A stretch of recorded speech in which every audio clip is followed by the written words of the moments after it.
Chapter 222, Trump Card. Immediately after Shi Feng gave his command, Anna started making the necessary preparations. Compared to a normal NPC, Anna was simply too smart. In just a short amount of time, she had already finished carrying out Shi Feng's request. During the time Shi Feng brainstormed on how he was going to utilize the Starstreak trading firm to earn 30,000 gold, the entire Starstreak trading firm had also started its renovation. Following Shi Feng's request, the first and second floors were outfitted with sales counters. The first floor sold only the commonly used items, while the second floor would sell exquisite and precious items. Meanwhile, the fourth to sixth floors were refurbished into workshops for lifestyle players. Out of those 3 floors, the fourth floor consisted of solely forging rooms, while the fifth floor consisted of potion-making rooms. The sixth floor consisted of workshops for the remaining classes and a warehouse meant for the use of both NPCs and players. Meanwhile, the Starstreak trading firm's renovation had attracted the attention of many players. Due to the footage of Shi Feng and Anna from before, plenty of players had arrived at the trading firm to take a look out of curiosity. Yet, by the time they arrived, they discovered that the Starstreak trading firm was actually undergoing renovations. This situation made all the players grow even more curious. Just what was going on here? Your Excellency Yi Feng, the matter you requested has been completed. Does Your Excellency have any other instructions? Anna spoke gently as she walked up to Shi Feng, a tranquil smile on her face. Good. How many people did you manage to recruit? Shi Feng asked. From the 8 cities, we've recruited 245 potion makers. Among them, 209 are basic potion makers, 29 are intermediate potion makers, and 7 are advanced potion makers. In addition, we also recruited 228 forgers. Among them, 188 are basic forgers, 31 are intermediate forgers, and 9 are advanced forgers. Anna took out a name list and placed it on the table. That's quite a lot. Shi Feng was very satisfied as he looked at the number of NPCs on the list. If a first-rate guild's upper management saw such numbers, they would surely be shocked beyond recovery. After all, these were all genuine potion makers and forgers. They were not apprentices. With such a frightening force, one could instantly turn a third-rate guild into a super guild. This was the amazing aspect of the Starstreak trading firm. If it were a player-established store, they could not recruit nearly this many high-level NPCs. The best NPCs they could recruit would only be apprentices. On the other hand, the Starstreak trading firm had easily recruited this many potion makers and forgers. These NPCs were far more capable than player apprentices. The only downside was their slightly lower efficiency, slow improvements, and much lower growth potential. Your Excellency, I feel that it isn't very appropriate to offer such a high salary. Since we are hiring so many people, we will also have to provide an equally large number of materials. We will take a huge loss through this transaction. If we continue down such a path, not to mention a month, the Starstreak trading firm will go bankrupt within 10 days, Anna said worriedly. In order to hire all these people, the Starstreak trading firm had offered 30% more than the market price. The trading firm also had to bear the failures of these crafters. This was simply madness. Moreover, whether it was potions or equipment, neither could earn them a lot of money. The sales of these items were similarly average. Only those master-level characters would earn a lot of money from their craft. Right now, they were simply taking a loss by recruiting so many people. Anna truly could not understand why Shi Feng would invite all these people to work here. Wouldn't it be better to purchase the finished products from these crafters? That way, their trading firm would not have to suffer any losses. Unfortunately, Anna had no idea just how important these potion makers and forgers were to the current players of God's domain. You don't need to bother with this. The remaining thing we need is to convince the basic potion makers to continuously make the basic recovery potions and basic mana regeneration potions that they are adept at making. As for the intermediate and advanced potion makers, get them to make intermediate recovery potions and intermediate mana regeneration potions. For the forgers, get all of them to make only whetstones, Shi Feng said with a smile. There were plenty of NPC potion makers and forgers in God's domain. Meanwhile, only players with their own shops had the right to hire these NPCs. Otherwise, even when players provided the materials, these NPCs would refuse to make anything for these players. However, there was a downside to getting these NPCs to make items. Simply put, they were slow. The number of items they could craft within a day was fixed. As for the advantage, NPCs had a much higher success rate, so they did not waste as many materials as players did. Meanwhile, during the later stages of God's domain, as player-made items grew in abundance, the usefulness of these NPCs would similarly start to wane. Right now, however, these forgers and potion makers were of great use to Shifeng. It was especially true for the intermediate recovery potion and intermediate mana regeneration potion.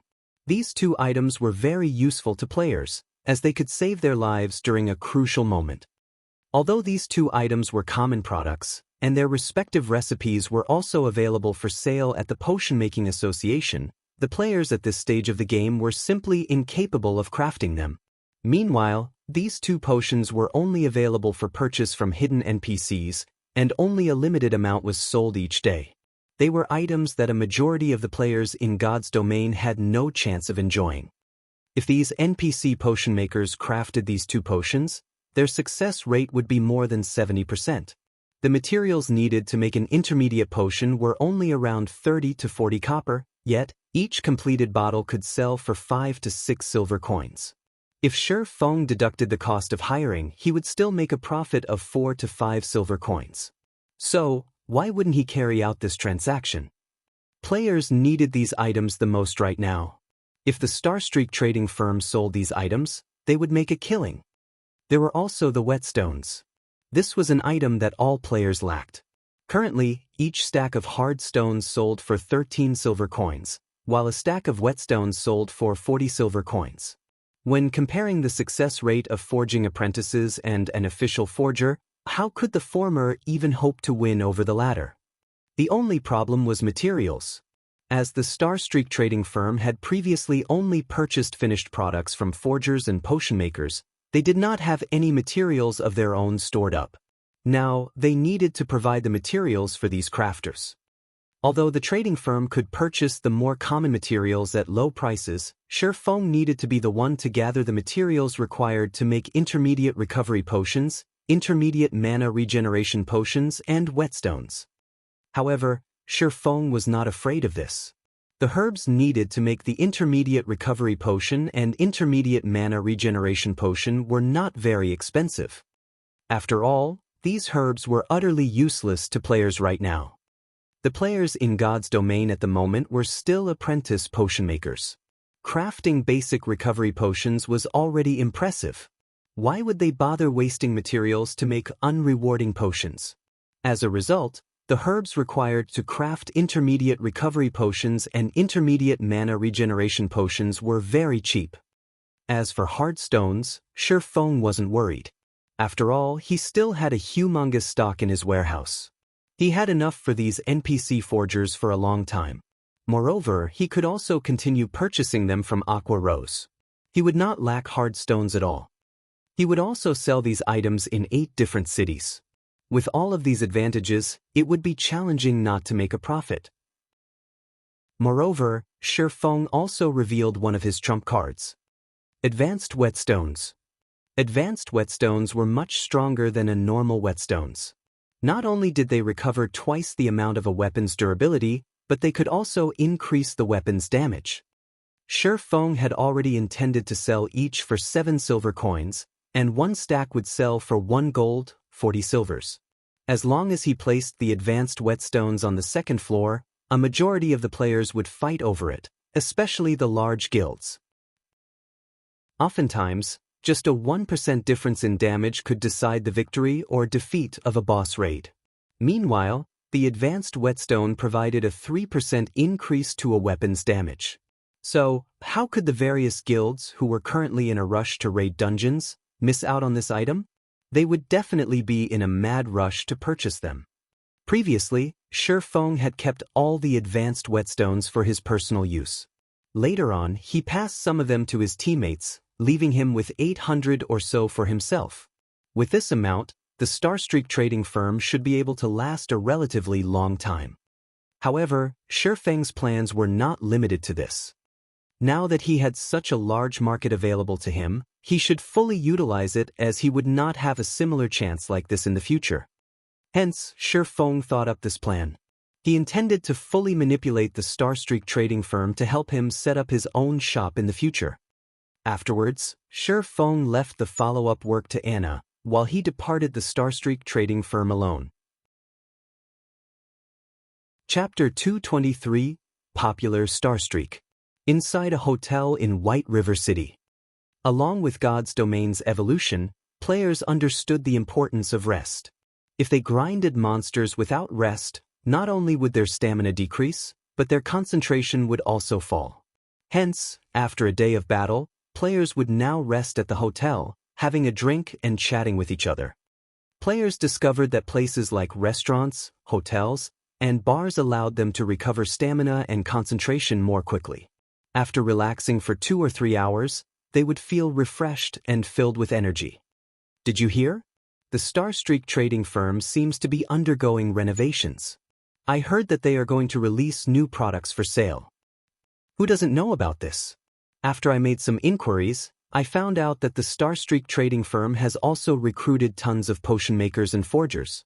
The trading firm is even hiring lifestyle players right now. However, no players have dared apply for a position yet, thinking that it wouldn't be a reliable job. I wonder what sort of new items they are going to sell? Aside from the common usage items, what else could an NPC-owned store sell? They can't possibly offer bronze equipment or rare potions, right? That sounds about right. While the players in the hotel conversed, a male player suddenly pushed open the saloon doors, panting. Big news! Starstreak trading firm has finished its renovations and has officially opened for business. The panting ranger exclaimed to his companions loudly. Why are you making a fuss? Aren't they just reopening their business? We don't lack basic potions or common equipment right now, so we don't need to replenish our stock. As the leader of the party, the shield warrior rolled his eyes as he watched this embarrassing companion of his. Others would make fun of them for the ranger's unsightly appearance.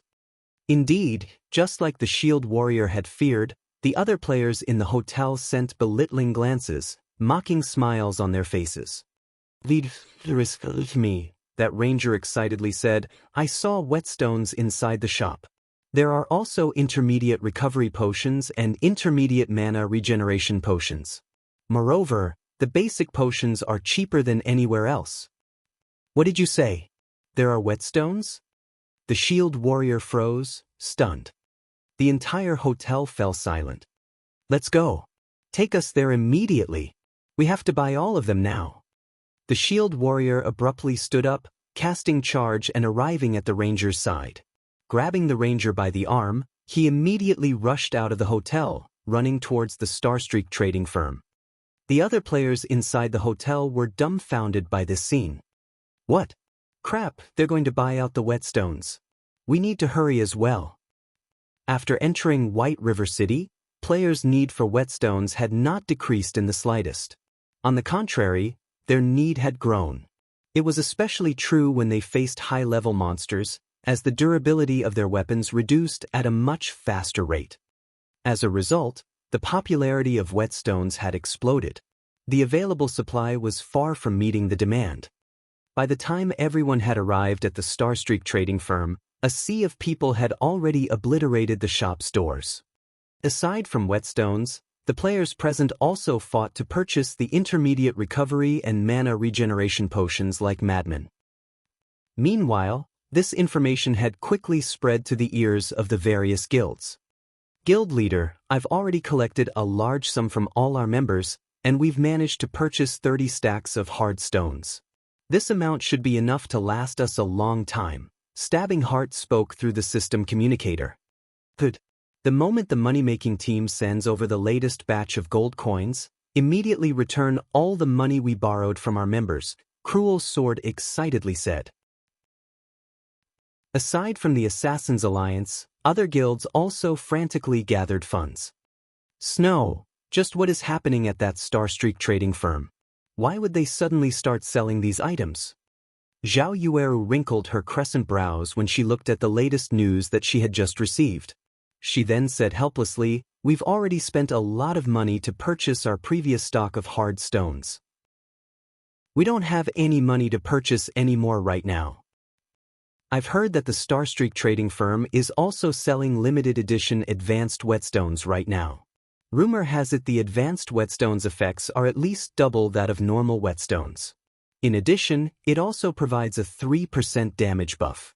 Although it is slightly more expensive, costing 7 silver coins per piece, we would have a much easier time raiding the dungeon bosses with them. Gentle Snow shook her head, a helpless expression appearing on her beautiful face as she said, "Under normal circumstances, NPCs would never sell these items. However, there is something strange going on. A player has created a connection with the Starstreak trading firm. I'm just wondering who could possibly achieve such a feat also, who would possess enough funding to supply so many whetstones and intermediate potions. This is simply unbelievable. Send someone to investigate this matter immediately." Recently, she had managed to raise 20 gold coins and had purchased hard stones with that money. Yet the Starstreak trading firm now sold whetstones. She had not received any information before this incident, causing her to suffer disaster. Currently, the issue of weapon durability had caused a roadblock in their dungeon raiding progress. Everything would be too late by the time their guild's forgers managed to turn those hard stones into whetstones. Other guilds would have long since surpassed them. They needed to obtain the whetstones right this instant, especially the advanced whetstones. Meanwhile, inside an intermediate forging room in the Forging Association, Shi Feng currently crafted advanced whetstones. He did so to increase his forging proficiency and earn money. The present market was not the same as before. With the Starstreak trading firm around, he could now sell the advanced whetstones he made in 8 cities. Although the advanced whetstones were somewhat expensive, players from the 8 cities would still buy them. Even if Shi Feng forged advanced whetstones 24 hours a day, he still wouldn't meet the demand of the 8 cities.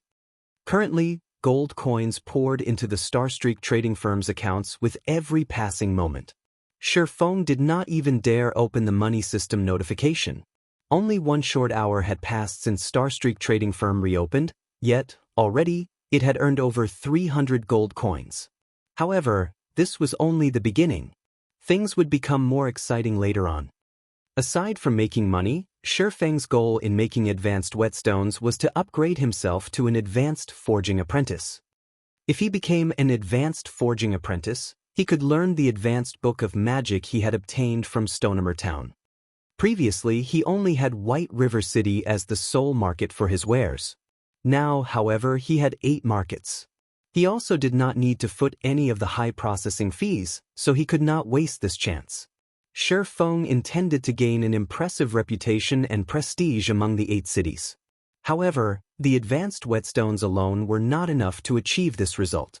Moreover, advanced whetstones could not increase his reputation, as these things did not carry his personal mark. Only the Starstreak trading firm would gain reputation from these advanced whetstones. Most importantly, after everyone had a taste of the benefits of the advanced whetstones, they would fervently investigate how they could obtain the recipe. After all, the recipe for the advanced whetstone was not unique. Players could obtain them from multiple team dungeons. By the time Shi Feng opened his own shop, he would no longer possess the advantage he had right now. Thus, he needed to become an advanced forging apprentice and learn the advanced book of magic, creating the one and only mana armor kit.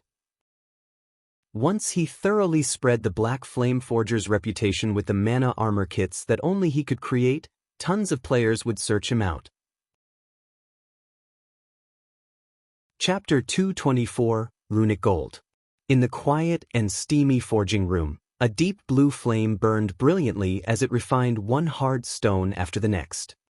Originally, forging advanced whetstones had a low success rate. Yet, when Shi Feng made them, the process was as smooth as flowing water. Whether regarding production speed or quality, both were equally amazing, and one couldn't help but give praise when witnessing this scene. Although the repetitive task was slightly cumbersome, when Shifeng's thoughts wandered to the fact that each advanced whetstone could sell for 7 silver coins, endless motivation flowed into him. After 3 hours had passed since Shifeng started this laborious work, he had made 180 advanced whetstones. His speed could practically rival the efficiency of 3 or 4 forgers combined.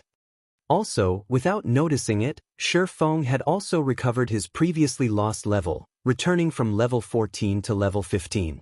His current leveling speed was far more efficient than grinding normal monsters. Having decided to take a short rest, Shifeng examined his current forging proficiency. It was already at 1,253 points right now. He needed 3,000 proficiency points to be promoted from an intermediate forging apprentice to an advanced forging apprentice.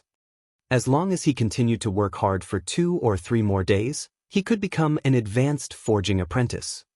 If other players knew of Shifeng's promotion speed, they might become stupefied. After all, throughout the entire White River City region, aside from Shifeng, there was not a single intermediate forging apprentice to be found. Shifeng's forging promotion speed was monstrously fast. Based on this speed, if I focus solely on forging, I can become an advanced forging apprentice in 2 days, just in time for the next transaction with Aqua Rose. I can rake in another large sum of money from Aqua Rose. Shifeng made a rough estimation, growing excited. He greatly profited every time he met with Aqua Rose. If he could make another large sum this time, he would have mostly dealt with the matter of setting up his workshop. Later on, he only needed to think of a way to recruit a large number of players that could serve as the backbone of the guild in the future. If he wished to establish a guild with tens of thousands of members, he needed at least several hundred players to serve as the backbone of the guild. Otherwise, he could not manage so many players properly. Hence, Shifeng had decisively bought the office building to establish his workshop.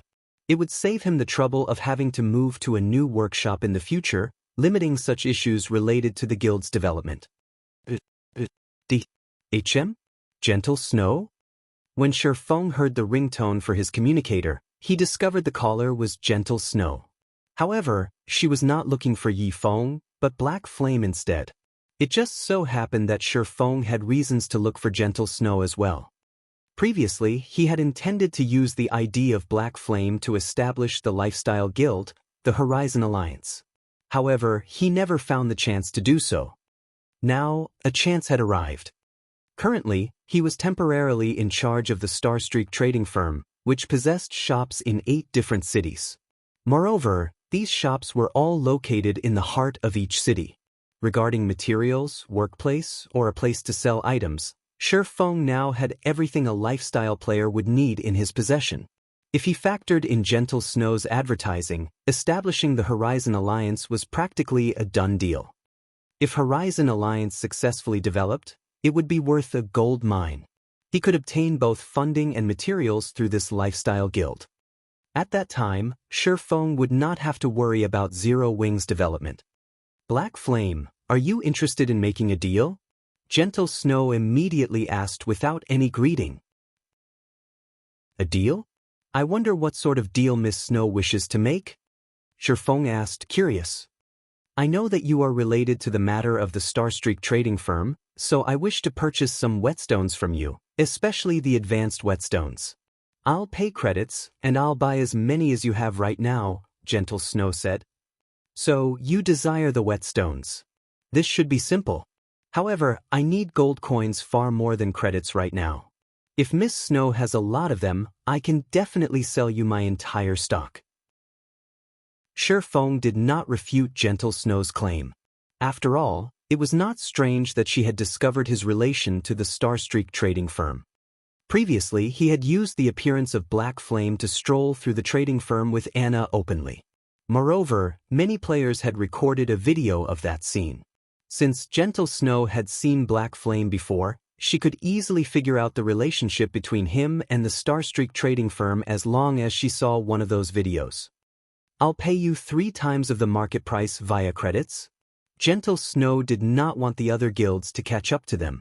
Hence, she did not mind spending some extra credits. Miss Snow, there is no need to continue. You and I both know how important gold coins are right now. If you do not have the sincerity to conduct this trade, let us just forget it altogether. I am sincere about this deal. However, I've recently purchased a large batch of hard stones, so I don't have any excess gold coins at the moment.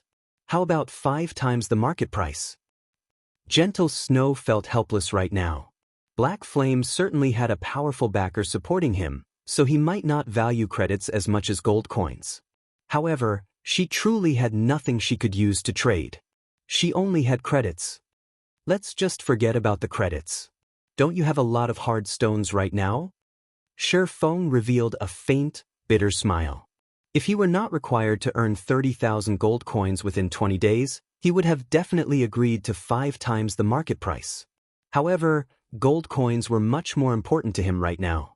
This matter affected his own future development, so he could not compromise. Hence, he suggested, let's exchange using hard stones, then. Exchange?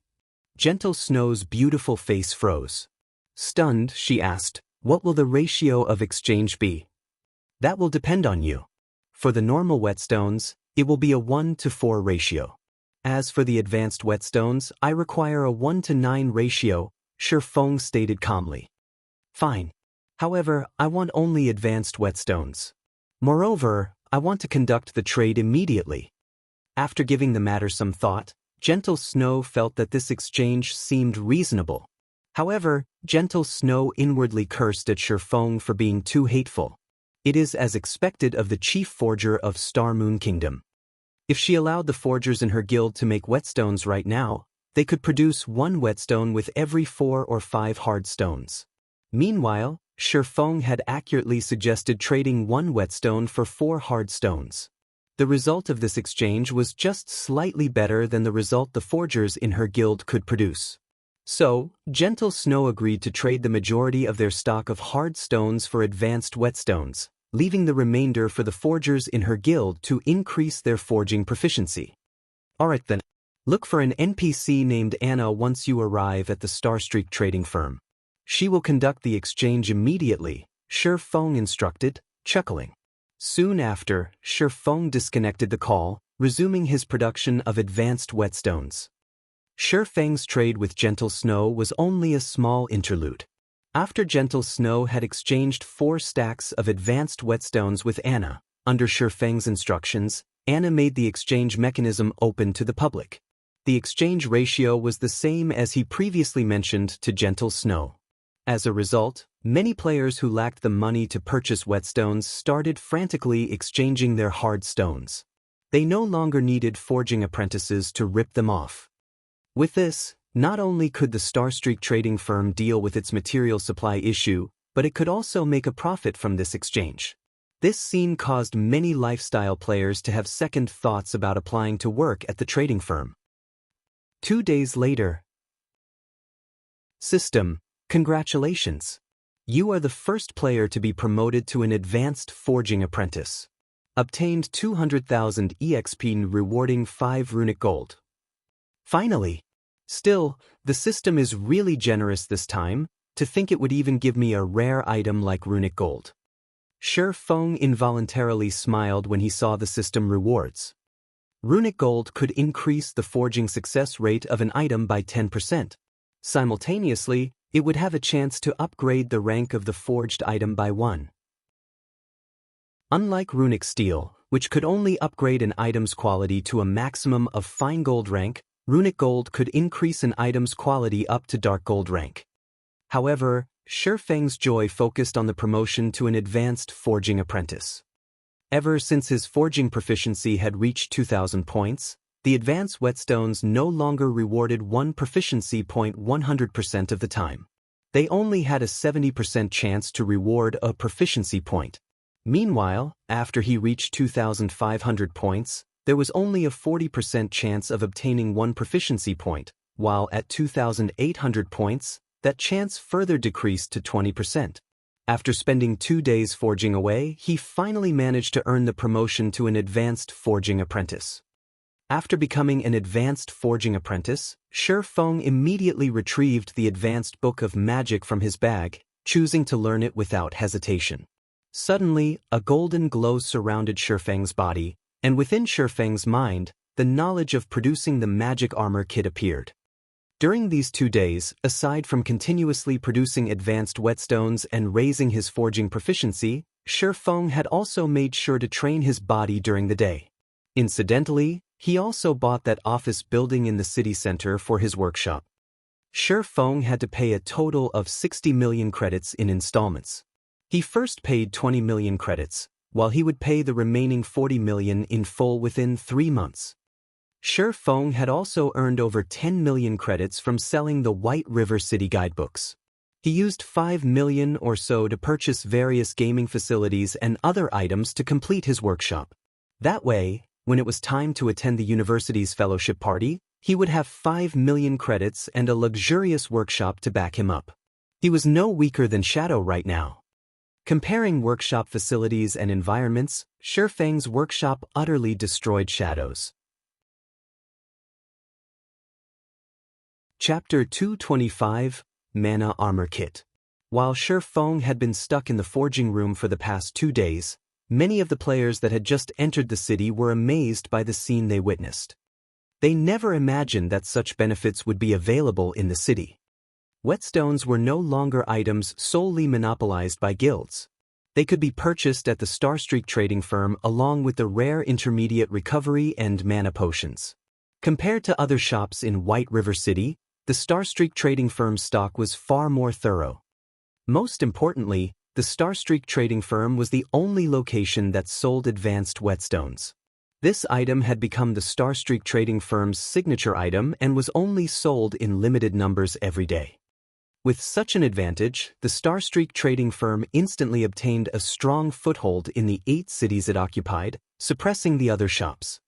During these 2 days, players no longer visited other shops to purchase their items, as they could simply purchase everything they needed at the Starstreak trading firm. As a result, business boomed for the trading firm. Meanwhile, a huge incident also happened in White River City, and even Shifeng, who was extremely knowledgeable about God's domain, was shocked. 10 guilds had suddenly grouped, forming an entirely new, single guild. This matter sent shockwaves throughout the entire White River City region. Many of the second-rate and third-rate guilds started panicking at this news. They all increased the treatment they offered to their members and continuously tried to recruit new members into their guilds. Simultaneously, they also increased their speed of annexing smaller guilds. As for the unrated guilds, they started to form alliances to resist the annexation of these second-rate and third-rate guilds for self-preservation. White River City, which originally had hundreds of guilds contending with each other for supremacy, suddenly entered a new phase where only a handful of powers contended with each other. In reality, a dozen or so unrated guilds coming together to form one large guild would not greatly affect these second-rate and third-rate guilds. The main reason this merger frightened these powerful guilds was the guild at its core. It was none other than the top-tier, third-rate guild, Dark Star. Furthermore, Dark Star had a new guild leader. Lone Tyrant had suddenly become Dark Star's new guild leader, while the previous guild leader had been chased out of his own guild. Originally, Dark Star already had Lone Tyrant, who was ranked first on the ranking list. They also managed to obtain the first clear of several hard mode team dungeons. Previously, they had even competed against the Assassins Alliance over supremacy in White River City. However, due to lacking a powerful background, they could not grow any stronger within a short time. Now that Lone Tyrant had become the guild leader, not only had Dark Star annexed a large number of guilds, but they had also managed to recruit quite a few hidden experts. Just a short time after the merger, Dark Star had obtained the first clear of 2 hard mode team dungeons, and one of them was even the first clear of a 20-man hard mode team dungeon. As a result, Dark Star's fame soared once again. They were no longer beneath the Assassins Alliance. They might have already surpassed the Assassins Alliance. Currently, Dark Star's influence in White River City could rival that of a first-rate guild.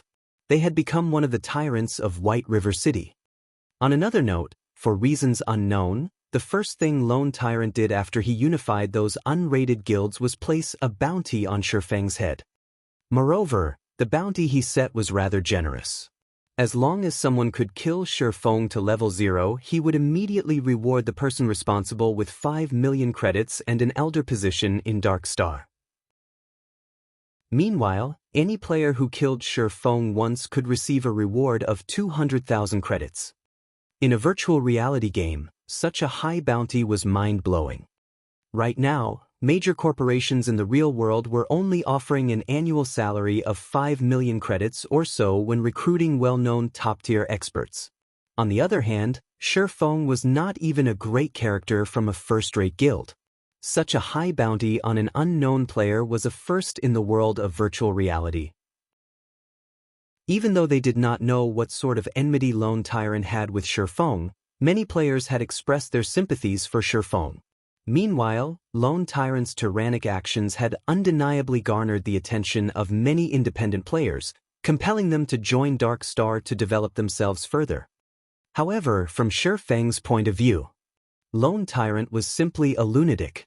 He had snatched away only one first clear away from Lone Tyrant. Was there really a need to be so unforgiving?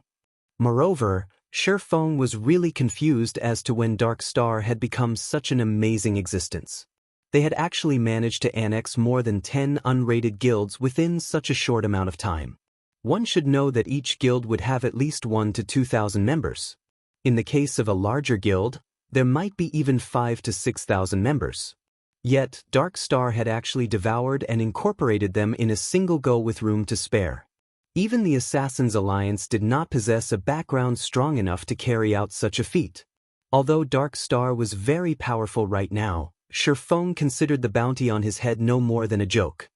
If Shifeng were only a normal expert, he might have trembled in fear as he could not continue mingling in White River City. However, was Shifeng a normal expert? No, he wasn't. In a situation where everyone else had yet to familiarize themselves with God's domain fully, Shifeng already had 10 years' worth of experience playing in God's domain as an expert swordsman. As of this moment, Lone Tyrant, the current first-ranked player on the ranking list, was only level 14. However, during the time Shifeng had spent cooped up inside an intermediate forging room producing advanced whetstones, he had already recovered to level 16. Shifeng was leaps ahead of Lone Tyrant regarding EXP they had. Moreover, with his current level and equipment, Shifeng had dared to face an absolute powerhouse head-on from his previous life. So, why would he possibly be afraid of Dark Star? This time, however, Shifeng could not use the same strategy he had with Martial Union within Red Leaf Town. There was nobody in White River City who dared provoke a tyrannic tiger like Dark Star. Moreover, Dark Star had too many members. Shifeng would go bankrupt if he placed a bounty on all its members. Not to mention whether it was gold coins or credits, Shifeng was sorely in need of both right now. Hence, Shifeng chose to ignore Dark Star and instead focus on his own matters, producing mana armor kits. Compared to normal armor kits, mana armor kits were far more powerful.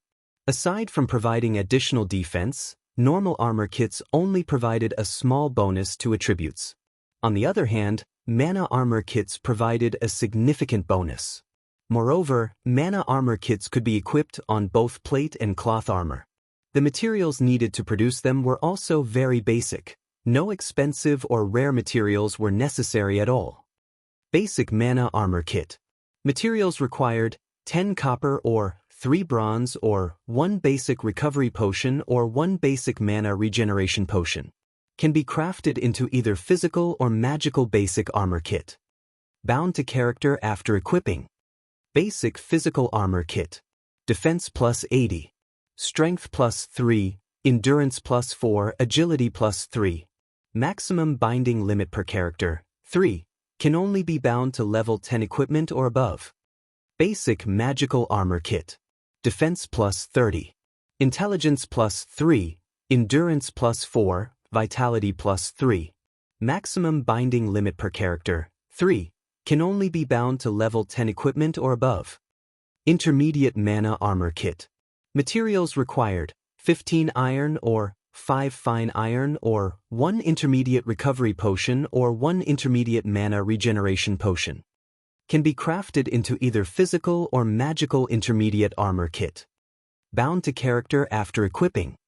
Intermediate physical armor kit. Defense plus 200. Strength plus 10, endurance plus 12, agility plus 10. Maximum binding limit per character, 3. Can only be bound to level 25 equipment or above. Intermediate magical armor kit. Defense plus 60. Intelligence plus 10, endurance plus 12, vitality plus 10. Maximum binding limit per character, 3. Can only be bound to level 25 equipment or above. Advanced mana armor kit. Materials required, 20 silver or 8 mithril or 2 advanced recovery potion or 2 advanced mana regeneration potion. Can be crafted into either physical or magical advanced armor kit. Bound to character after equipping. Advanced physical armor kit. Defense plus 400. Strength plus 30, endurance plus 40, agility plus 30. Maximum binding limit per character, 3. Can only be bound to level 50 equipment or above. Advanced magical armor kit. Defense plus 150. Intelligence plus 30, endurance plus 40, vitality plus 30. Maximum binding limit per character, 3. Can only be bound to level 50 equipment or above. As long as a player bound 3 mana armor kits to their equipment, they would have the equivalent of an additional piece of precious equipment. Whether in a normal battle or dungeon raid, the mana armor kits would provide an immense improvement to a player. Who could resist such an enticing item? Chapter 226, Attracted by Fame. On a street located in the heart of the trade area, a man hiding himself under a hooded cloak hurriedly walked into the tall building, the Starstreak trading firm, by the roadside. Due to its raging popularity, there were plenty of players entering and leaving the Starstreak trading firm. Moreover, players who wore cloaks were common at the trading firm, so the hurried man did not attract the attention of other players. However, if one observed carefully, they would discover 2 exquisite long swords strapped to his back. Of the 2 swords, one released a faint glow that resembled a black flame, while the other released a green stream of light. One could easily tell that these 2 swords were extraordinary items. Moreover, the style of this man's equipment clearly indicated it was a set equipment and a high-quality set equipment at that. This person was none other than Shi Feng, currently disguised as Black Flame. Previously, after spending most of his day hiding in a forging room, Shi Feng had forged a total of 600 basic mana armor kits. 400 of them were physical armor kits, while the remaining 200 were magic armor kits. A large amount of copper or bronze or intermediate recovery potions and intermediate mana regeneration potions was required to make so many armor kits. Fortunately, Shi Feng had these materials in spades. With the Philosopher's Stone, Shi Feng could refine stones into ores. There was no need for him to purchase any at all. As for basic potions, he simply needed to spend some money to purchase a large stock of them. However, when compared to the value of the basic mana armor kits, the cost of these potions was practically negligible. Shi Feng had even resolved the issue of production success rate, which was the most troublesome factor when producing the basic mana armor kits. For starters, as an advanced forging apprentice, Shi Feng possessed a 20% success rate when forging the basic mana armor kits. After factoring in the book of forging and the various supporting tools he possessed, his success rate was further boosted to 66%. Although there was still the chance of failure, each try would only cost him 70 copper coins. With Shi Feng's current wealth, he would not feel even an itch from losing such a meager amount of money. After arriving at the 3rd floor of the Starstreak trading firm, Shi Feng quickly discovered a long line of people in the hallway. These people were currently queued up outside an office. A majority of these people consisted of NPCs, while the minority were players. Hey, do you know what first come, first served means? You mannerless brute. You actually dare break the rules that Lady Anna has set. Bro, you sure have guts, huh? Aren't you afraid of Goddess Anna kicking you out? Regardless if it were the NPCs or players queued up in the hallway, all of them sent fierce glares at Shi Feng. However, Their anger did not stem from their hatred of meeting Shifeng for the first time. Instead, they were afraid of Shifeng's rudeness earning the ire of Lady Anna. They had been painstakingly waiting to meet Lady Anna for a long time now. If Lady Anna chased all of them away in a fit of rage, it would be a tragedy. "What are you guys queuing for?" Shifeng asked curiously. Shifeng casually glanced at the people queued up in the hallway. Just from a rough estimate, there should be over 200 people present. This was in no way a small number. Moreover, looking at how all of these people referred to Anna as Lady Anna or Goddess Anna, with both admiration and respect, Shifeng couldn't help but grow astonished. "You dare come here without even knowing this?" Everyone immediately rolled their eyes at Shifeng. They looked at Shifeng as if he was a noob, their gazes filled with disdain. The Starstreak trading firm is currently hiring a large number of forgers and potion makers. If we're chosen and can work for Starstreak, we will enjoy a private workshop all to ourselves. Moreover, the trading firm will provide us with an endless supply of materials. If we perform well, the trading firm will even reward us with our very own private research room and provide us with all the materials we need to carry out our research. In other words, as long as we can become a forger or potion maker of Starstreak trading firm, both money and fame will be available for our picking. Speaking up to this point, everyone couldn't help but sigh incessantly. They felt great envy towards those who had already become forgers and potion makers of the Starstreak trading firm. However, when a female player suddenly walked out from the office with a disappointed look on her face, everyone's mood immediately dampened. Due to Starstreak growing more and more famous, the number of NPCs and players who wished to join the trading firm had also grown explosively. Hence, the test's difficulty had also been increased. It was no longer as easy as the trading firm's initial recruitment. How many consecutive eliminations have that been already? I think this should be the 7th. The test is becoming more and more challenging. Previously, 1 of every 5 applicants would succeed. Now, only 1 out of 8 succeed. I wonder what the chances will be when it is my turn? The people queued near the back started growing anxious. Anna sure is strict. Shifeng revealed a bitter smile. Although having such strict selection criteria wasn't a problem, players were still fundamentally different from NPCs. Especially for players who were timid and introverted, it was a little extreme to reject them after undergoing only a single test. Cream Coco, the female player who had just walked out from Anna's office, was one such example. In the past, Cream Coco was a genius forger who had the title as one of the 10 great master forgers of Starmoon Kingdom, and Shifeng was fully intent of recruiting her into his guild in this life. He did not think that, shortly after Cream Coco had left the Assassin's Alliance, she would immediately come to Starstreak, only to be rejected once more. Fortunately, Shifeng had made a trip to Starstreak trading firm. Otherwise, he would similarly be shedding tears of regret with cruel sword. Another failure. Where am I supposed to head to now? At this moment Cream Coco wore a dejected expression. Previously, she had been chased out of the Assassin's Alliance due to her production success rate being overly low. Now, Starstreak trading firm had also rejected her. After these consecutive failures, she no longer knew where she should head. Am I really not cut out for forging? Maybe I should go adventuring and fight like the other players. However, I am a sports idiot. How am I supposed to fight like the others? Hello.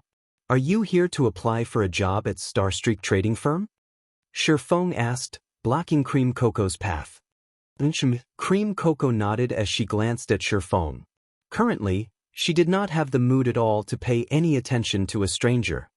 Are you interested in taking another test? Shifeng asked with a smile. Shock flashed in Cream Coco's eyes. Immediately, she lifted her head and focused on Shifeng. For a moment, she had even thought that Shifeng was one of Starstreak's personnel. However, when she failed to find the Starstreak trading firm's emblem on Shifeng's clothing, she couldn't help but feel disappointed. Ah, who do you think you are? Starstreak's president? Can you let someone who has already been rejected take the test again? If you wish to pretend, at least think of the time and place. Look at where you are at right now. At the very least, you should get a star streak emblem before putting up your act, a tall and beautiful cleric sneered as she sent a disdainful gaze at Shifeng. However, Shifeng did not get angry at this girl's provocation. Instead, he used observing eyes on this tall beauty. Melancholic smile. Level 10. Cleric. Seeing this name, Shifeng was shocked. Although not as famous as Cream Cocoa, Melancholic Smile, the tall beauty of a cleric before him was also one of Star Moon Kingdom's future master forgers. Shifeng truly did not think that the Starstreak trading firm could be so attractive as to lure two future master forgers. My bad, I forgot to introduce myself. I am. Just as Shifeng was about to introduce himself, Anna suddenly walked out from the office as she called for the next batch of interviewees. However, the moment her eyes spotted Shifeng, she hurriedly walked over to Shifeng in a panic. Meanwhile, everyone else revealed ridiculing smiles as they watched Shifeng. They fully intended to enjoy the show that was about to play out. You've humiliated yourself big time now. Shifeng actually dared pretend to be Starstreak trading firm personnel. Now that he had been caught in the act, he would definitely be shown the way out. Your Excellency, this subordinate is extremely sorry for this. I did not think that these people would disturb you. I will immediately send them away.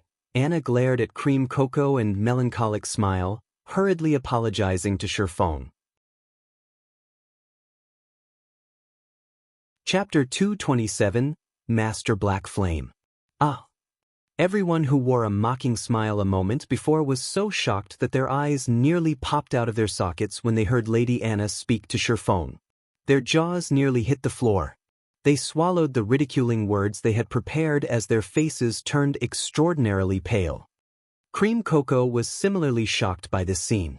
However, she accepted this news relatively quickly. This is too great. I have another chance. Cream Cocoa's disappointed expression instantly shifted to excitement as she looked at Shifeng. Seeing Lady Anna's humble attitude towards Shifeng, even going as far as to refer to Shifeng as Your Excellency, Cream Cocoa was sure that Shifeng was no ordinary character. Since such a great character was willing to give her another chance, the flame of hope within her instantly ignited. On the other hand, Melancholic Smile's current mood was the exact opposite of Cream Cocoa's. At this moment, she looked at Shifeng with a face filled with astonishment. She then shifted her gaze towards the beautiful Anna. Melancholic Smile discovered reverence in Anna's mesmerizing bright blue eyes as she gazed at Shifeng. Clearly, Anna was not acting. Moreover, when Anna noticed Melancholic Smile's gaze on her, she glanced at Melancholic Smile, and the reverence in her eyes instantly transformed into rage. Melancholic Smile immediately panicked. It's over. Why is my luck so terrible? Previously, I got kicked out of the guild after offending one of its upper echelons. Now, before I have even set foot in the Starstreak trading firm, I have offended one of its great characters. Melancholic Smile's thoughts were chaotic, and her heart was distraught. She did not know how she should explain herself to Lady Anna to get out of this mess. Shifeng couldn't help but smile when he noticed Anna's furious glare and Melancholic Smile's flustered expression. However, when Melancholic Smile noticed Shifeng's smile, her delicate body couldn't help but tremble, dread filling her heart.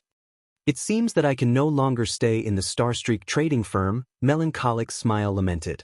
If she had known about this beforehand, she would not have attempted to speak out of turn, interrupting Shifeng's happy occasion. In the end, she had dug her own grave. However, Shifeng's following words shocked Melancholic Smile. Anna, don't mind me and continue your evaluations, Shifeng instructed Anna. He then shifted his sights to Cream Cocoa and Melancholic Smile, softly saying, I will conduct both of your tests. Everyone else, continue as usual. Yes, Your Excellency, Anna respectfully replied. Compared to a few days ago, Anna's current loyalty had risen from 50 to 70 points. Although it wasn't a particularly high number, it was passable. At the very least, Anna would not cause him any trouble. Do I still have a chance? Melancholic Smile never thought Shifeng would give her another chance. After all, she had spoiled Shifeng's happy occasion. Logically speaking, he should have chased her out of Starstreak instead. Following which, Shifeng led both Cream Cocoa and Melancholic Smile up to the 4th floor of the building. Just who is he?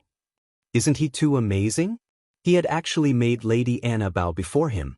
If I could achieve a similar feat, I could die without regrets. Some of the players watched Shifeng's departing figure with admiration, inwardly guessing Shifeng's identity. In the entire White River City, there had yet to be a single player-owned shop. Even Ouroboros, currently most famous guild, had not accomplished such a thing. Yet, Shifeng had succeeded in doing just that. Moreover, he was in the upper echelon of the Starstreak trading firm. His position was far above Anna's. So, how could this piece of news not be shocking? Just how powerful of a backer must Shifeng have to cooperate with the Starstreak trading firm? Meanwhile, when some of the male players saw Shifeng leading away both Cream Cocoa and Melancholic Smile, they inwardly cursed and called him an animal. One was not enough for him? He is practically abusing his authority. Inwardly, these male players felt both envy and disdain for Shifeng.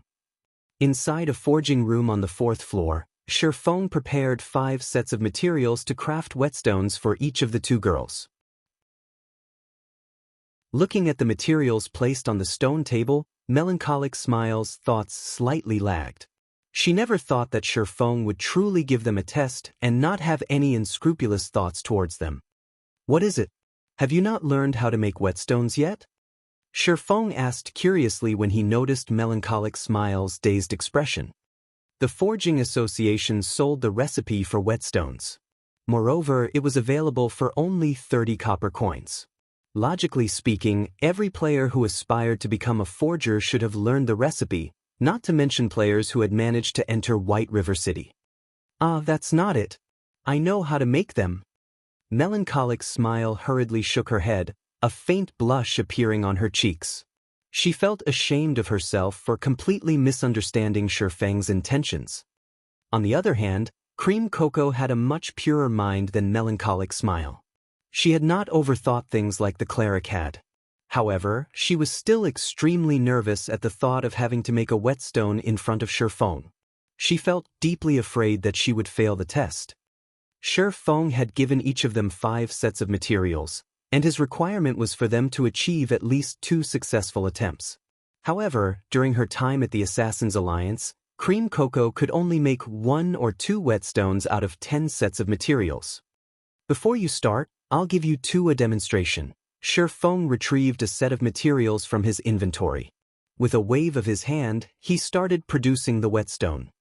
You are a forger as well? Cream Cocoa and Melancholic Smile asked in astonishment. How forgetful of me. I still haven't introduced myself. As Shifeng had kept both his name and level hidden, others could not discover who he was. I am Black Flame, a forger. You are the chief forger of Star Moon Kingdom. You are Master Black Flame, the one that developed the Glimmer chestplate. Cream Cocoa and Melancholic Smile immediately grew flustered. They would never have believed that they would meet the legendary Master Black Flame. After all, he was the person responsible for elevating the status of forgers, turning it into the most popular lifestyle class in Star Moon Kingdom. Simultaneously, he had also given the various large guilds a reason to support and nurture their forgers. One could say that Master Black Flame had done every forger within Star Moon Kingdom a favor. What was even more unbelievable was the fact that Black Flame was actually the ordinary and detached-looking man before them. In their eyes, Black Flame should have either been a handsome young man or a strange old man. However, Black Flame did not match either description. Although Black Flame looked different from what they had imagined, that did not stop their growing excitement. If this man before them was the famous Black Flame, that would explain why Lady Anna showed so much respect. It also explained how the Starstreak trading firm could possess items such as the advanced whetstones. Noticing Cream Cocoa's and Melancholic Smile's excited and hungry gazes, cold sweat dripped down Shifeng's forehead. He coughed dryly and said sternly, I will only demonstrate this once.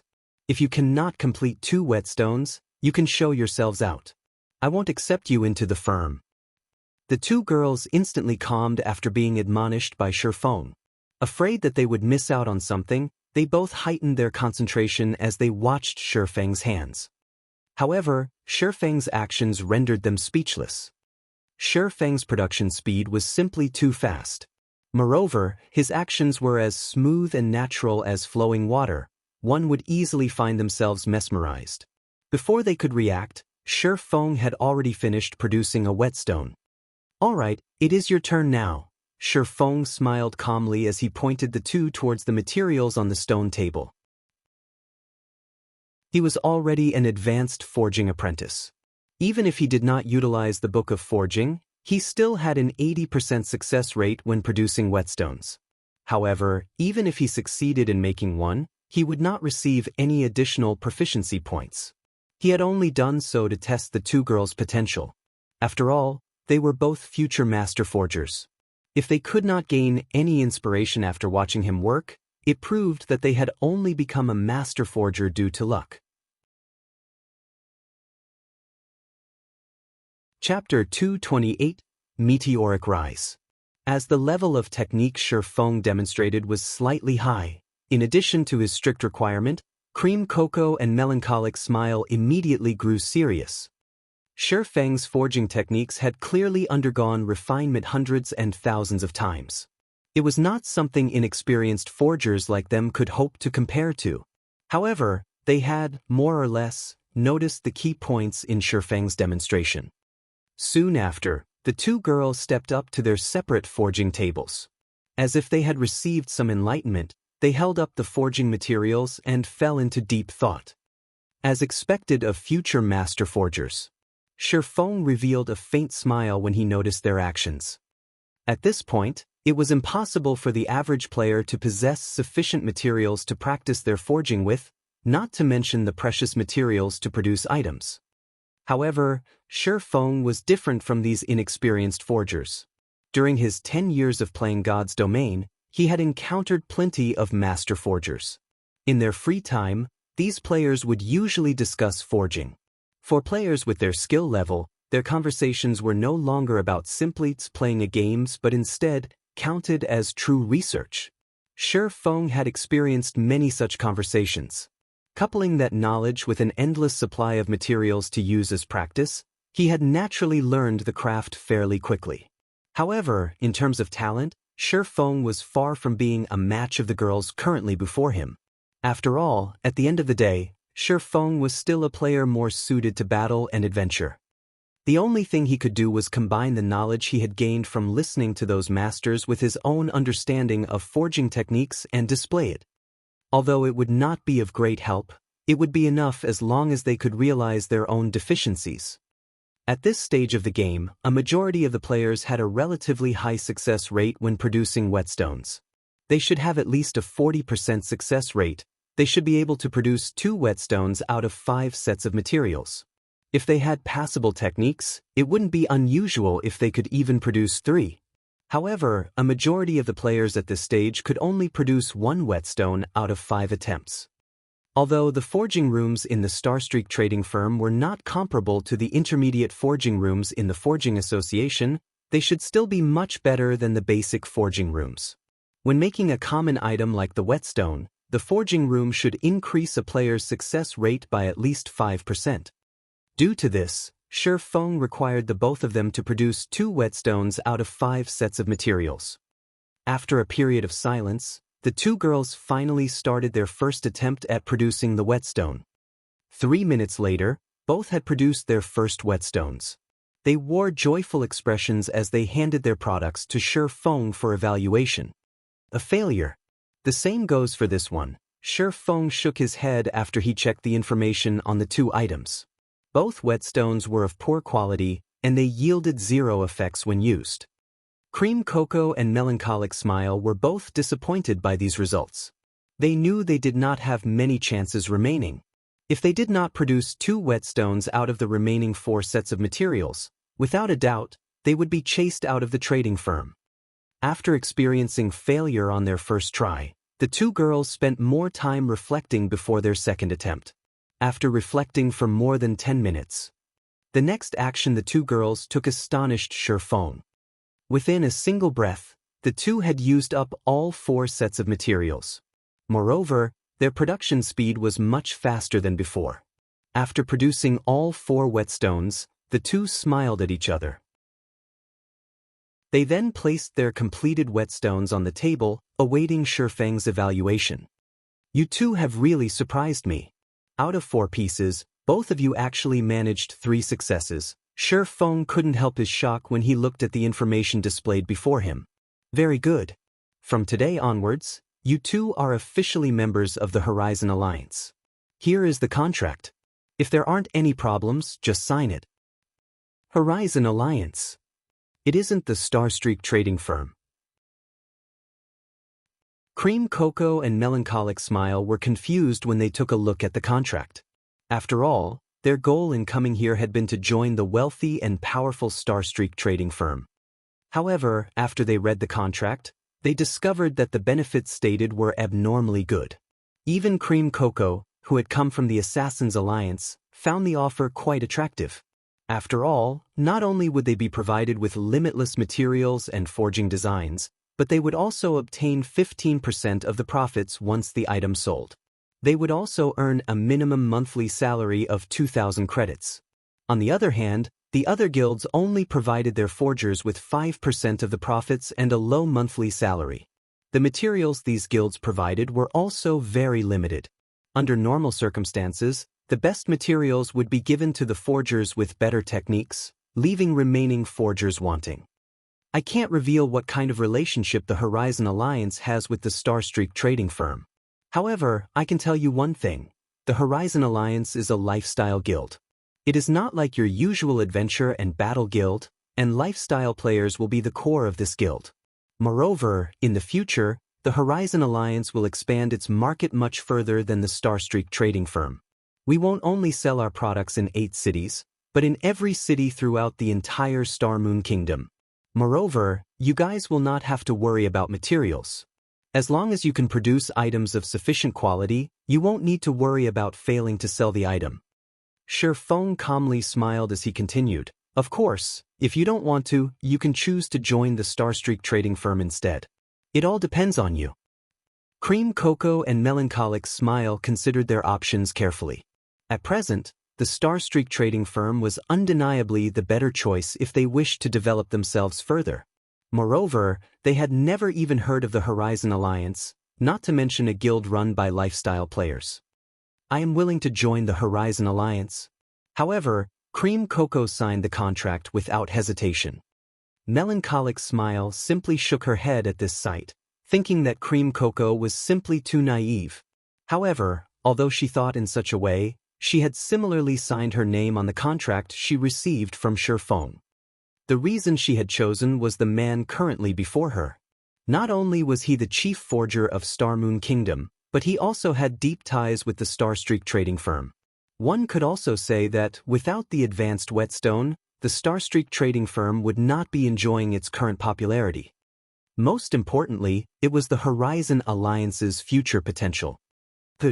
Since you two have signed the contract, you are now official members of the Horizon Alliance.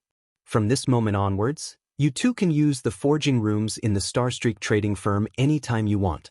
If you lack materials, just notify Anna, and she will provide them for you.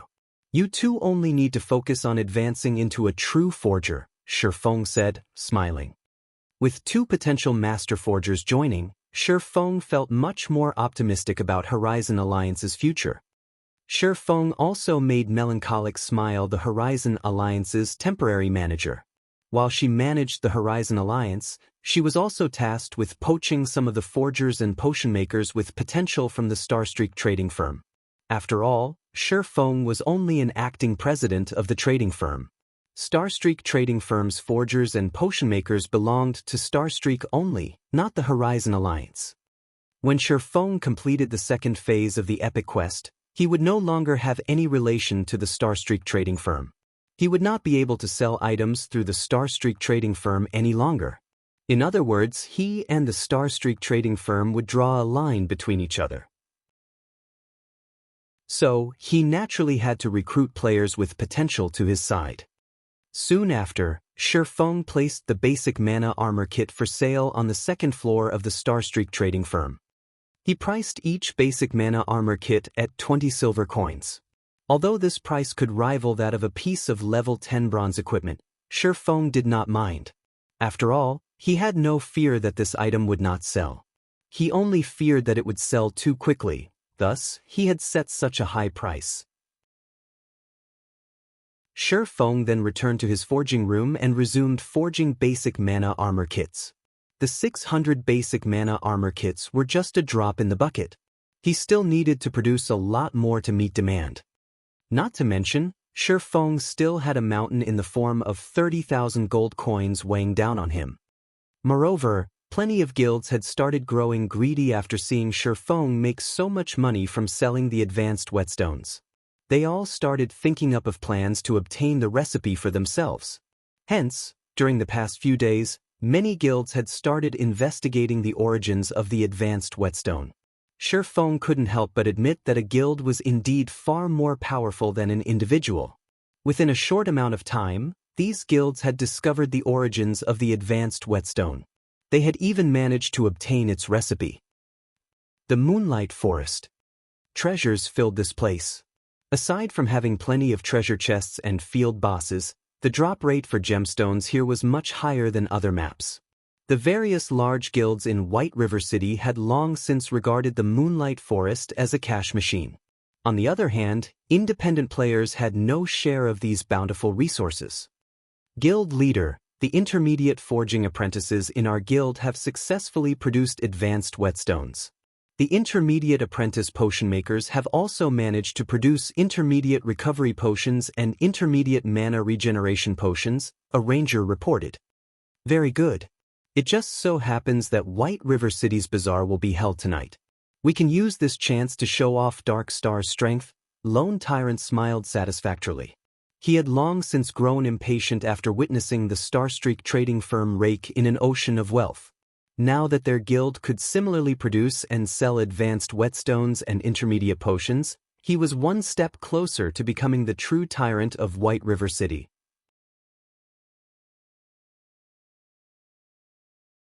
Chapter 229, Black Flame Effect. Starstreak Trading Firm at the premium goods counter on the second floor. Due to the raging popularity of the advanced whetstones and the fact that only a limited amount was available for sale each day, many guilds and players could normally be seen queuing and waiting at the counter. Today, however, fewer people were present on the second floor of the trading firm. No one waited in line at the premium goods counter. Those present were only independent players just window shopping, and not a single guild player wandered the spacious hall. Nobody present even asked about the availability of the advanced whetstones, and such a situation had caused Anna, the manager of the trading firm, to grow anxious. Immediately, she started an investigation into the cause of this sudden lack of customers. She then forwarded her findings to Feng, letting him decide what to do with it. Although I have long since expected this, they certainly took action quickly. Is Dark Star trying to start a price war with us? Feng revealed a calm smile after he read the message Anna had sent him. The reason the Starstreak trading firm's business would suddenly grow cold was mainly due to Dark Star.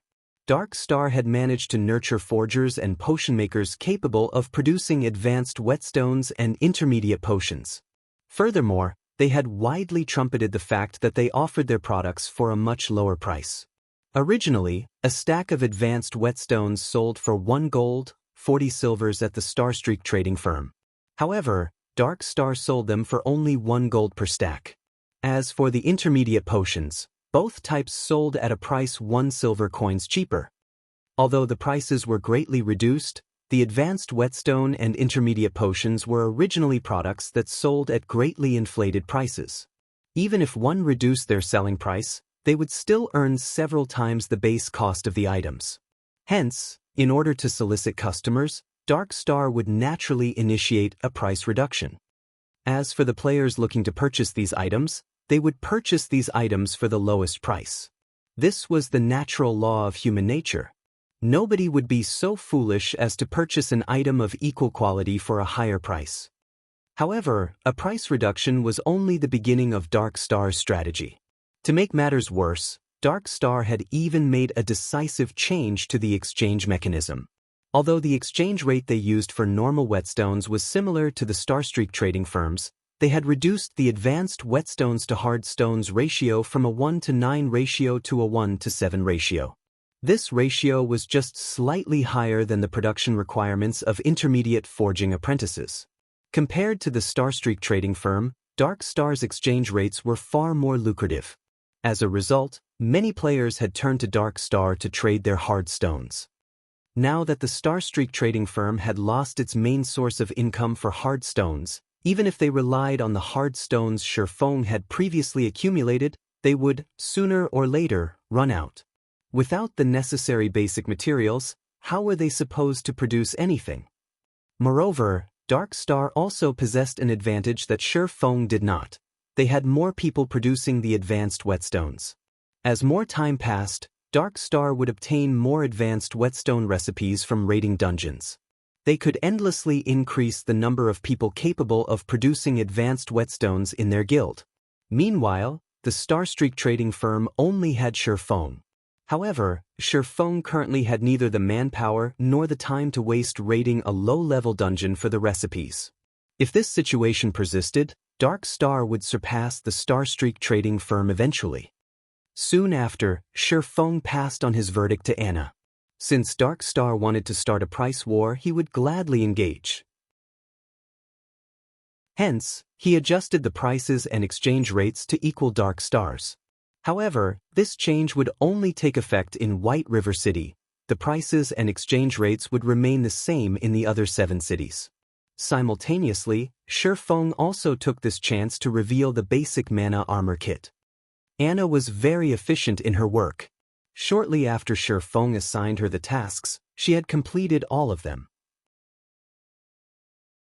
Moreover, she had also added an additional counter on the second floor specifically for selling the basic mana armor kits. Visiting players quickly discovered the new addition. There's a new counter here. What's this basic mana armor kit? Won't we know once we take a look? Originally, one of the elite parties present on the second floor had only come to the Starstreak trading firm with the intention of purchasing some normal whetstones for future use. However, when they noticed the appearance of the new counter and a new product, curiosity got the better of them, and they decided to investigate. Crap, this is insane. Is this thing made of silver? They're actually charging 20 silver coins for a broken armor kit. I can get a piece of level 10 bronze equipment with that kind of money. They're even limiting the sales of this thing to 50 pieces a day. This is too expensive. Even though we are an elite party, our harvest from a single dungeon raid will, at best, amount to 2 to 3 pieces of bronze equipment. Moreover, not only do we risk losing experience, but we also need to spend money on potions and repairs after a raid. One armor kit already amounts to our party's total harvest in a single day. Wait a minute, why are the attributes of this armor kit so high? We can bind a total of 3 pieces on per character. The total attributes of 3 pieces is even higher than a level 10 mysterious iron ranked breastplate. Every armor kit is marked with a black flame. Don't tell me this is something made by the Black Flame Forger? Originally, the members of the team had cursed the Starstreak trading firm for trying to rip them off. However, the moment they noticed the attributes on the mana armor kits and the Black Flame mark, they involuntarily shuddered. Who was Black Flame? He was someone every veteran player throughout Starmoon Kingdom knew. Although the Glimmer chestplate was outdated at this point, it was an undeniable fact that the item had once caused an uproar throughout Starmoon Kingdom. Moreover, due to its gallant appearance, many players still held onto their Glimmer chestplates. The ones that held the Black Flame mark looked even more awesome, and countless collectors wished to possess of one of these pieces. Unfortunately, such marked pieces were exceedingly rare, and right now each piece was already worth 50 silver coins on the black market. Yet, even at such an insane price, nobody would willingly sell theirs. Now, Black Flame had revealed himself once more. He was even selling such powerful mana armor kits. It was just like the saying that had circulated Starmoon Kingdom, Anything produced by Black Flame would definitely be a premium product. How much money do we have right now? Speaking softly, the leader of the elite party suddenly asked in the party chat. Brother Qin, we barely have 43 silver coins if all 6 of us pool our money together. We have only managed to collect this after much difficulty to repair our equipment and buy some potions. You can't be thinking to trade a portion of the hard stones we collected for normal whetstones, then sell the rest. Also, sell all of the gemstones we previously obtained. Before anybody discovers this armor kit, we need to buy as many as we can. As long as we can equip our MT and healer with 3 of these mana armor kits, we can easily clear normal mode party dungeons. Furthermore, by the time Starstreak sells out on these mana armor kits, we can resell our extras for a high price. We should be able to earn back most of what we have spent. When the other party members realized the logic behind their party leader's words, they immediately started pooling their money and sold all of their expendable items to buy as many basic mana armor kits as they could. If both their MT and healer could have an additional piece of mysterious iron equipment, they could greatly reduce the number of deaths when they raided a dungeon. With an additional 240 defense and 12 endurance, their MT's strength would soar to the next level. Their MT could tank boss monsters with much greater ease. Not to mention, their healer would also receive an upgrade. Soon after, the elite party's MT and healer each bound 3 basic mana armor kits to their equipment. The party also bought an extra piece for future use. In reality, it wasn't just this particular elite party that had found out about the basic mana armor kits. Several other elite parties and independent players that had wandered into the Starstreak trading firm had secretly sold off their assets after discovering the armor kits. Some of the players who were wealthy in reality even went as far as to purchase coins at a high price to purchase the armor kits. As a result, 50 basic mana armor kits silently disappeared from the Starstreak trading firm. During the night, when the moon was bright and the stars were few, many players would come to the pub to relax and chat. Old Qin, why is your party so happy today? You guys even bought such expensive alcohol to drink. Don't tell me it's your birthday? A party leader of another elite party asked. Our 3-headed wolves party is very happy today. Here, I'll treat your 9-headed birds party to this bottle of ice blue spirit. Did you guys strike it rich? Why are you being so generous? This is a high-quality spirit that costs 3 silver coins. Of course. Today, our party managed to clear a hard mode party dungeon for the first time. We also managed to get a piece of mysterious iron equipment for our MT from that dungeon raid. Tomorrow, we plan to raid another hard mode party dungeon. The other players inside the bar were immediately shocked when they heard that someone had managed to clear a hard mode party dungeon. They all sent envious gazes at the player called Qin. Throughout White River City, the number of independent parties that managed to clear a hard mode party dungeon could be counted on one's hands. Old Qin, stop boasting. Did you think I don't know about your party's strength? Not to mention hard mode, you guys still have to struggle through life and death to even clear a normal mode party dungeon. The party leader of the 9-headed birds frowned in disbelief. If it were in the past, of course, it would be impossible. However, our party's MT has over 1,000 defense and 1,600 HP right now. Qin gleefully boasted. The party leader of the 9-headed birds was greatly shocked by this information. After all, he and the other party leader had known each other for a long time now, so he knew Qin from top to bottom. Previously, the 3-headed wolf's MT had not been so powerful. He was even weaker than the 9-headed bird's MT by a small margin.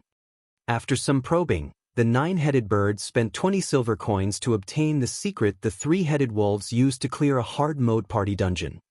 The main reason for the 3-headed wolves' success was the contribution of the basic mana armor kits. During the day, the 3-headed wolves were one of the parties that had secretly bought the basic mana armor kits from the Starstreak trading firm. With their newly improved MT and healer, in addition to their familiarity with the dungeon they cleared, they finally managed to achieve the feat that all independent parties aimed for, clearing a hard mode party dungeon. Chapter 230 Crazy Night. The night bazaar of White River City had been organized to allow players to conduct business with each other. Due to Dark Star's incessant advertising, the bazaar today had grown lively. Many guilds had collected a large amount of hard stones and coins to purchase the advanced whetstones from Dark Star.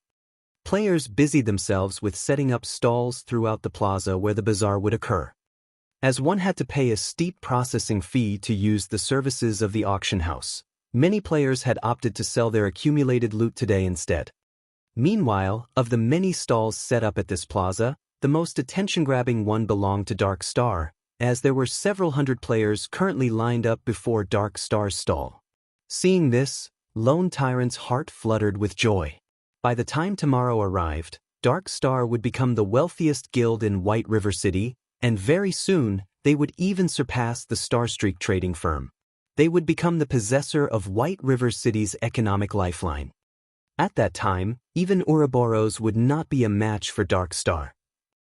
Half an hour after the bazaar started, something odd happened.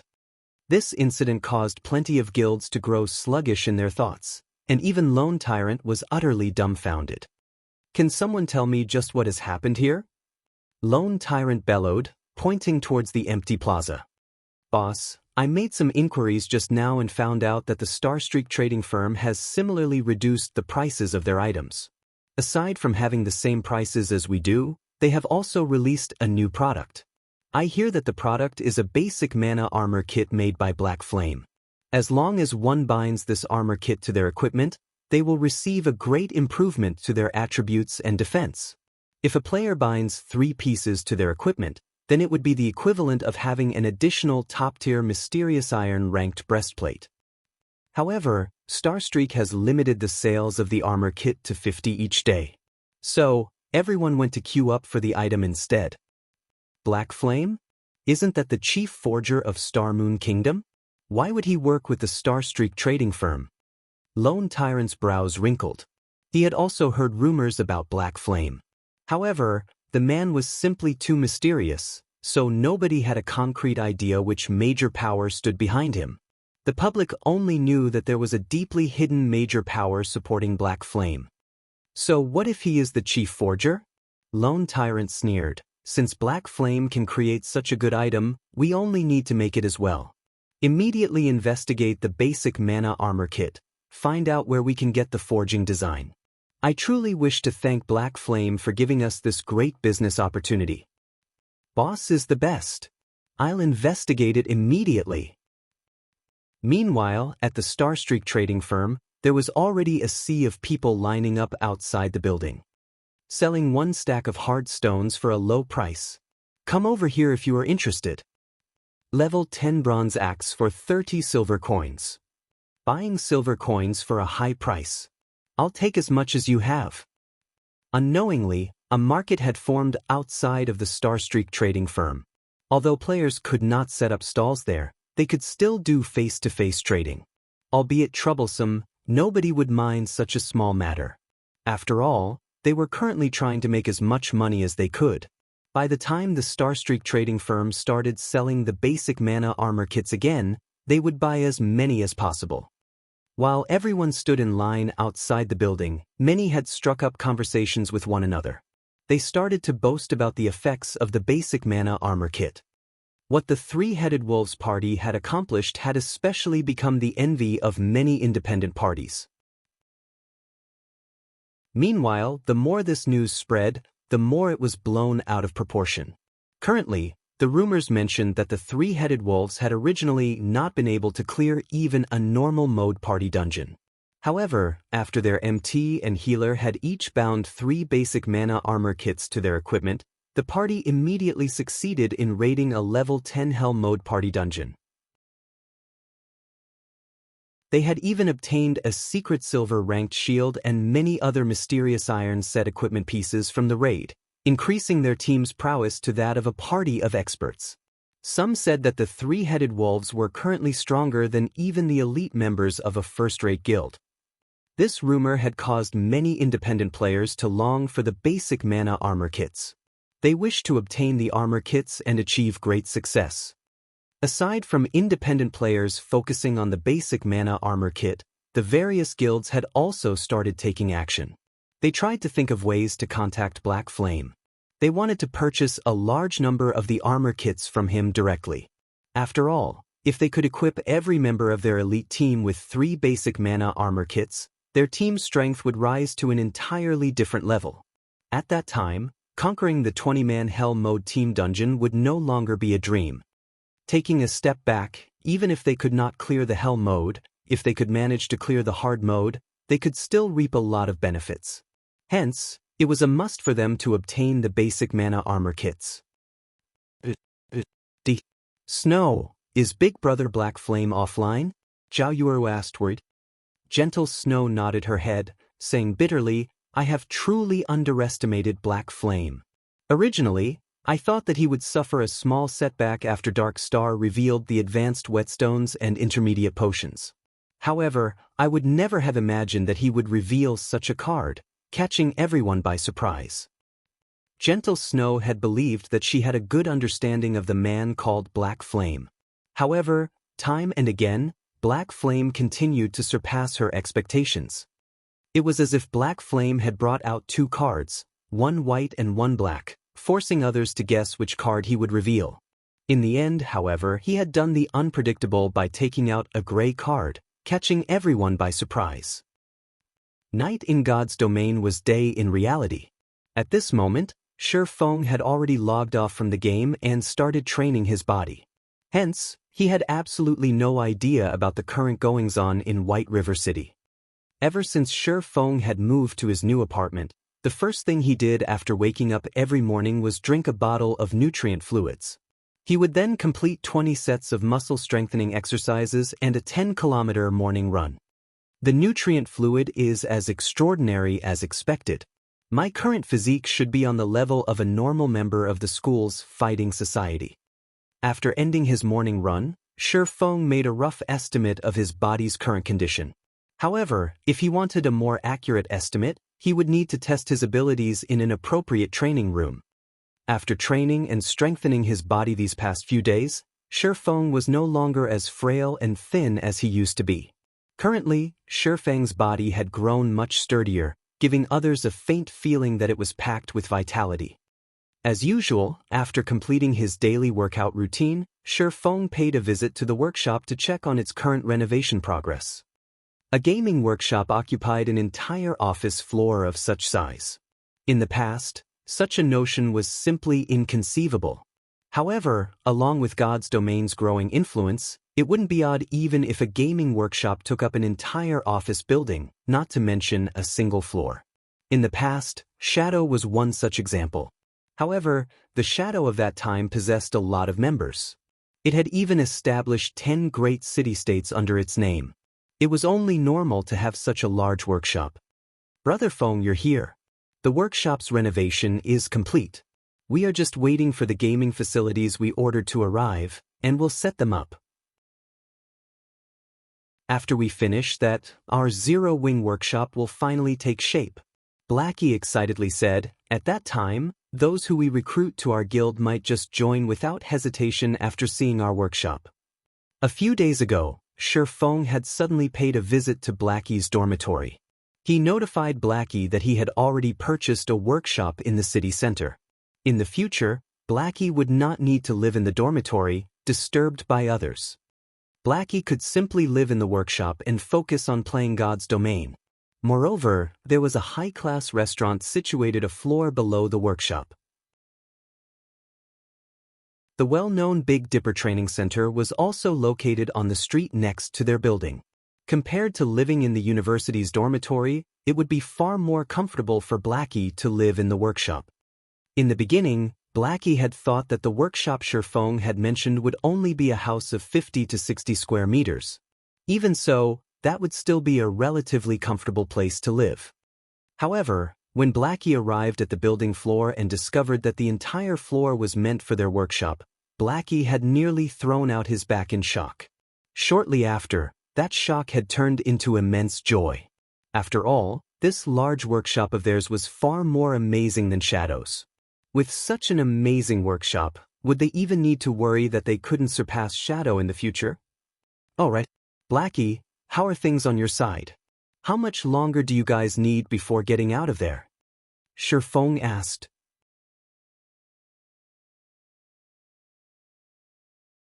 Chapter 231, Legendary Genius. Blackie and the others had been trapped in the Trial of God for several days now.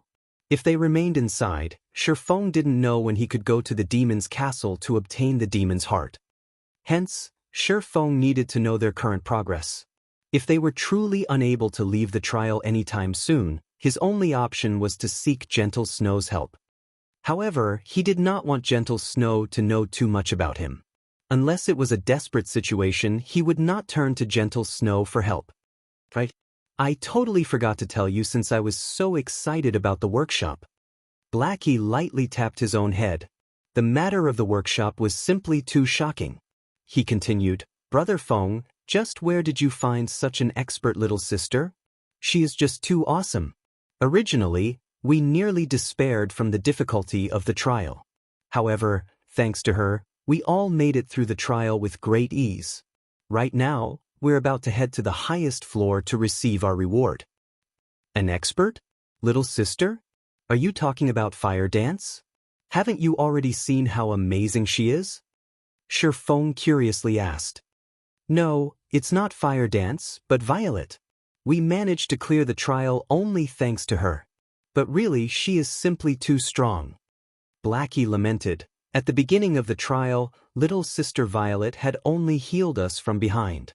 As we progressed, her healing grew better and better, and she was able to grasp the timing of her heals perfectly. However, the monsters in the trial also grew stronger. After some time, we were barely surviving even with little sister Violet's excellent healing. It was then that she took action. Although her combat standards in the beginning were very crude, as the battles continued, one after another, her combat standards increased endlessly. Within just a day, she had already surpassed fire dance. I even felt that the Trial of God was created specifically for little sister Violet. Inside the Trial of God, for every trial we cleared, we would be given an evaluation and an appropriate reward. Meanwhile, ever since little sister Violet took action, she always obtained an evaluation of rank A or above. Her equipment and skills continuously upgraded, and regarding damage output, even though I had the Mavis's guard, I only won against her by a small margin. If little sister Violet also had an epic ranked staff, she would have long since left me in the dust. Little sister Violet is the most talented person I have ever met in God's domain. Brother Feng, if you saw her frightening growth rate, you too would be shocked. After having mentioned Violet Cloud, Blackie could not stop his mouth as he talked on and on about her. Blackie spoke as if Violet Cloud were the strongest expert in God's domain, and nobody was above her.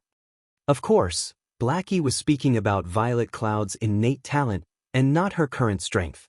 After all, Violet Cloud's rate of improvement was simply horrifying. With such an improvement rate, she would sooner or later become the strongest player in God's domain. It's good that you guys passed the trial. However, you shouldn't just pay attention to Violet. Don't forget that you are a cursemancer, while she is a cleric. You also hold an epic-ranked staff in your hands. If your damage really does lose to hers, then you're going to have to hand over the Mavis's guard to Violet. Shifeng joked. However, he was truly relieved. It was no wonder Violet Cloud had managed to become a cleric god in the past. Her innate talent was not a sham. However, maybe because Violet Cloud had played a cleric in the past, she had never revealed her true potential during the early stages of the game.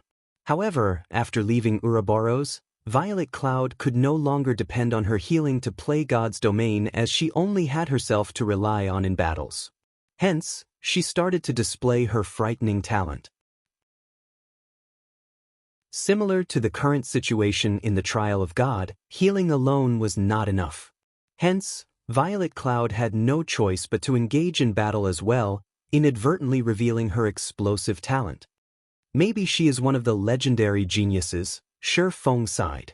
In the past, although his techniques were good, when compared to Violet Cloud, the difference between them was like heaven and earth. It was no wonder Violet Cloud had become a cleric god. However, Shi Feng would no longer waste his time in this life. He would not ignore training his body. Currently, the workshop could accommodate up to several hundred people. Moreover, there were also private rooms meant for upper management. Furniture of superior quality decorated these private rooms, and just the cost of a single set would have left Shi Feng's past self in awe. Aside from the private rooms, Shi Feng had also set up a workout room that allowed one to carry out some simple exercises. God's Domain was not just any random game where players could become a tyrant by pulling a few all-nighters. If one wanted to campaign in God's Domain, they needed to prepare for a long and arduous war. Hence, players in God's Domain needed to balance both work and rest, and most importantly, train their bodies if they wanted to succeed. Brother Feng, the university's fellowship party is the day after tomorrow. Should we buy a luxury car and drive there? At that time, I want to see just who would dare look down on our zero-wing workshop. Blackie said excitedly. I'll pass on the luxury car. I cannot afford such a thing right now. Shi Feng shook his head as he laughed. Although Shi Feng had similarly thought of buying a luxury car to keep up appearances, he was currently tight on money. He still owed a large sum of credits. It would be better to take a more pragmatic approach. Following which, Shi Feng and Blackie spent the entire day putting up the finishing touches to the workshop. The remaining problem they faced was the lack of members. They needed to recruit a large number of new members with potential. When night arrived in the real world, Shi Feng entered God's Domain once more. Shortly after leaving the forging room, a low ring sounded by Shi Feng's ears. It was the alert tone that signified the arrival of a system message. However, the alert did not end at just that once. The ringing persisted for a long time and only stopped after over 10 minutes had passed. With a headache, Shi Feng called up the message interface. Immediately, several thousand messages appeared on his display, and all of these messages had been sent to his alternate ID, Black Flame. Shi Feng then took a look at these messages. All of them were from people attempting to purchase the basic mana armor kits. Moreover, aside from the players in White River City, even the guilds from other cities were trying to contact him. However, Shi Feng simply revealed a smile at these messages, as he had already achieved his goal. Fame. Not Starstreak's fame, but Black Flame's. Moreover, as long as he had the basic mana armor kit, Starstreak Trading Firm's business would not sour. According to Anna's latest report, the Starstreak Trading Firm had earned over 900 gold per day. However, this was only the beginning. As they increased the number of forgers and potion makers under their command, their daily production rate would also increase. As a result, the money they earned would similarly increase. It was only a matter of time before they managed to earn 30,000 gold. However, there was still a far more important matter that Shi Feng needed to deal with right now. Hence, Shi Feng immediately contacted Gentle Snow. Miss Snow, can I ask you for some help? I wish to buy a few advanced whetstone recipes from you, Shi Feng asked. The drop rate for the advanced whetstone recipe is extremely low, and even Ouroboros has only managed to procure several copies. Since we are old acquaintances, I can sell a few to you. However, I want to conduct the trade using basic mana armor kits. Gentle Snow revealed a smile. She rejoiced at the fact that Black Flame came to her for help. If so, she could just directly request to exchange for the basic mana armor kits. Ever since the basic mana armor kits were revealed to the public, she immediately had her subordinates conduct an investigation on the item. However, they promptly discovered something unusual. It did not drop from anywhere at all. It seemed to be a special forging design obtained through a quest, so there was no way for others to obtain it at all. Hence, if they wanted to obtain any mana armor kits, they could only obtain them from Black Flame himself. Alright, but I wonder how Miss Snow plans to exchange. 1 advanced whetstone recipe for 20 mana armor kits. I can trade 3 copies with you. Deal. You can send one of your subordinates to conduct the trade at the Starstreak Trading Firm.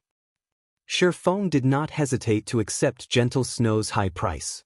After they agreed upon the transaction, Shi Feng disconnected the call. He then took the mana armor kits he had just finished producing to the Starstreak trading firm. Shi Feng intended for Cream Cocoa and Melancholic Smile to learn these advanced whetstone recipes. After all, he still had many matters of his own that he needed to deal with. He couldn't just forge items all day. In the future, the Horizon Alliance's main strength would still have to depend on them. Thus, he purchased those recipes. Brother Feng, we're out of the trials. When do we head to the demon's castle? Shortly after Shi Feng had finished dealing with his own matters, Blackie's message arrived.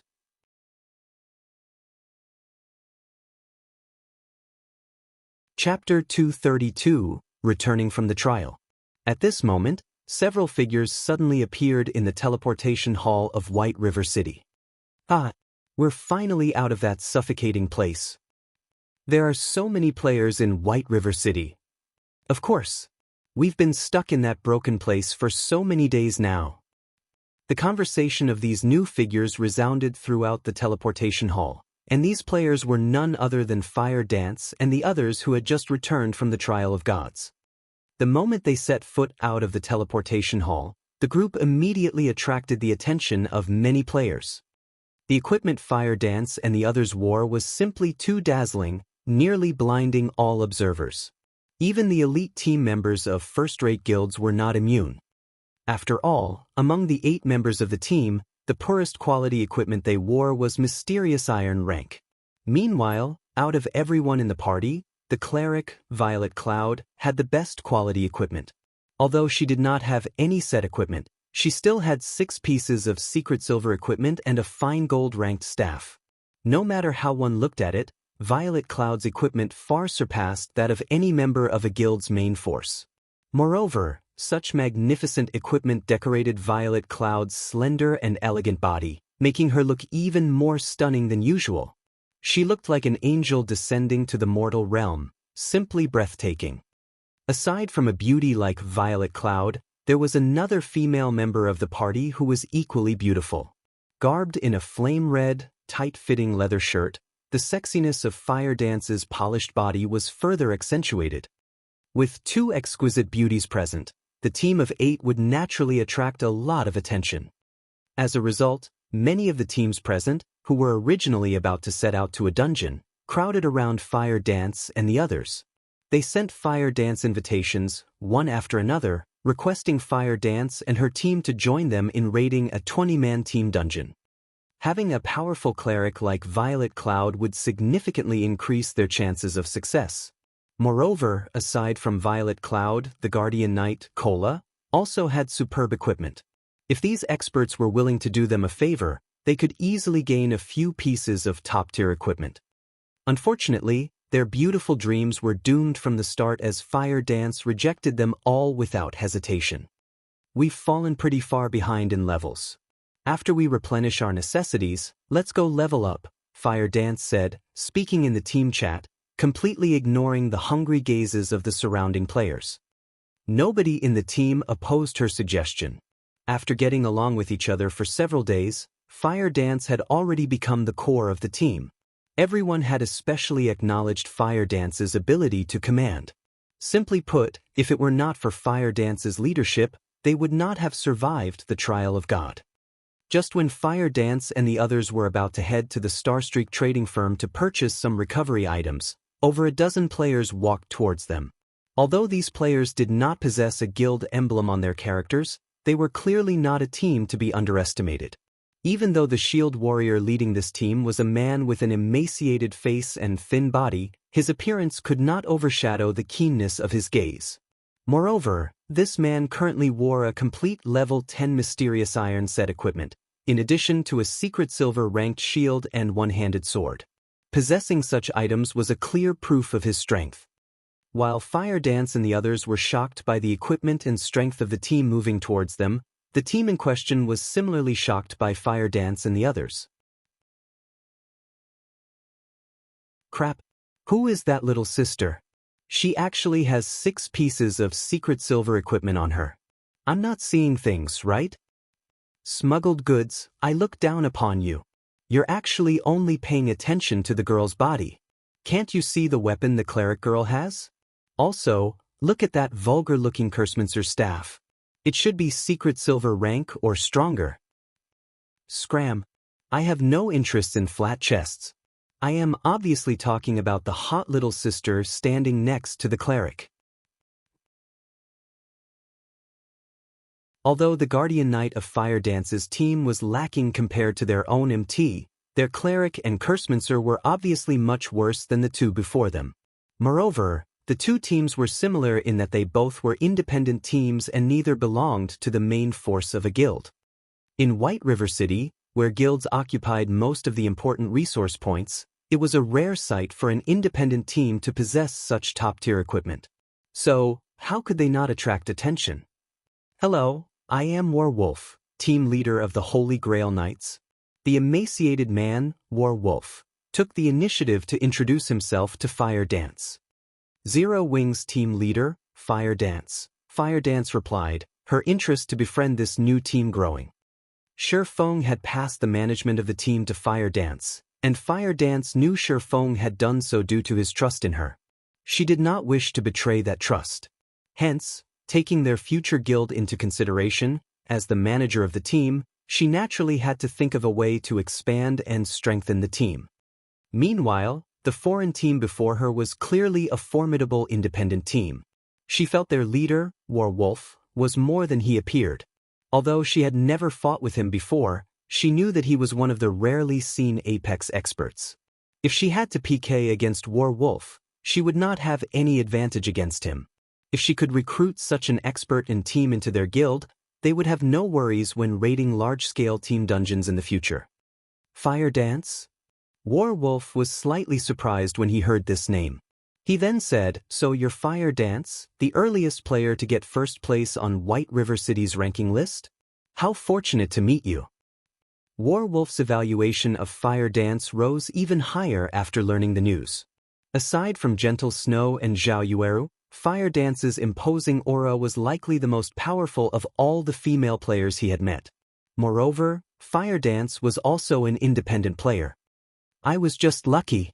Fire Dance smiled as she said, I see that Team Leader Wolf is about to go dungeon diving. That's right. We're currently about to raid the level 12 Frost Nest, Warwolf revealed. Is Miss Fire Dance interested in joining us? The Frost Nest was a level 12, 20-man team dungeon. Currently, aside from the main force of the major guilds, no other team possessed the strength to challenge such a dungeon. Thank you for your kind offer, but we still have our own matters to attend. We will definitely join you if we have the chance in the future. Fire Dance immediately rejected Warwolf's offer. Feng had previously instructed them to raise their levels as he still had some important matters to deal with. If they entered a dungeon right now, their leveling speed would suffer, and they might even lose some EXP. Hence, Fire Dance chose to reject the offer without a second thought. That's truly unfortunate. Let's add each other as friends, Miss Fire Dance. If we have a chance to raid a large-scale team dungeon together in the future, we can contact each other more conveniently. Warwolf sent Fire Dance a friend request. Since Fire Dance was also an expert of God's domain, common equipment would not satisfy her, yet, to obtain high-quality equipment, aside from killing Lord-ranked field bosses and completing special quests, the only other option was raiding a team dungeon or a large-scale team dungeons. However, an independent team was different from guild members. The teams were loosely formed, and the strength of the members usually varied. If an independent team relied solely on themselves, they would have no way of clearing a large-scale team dungeon. Hence, independent teams needed to cooperate with one another. Only by combining the strength of multiple independent teams would they have a chance of raiding a 50-man or above large-scale team dungeon.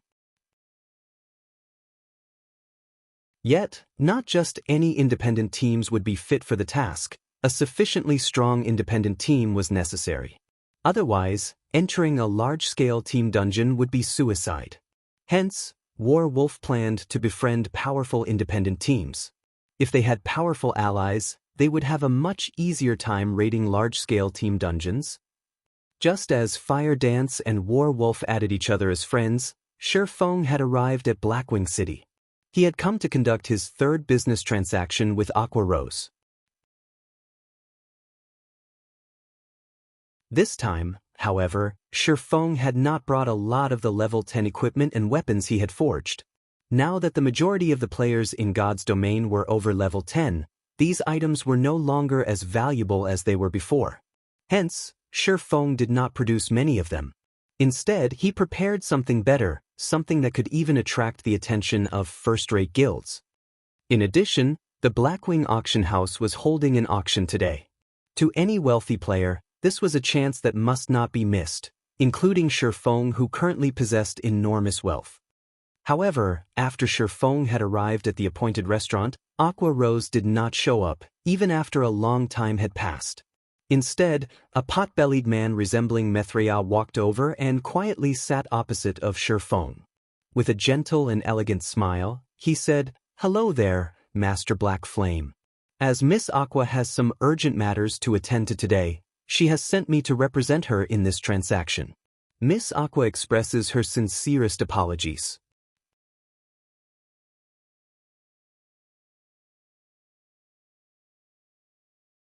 Chapter 233, Astronomical Transaction. Miss Aqua has some urgent matters? Shifeng was slightly surprised. That's right. Although I cannot reveal to your excellency what those matters are, I, Joking Scholar, can represent Miss Aqua in conducting the transaction with you. However, Shifeng did not believe him. Every time he and Aqua Rose completed a transaction, both sides would gain massive profits. Logically speaking, there should be nothing more important than this matter. Even if Aqua Rose truly had an urgent matter, she should have at least notified him beforehand. However, Aqua Rose had not. Shifeng carefully observed this Mithria-like person.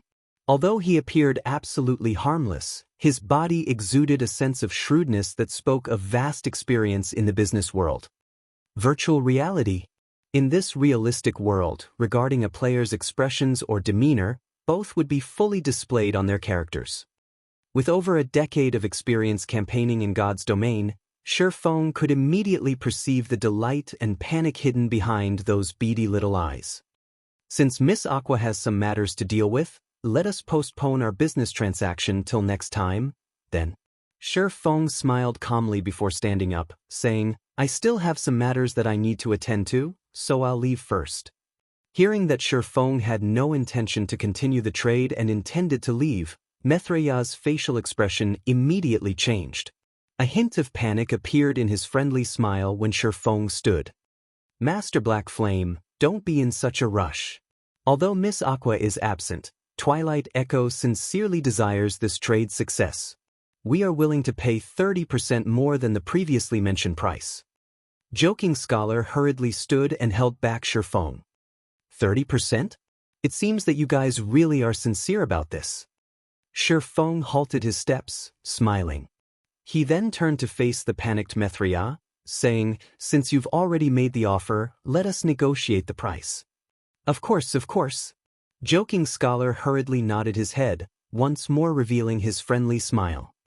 Following which, the two sat and resumed their business transaction. "Do you have what I asked of Miss Aqua the last time?" Shifeng asked. "Master Black Flame, please have a look." Joking Scholar retrieved several bags. Hard stones and rare forging materials filled the majority of these bags.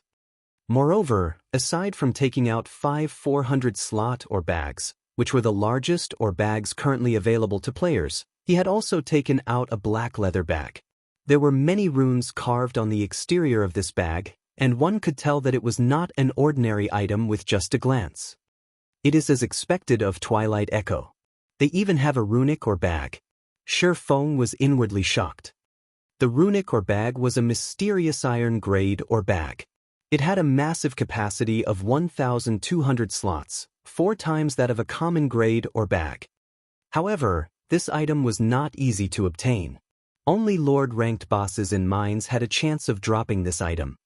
Compared to the previous encounter, this transaction would be far larger. Joking Scholar had prepared over 2,000 stacks of hard stones, 300 stacks of fine iron ore, 400 stacks of silver ore, and 200 stacks of mithril oregon. Furthermore, There were also 100 stacks of gold ore, which was currently unavailable in Star Moon Kingdom. Just how much manpower and resources had they spent in the process of gathering such a large amount of precious ores? This was precisely the strength of a first-rate guild. It was not something a normal guild could compare to. Good, everything that I requested is here. Deducting all these ores, if we factor in the 30% increase in price you previously mentioned, you just need to pay me an additional 120 million credits. Shi Feng took out a letter that had been encrypted by the system and placed it on the table. Only a specified person could open this letter, and outsiders had no way to discover its contents. When Joking Scholar heard the price of 120 million credits, his smiling expression immediately froze. He had nearly spat the black tea that was in his mouth, the teacup in his hand nearly falling to the ground due to his trembling. The 120 million credits is the price of this encrypted letter. Joking Scholar looked at the white envelope on the table, his facial expression turning extraordinarily ugly. His previously beady eyes abruptly widened as he sent a chilling glare at Shi Feng, coldly saying, "Master Black Flame, aren't you going a little too overboard? We of Twilight Echo have come here with the sincerest intentions to conduct business with you. Are you looking down on Twilight Echo? Or do you not take Miss Aqua seriously?" No matter how stupid Joking Scholar was, he knew that no transaction in God's domain could currently achieve such a frightening cost. That was 120 million credits. Not 120 million hell money. Such an amount was sufficient for a normal person to live the rest of their life in luxury. Even Joking Scholar himself would not earn such an amount in this lifetime. The only possibility was that Shi Feng was toying with him, or that Shi Feng had already found out that he was a fake. However, as a preventive measure, he still used Aqua Rose's name to warn Shi Feng. Shi Feng calmly smiled at this Methraia's reaction. He paid no mind to Joking Scholar's chilling and threatening gaze, unhurriedly saying, "How could you say such a thing? Weren't you the one that suggested for the 30% increase in price? I've fully followed our previous agreement and have brought what that Miss Aqua requested. Could Miss Aqua have forgotten to tell you about it? Or is it because you are fake?" A chilling light suddenly flashed in Shi Feng's eyes as he loudly questioned, "You?" At this moment, Joking Scholar gnashed his teeth in anger. Shi Feng had clearly pretended to be the fool here. Yet he could not just reveal Shi Feng's act. "Master Black Flame, of course, I was sent here by Miss Aqua. Please stop trying to probe me. Miss Rose never agreed to this." Joking Scholar was no fool. He thought that Shi Feng was currently trying to probe him, so he quickly cooled his temper. "Probe? What reason would I have to probe you?" Shi Feng smiled as he said, "I am very serious. If Aqua Rose didn't mention such an important agreement to you and you have no knowledge of it, then it seems you are indeed a fake. If that is so, then I am truly sorry. Our business transaction ends here." Saying so, Shi Feng stood and prepared to leave. Joking Scholar immediately panicked. He could no longer discern whether Shi Feng's words were true or not. In the beginning, he thought Shi Feng was trying to swindle him. Now, however, it would seem that his previous preconception might be wrong. Have I really guessed wrong? Was this letter actually what they intended to trade? Joking Scholar felt that his brain was no longer sufficient to process this matter. He could not see through Shi Feng at all. Previously, Shi Feng had expressed immense interest in continuing the trade. Now, however, Shi Feng was about to leave after scoffing. Just what was he supposed to do? Joking Scholar had personally witnessed the benefits Aqua Rose had obtained through her transactions with Shi Feng. If Twilight Echo could periodically conduct similar trades with Shi Feng and obtain such immense profits every time, the other first-rate guilds in their kingdom would have no chance to compete with them. They would become the tyrant of their kingdom. Just by becoming the lord of a city, the benefits that ensued were enough to attract the world-class corporation's investments. Not to mention receiving a few hundred million, they could even receive tens of billions of credits. If Twilight Echo could become the tyrant of a kingdom, they could receive investments from over 10 major corporations.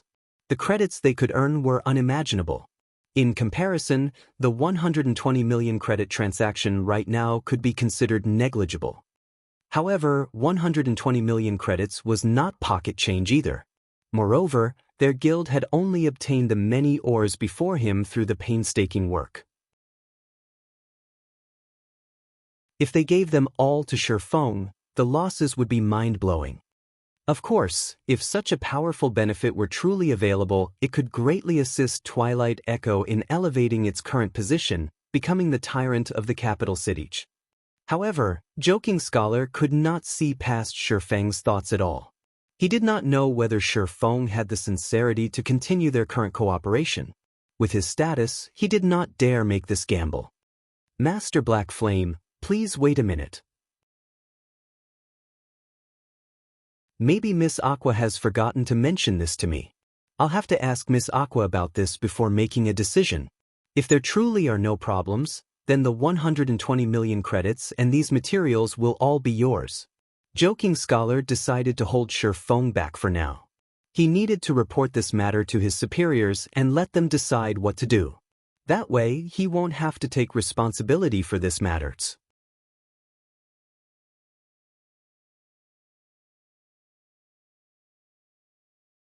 Chapter 234. While the priest climbs a post, the devil climbs 10. Naturally, Shifeng could not just walk away after hearing Joking Scholar's words.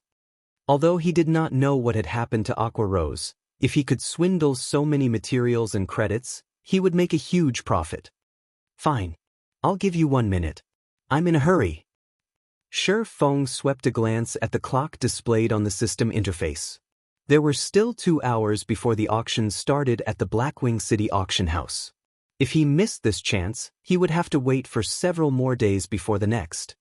Since a lot was at stake, Joking Scholar dared not waste any more time. He immediately sent a message to his superior, awaiting the decision. After waiting for half a minute or so, Joking Scholar received a reply. Joking Scholar immediately felt his mood refresh when he read the reply. Master Black Flame, Miss Aqua has said that, due to the transaction being of such magnitude, if we are to conduct this trade, we need to verify the item that you have provided. Of course, I will preside over this verification. If there truly are no problems, we will immediately transfer the money to you, Joking Scholar confidently informed Shifeng. That won't do. If you guys get a look at the contents of this letter, then the information inside will no longer have any value. What if you decide not to pay me?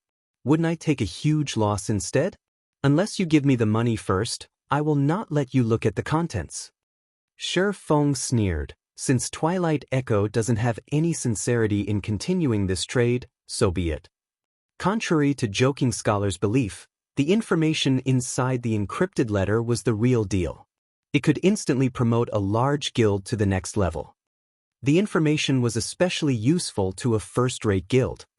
Of course, this information would not actually sell for an astronomical price of 120 million credits. Since he had cooperated with Aqua Rose in the past, he would not betray her and cooperate with someone else. Hence, he had only mentioned such an astronomical price to play with Joking Scholar. Master Black Flame, we are very sincere in this matter. If you continue responding to our sincerity in such a way, we can only take it as you toying with Twilight Echo. None who attempt to make fools of Twilight Echo find a good ending. If Master Black Flame doesn't want a misunderstanding, please let me take a look at the information contained in the letter.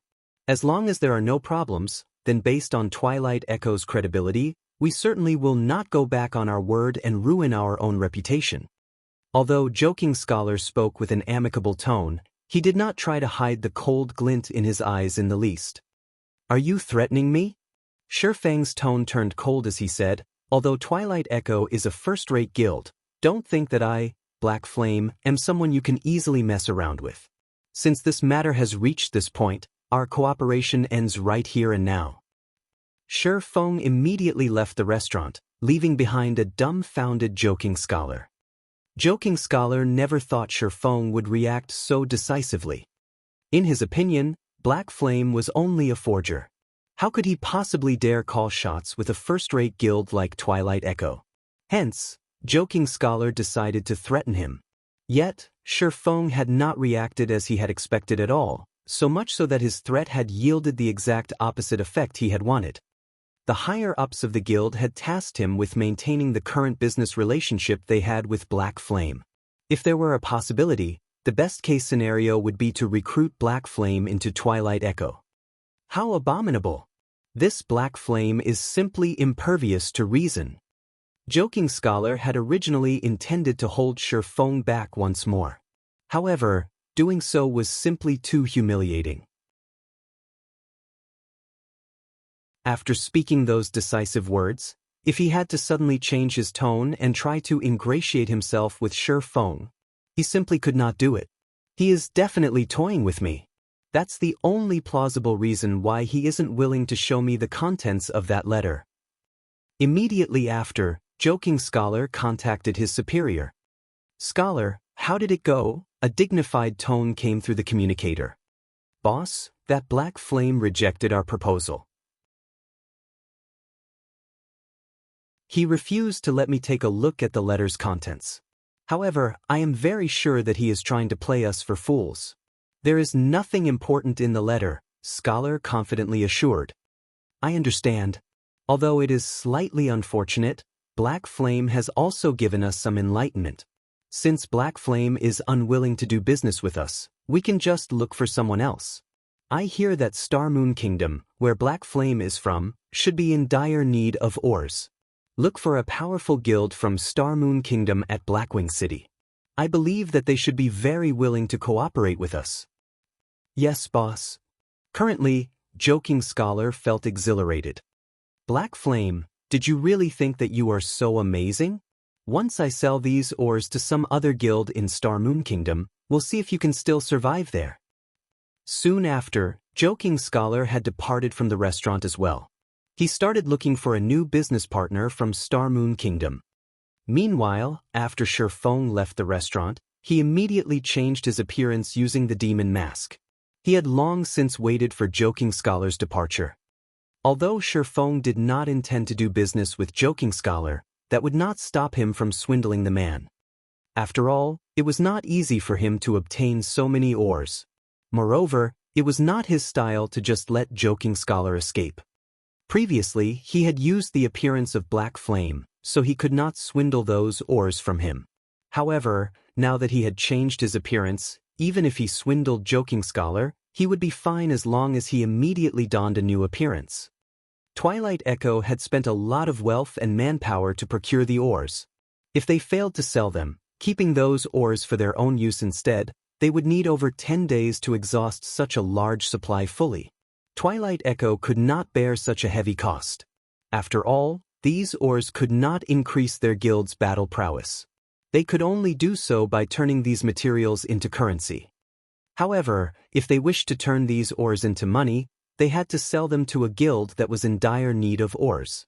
As for independent players, they simply had no way to deplete such a stock. Unless they paid with credits, even a first-rate guild could not afford so many ores. However, would Twilight Echo lack credits? That's right, they didn't lack credits. If they could spend credits to purchase a large amount of gold coins, they would have spent several 100 million credits without hesitation. However, the main god system had not activated an exchange system for coins. As for the virtual trade center, there was simply not enough gold coins to satisfy their demands. Most importantly, if they purchased gold coins in bulk, their actions would inflate the prices of gold coins endlessly, and doing so was not a worthwhile investment. This was also one of the reasons why large guilds normally would not purchase gold coins in bulk. If Twilight Echo could not sell these ores quickly, it would wound the guild's development. However, it would not be an easy task to find a business partner willing to purchase so many ores. The only possibility they had was to look for a guild from Star Moon Kingdom. As long as Twilight Echo investigated, they would immediately discover that Black Flame was from Star Moon Kingdom. Meanwhile, the fact that Black Flame purchased so many forging materials proved that Star Moon Kingdom was in dire need. As long as the upper echelon of Twilight Echo had brains, they would naturally look for someone from Star Moon Kingdom to cooperate with. Unfortunately, Twilight Echo had miscalculated one point. It was not easy to obtain the pass required to enter Blackwing City. Even for a large guild, they would need to spend a lot of time and effort to obtain one. Not to mention, the majority of the guilds and players in Starmoon Kingdom didn't even know about the existence of Blackwing City. Quite some time had passed since the launch of God's Domain. However, the players from Starmoon Kingdom who could enter Blackwing City were among the extreme minority. It went without saying there were even fewer players who could afford so many ores. An hour quickly passed with Shifeng trailing Joking Scholar. Sure enough, Joking Scholar failed to find even a single player from Starmoon Kingdom. The majority of the players he met were independent players from other kingdoms and empires. Even when he met players belonging to guilds, these players were not part of their guild's backbone. Most importantly, none of these players had any interest in Twilight Echo's ores. This situation depressed Joking Scholar. He wondered just why he could not meet any players from Starmoon Kingdom. It would be fine even if it were even an independent player. At this moment, Shifeng took on Lone Tyrant's appearance using the demon mask, and he walked towards Joking Scholar casually.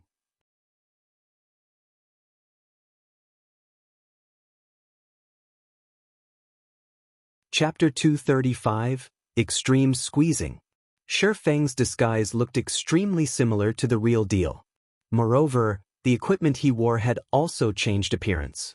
He now wore a complete secret silver set equipment. On his back, he carried the fine gold-ranked blood-red longsword and blood-red cross shield. Not to mention the guild leader of a second-rate guild, even the guild leader of a first-rate guild would find it difficult to obtain equipment as dazzling as Shifeng's. In addition, Shifeng had completely replicated Lone Tyrant's arrogant air, creating a vivid image of the guild leader. Right now, even if someone familiar with Lone Tyrant stood before Shifeng, they could not tell whether he was the real Lone Tyrant or not. The players that walked past Shifeng involuntarily found their heads turning towards him. Both envy and admiration filled the gazes they sent his way. The glowing effect of a fine gold weapon had nearly blinded their eyes. At this moment, Joking Scholar was still blindly searching the streets for his target, a gloomy expression portrayed on his face. However, when his eyes landed on Lone Tyrant, who was Shifeng in disguise, his eyes flashed with a glint of excitement. His equipment. Not even our guild leader compares to him. The guild he belongs to must be very powerful. I hope he is a player from Starmoon Kingdom. Joking Scholar made a silent prayer as he walked towards Shifeng. Hello. I am Joking Scholar of Twilight Echo. May I ask if your excellency comes from Starmoon Kingdom? Joking Scholar asked in anticipation. Are your eyes a decoration? Of course, I am from Starmoon Kingdom. If you don't even know who I am, why are you even playing God's Domain? Shifeng arrogantly scoffed. Contrary to expectations, not only did Shifeng's scolding fail to anger Joking Scholar, but it had also made him rejoice. Immediately, Joking Scholar used an identification skill on Shifeng. Lone Tyrant. Affiliated Guild, Dark Star. After reading Shifeng's basic information, Joking Scholarly immediately started a search through the official forums for information. Very quickly, Joking Scholar uncovered most of the information available about Lone Tyrant, and his mood instantly lifted higher than before. How careless of me! I did not expect to meet the well-renowned guild leader Lone Tyrant of Starmoon Kingdom. I wonder if your excellency would be interested in purchasing some ores? Joking Scholar spoke unhurriedly. However, Shifeng inwardly smiled at Joking Scholar's words. Just as he had guessed, Joking Scholar was in a hurry to get rid of the ores in his hands. Ores? Are you looking down on our guild? Shifeng angrily demanded. Guild leader Tyrant has misunderstood me. Of course, I know that your excellency does not lack materials. Joking Scholar calmly said, however, what about the other guilds in Starmoon Kingdom? If guild leader Tyrant can sell a large number of ores to those guilds at a low price, wouldn't your excellency make a huge profit? At this moment, Shifeng faked an interested expression. Guild leader Tyrant, after the recent update of God's Domain, Fighting monsters places a huge toll on a weapon's durability. Hence, I believe that every guild would be very interested in whetstones. Meanwhile, the main material needed to produce whetstones is hard stones. I just happen to have plenty of hard stones with me right now, and I can sell all of them to your excellency at a very low price, Joking Scholar hurriedly said. Cheap hard stones? Shifeng appeared even more interested now, saying, Speak, then. I can sell these hard stones to your excellency at a price of 10 silver coins a stack. Similarly, I can also sell the other ores I have with me for much cheaper than those found in Starmoon Kingdom, Joking Scholar offered confidently. You call 10 silver coins per stack cheap? Are you trying to toy with me? Do you think I have so much time to waste on you? Shifeng growled, I will pay at most 5 silver coins a stack. Otherwise, we do not need to continue this conversation. Your Excellency, I know how much hard stones sell for in Starmoon Kingdom. Normally, each stack can sell for 11 to 12 silver coins. By reselling the hard stones Your Excellency buys from me, Your Excellency can still make an effortless 1 to 2 silver coins. Moreover, the amount of hard stones I have with me is by no means small. They can allow Your Excellency to make an immense profit. Joking Scholar had done his homework, thoroughly researching the prices of ores in Starmoon Kingdom. Hence, Joking Scholar felt confident that Lone Tyrant was interested in buying the hard stones. Lone Tyrant was simply trying to lower the prices to maximize his profits. 12 silver coins? Shifeng disdainfully said, that was the price 2 days ago. Now that everyone's level is higher, the available locations they can farm hard stones from has also increased. It is absolutely impossible to sell them at such a high price anymore. I'll repeat myself one more time, 5 silver coins a stack. If you don't want to sell, then so be it. Immediately, Joking Scholar grew flustered at Shifeng's words. Indeed, he had investigated the ore prices in Starmoon Kingdom 2 days ago.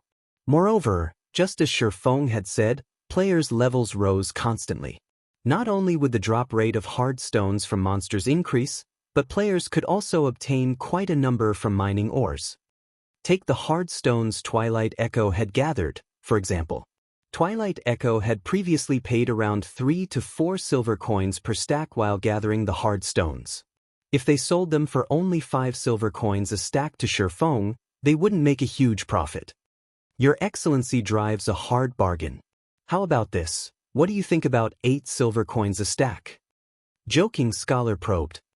Scram. If you're not going to sell them, then forget it. Shifeng pretended to grow angry. Although Shifeng stated that the prices of hard stones had fallen, the prices in White River City had not decreased by much. Each stack could still sell for around 11 silver coins right now. However, Shifeng was in no hurry. He knew that Twilight Echo was deeply afraid of keeping the hard stones and having their value depreciate as time passed.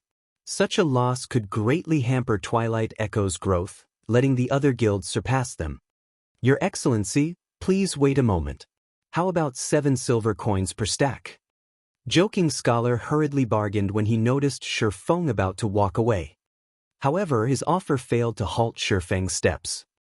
All right, 6 silver coins. I can't lower the price any further than that. Joking Scholar felt helpless at Shifeng's unyielding attitude. However, it was simply too difficult to find players from Starmoon Kingdom in Blackwing City. It was especially true for a guild leader like Lone Tyrant. If Joking Scholar could not sell these hard stones as quickly as possible, their value would continue to depreciate. However, reality was cruel. Shifeng did not halt his steps at all. Joking Scholar started to panic now. He hurriedly ran to stop Shifeng, saying in an urgent tone, Your Excellency, are you really not going to consider it? 6 silver coins is already a very low price. You can't find such an offer anywhere else.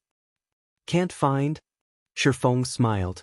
Although Starmoon Kingdom ranked above average among kingdoms that produced herbs, regarding mineral production, Starmoon Kingdom ranked below average. Thus, the mineral supply in Starmoon Kingdom lacked constantly. However, not every kingdom and empire was in a similar situation to the Star Moon Kingdom.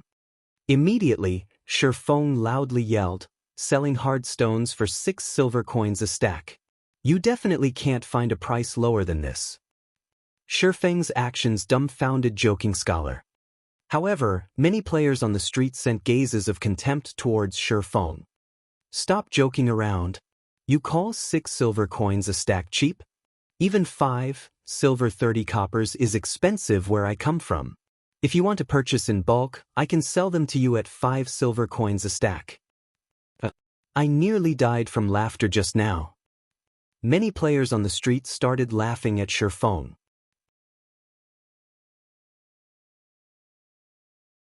However, the one who was truly embarrassed was Joking Scholar. At this moment, he felt so ashamed that he could not even raise his head to face Shi Feng. His absolute confidence from before had returned to slap him in the face. Moreover, someone had already made an offer of 5 silver coins per stack. Nothing could have a more powerful impact than this. How about it? Didn't you say that your hard stones were the cheapest? Didn't you say that I absolutely couldn't find a lower price than yours?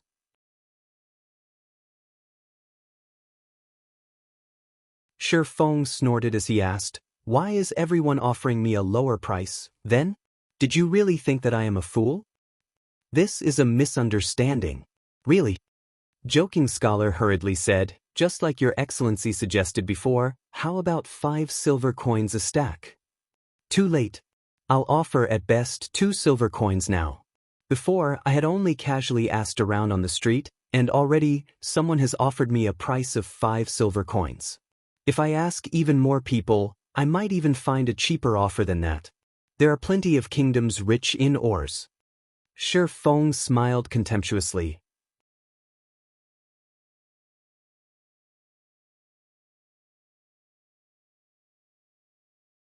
Chapter 236, Mysterious NPC. Shi Feng's offer this time truly shocked Joking Scholar. However, Joking Scholar knew that it was no longer possible for him to sell the forging materials for a good price. At this moment, Joking Scholar had finally realized that making money in Blackwing City was not an easy task. Although Blackwing City provided players with various opportunities, the competition here was more intense than any other city in God's domain. The players in Blackwing City came from various kingdoms and empires, and each one of these kingdoms and empires had their own specialties. Although Twilight Echo was a first-rate guild, they held no advantage whatsoever in this city. Even the forging materials they were so proud of held no advantage in this city. Joking Scholar honestly wondered how Aqua Rose had managed to make so much money from her trips to Blackwing City. Your Excellency, can you give me some time? After all, the price you offered is simply too low. I need to consult with my superiors before making a decision, Joking Scholar persuaded Shi Feng. Fine. It just so happens that I need to purchase some items. We'll meet up in this plaza in 30 minutes. Shi Feng nodded. The two promptly added each other as friends. After parting, Shi Feng immediately walked into an empty alley. The reason he had offered an extremely low price of 2 silver coins was to force Joking Scholar to contact his superiors. More importantly, he had done so to part with Joking Scholar. Otherwise, he would have no way of realizing his plan. After walking into the alley, Shi Feng immediately used the 7 Luminaries crystal and returned to White River City. He then rushed to the bank, retrieving several hundred stacks of hard stones and other ores, before using the 7 Luminaries crystal again to travel to Blackwing City. Afterward, Shi Feng looked for a dark, narrow alley. Glancing at his surroundings and making sure that he had not been followed, Shi Feng changed into a new appearance again. This time, he disguised himself as an old man with white hair. He then donned a black hooded cloak and changed his name to Carlos. Aside from his name, he had concealed his information. That should be about it. Shi Feng examined his disguise. Regarding outward appearance or temperament, both looked extremely mysterious. Moreover, his body also exuded a frightening aura. He did not look like a player at all. After confirming that there were no problems with his disguise, Shi Feng walked towards a relatively populated street. On the street he discovered a relatively well-equipped guardian knight, and without hesitation he walked towards this guardian knight. While he walked past this man, Shi Feng pretended to accidentally bump into him, knocking the man down to the ground. Originally, the guardian knight was enraged from being knocked down. However, just before he started cursing, he noticed that the old man before him had a shockingly powerful aura, so much so that he could feel his own body trembling slightly before this elder. Immediately, he used an identification skill on this old man and found out that the old man was called Carlos. Meanwhile, any remaining information about the old man displayed as unknown. In God's domain, there were only 2 scenarios that resulted in an unknown return from an identification skill. One was when the targeted player used a special item to conceal their information, while the other was due to a large gap in strength. In both cases, a normal identification skill would not suffice to determine the target's information. Meanwhile, the old man before him was clearly not a player, but an NPC. Hence, the guardian knight determined that the old man named Carlos was very powerful. Afraid that he would earn the ire of this mysterious NPC and get himself killed, the guardian knight immediately swallowed his words. "Young man, are you all right?" Shi Feng spoke in a dignified tone, casting an overlooking gaze at the guardian knight. "No, there are no problems at all," the guardian knight hurriedly said. "It's good that you're all right. However, it is still my fault for bumping into you. As compensation, you can come to my place to purchase items in the future. I will sell them to you at a discount," Shi Feng said. Immediately, he started walking towards a nearby alleyway. Could my luck have come? The guardian knight reacted quickly as he immediately followed Shi Feng into the alleyway.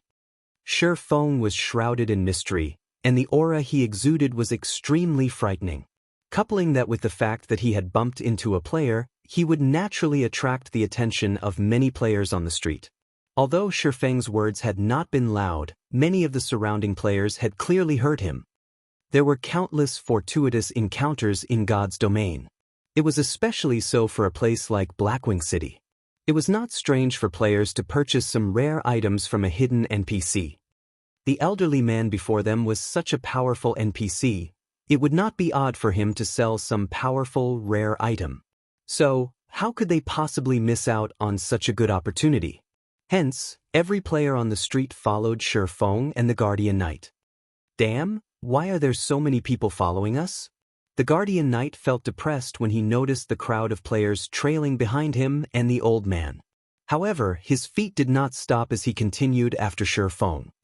Meanwhile, when Shi Feng noticed the large number of players following him, his lips curled into a smile. He had already achieved his goal. Soon after, Shi Feng led the crowd of players past the street where Joking Scholar was. As Joking Scholar had only needed to notify his superiors about the current situation, he had not wandered too far from his original location. Naturally, he also noticed the strange sight of a crowd of players following a mysterious old man. Hence, he hurried after one of the players trailing Shi Feng. After making a short inquiry, Joking Scholar learned the reason for this strange situation. His face lit up with joy as he, too, joined this army of players. Seeing that Joking Scholar had taken the bait, Shi Feng located an unoccupied gazebo and took a seat there. His expression remained indifferent as he gazed at the players following him. The guardian knight from before immediately walked up to Shi Feng without hesitation. He intended to find out what items he could purchase from the old man. In response to the guardian knight's actions, Shi Feng revealed a faint smile as he retrieved hard stones and many other types of rare ores. He then quoted extremely low prices for all these ores. Shi Feng quoted 1 stack of hard stones for 40 copper coins, a stack of 200 iron ore for 4 silver coins, a stack of 200 fine iron ore for 6 silver coins, 200 silver ore for 10 silver coins, and 200 mithril ore for 12 silver coins. The guardian knight was immediately dumbfounded when he heard these prices. The prices Shi Feng quoted were far lower than the current market prices. It was especially true for the hard stones that were currently in high demand. "Your Excellency Carlos, I wish to purchase 30 stacks of hard stones, the Guardian Knight said, excitement clear in his voice. After all, if he returned to his own country and resold these hard stones at 5 silver coins, he would make an immense profit. Anyone would grow excited over such a situation. Hence, the Guardian Knight spent all of the money he had on him to purchase hard stones from Shifeng. Meanwhile, the players that arrived a tad bit later were immediately stunned by the Guardian Knight's transaction.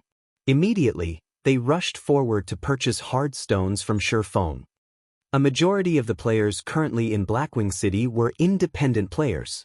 The money they carried did not amount to much, so the number of hard stones they could buy was limited.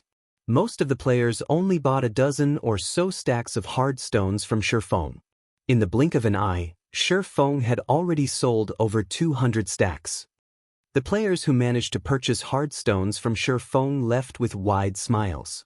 Some had even purchased gold coins using credits, shouting their offer on the streets.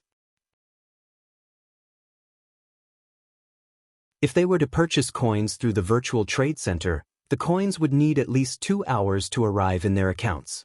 If it were a private transaction between players, however, they could immediately pay and receive the coins. Hence, these players immediately started yelling on the streets, going so far as to offer double the market price. Joking Scholar immediately panicked. This mysterious NPC was actually selling these items and at such a low price. There were even so many players purchasing coins on the streets. If news of this matter reached Dark Star's guild leader, Lone Tyrant's ears. If that happened, he would never get rid of the forging materials in his hands.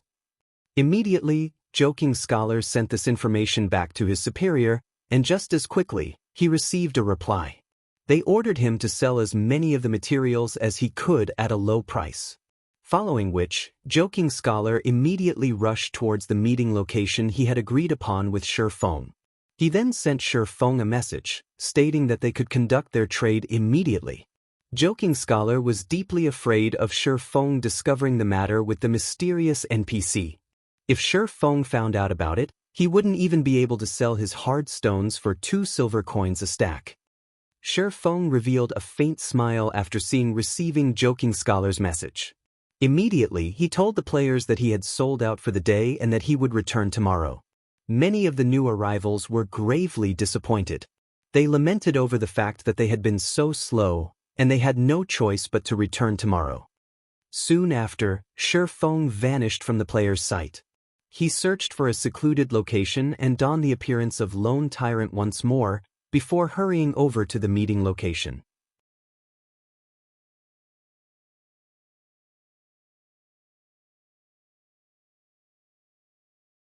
Chapter 237.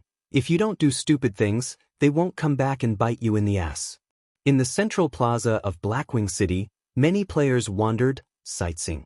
Blackwing City was a must-see destination as it had been built atop the peak of a mountain. Meanwhile, the stargazing tower loomed in the central plaza of the city. Through the usage of a floating platform, players could arrive at the top of the tower and witness the full beauty of Blackwing City. Beneath the stargazing tower, Shifeng located Joking Scholar.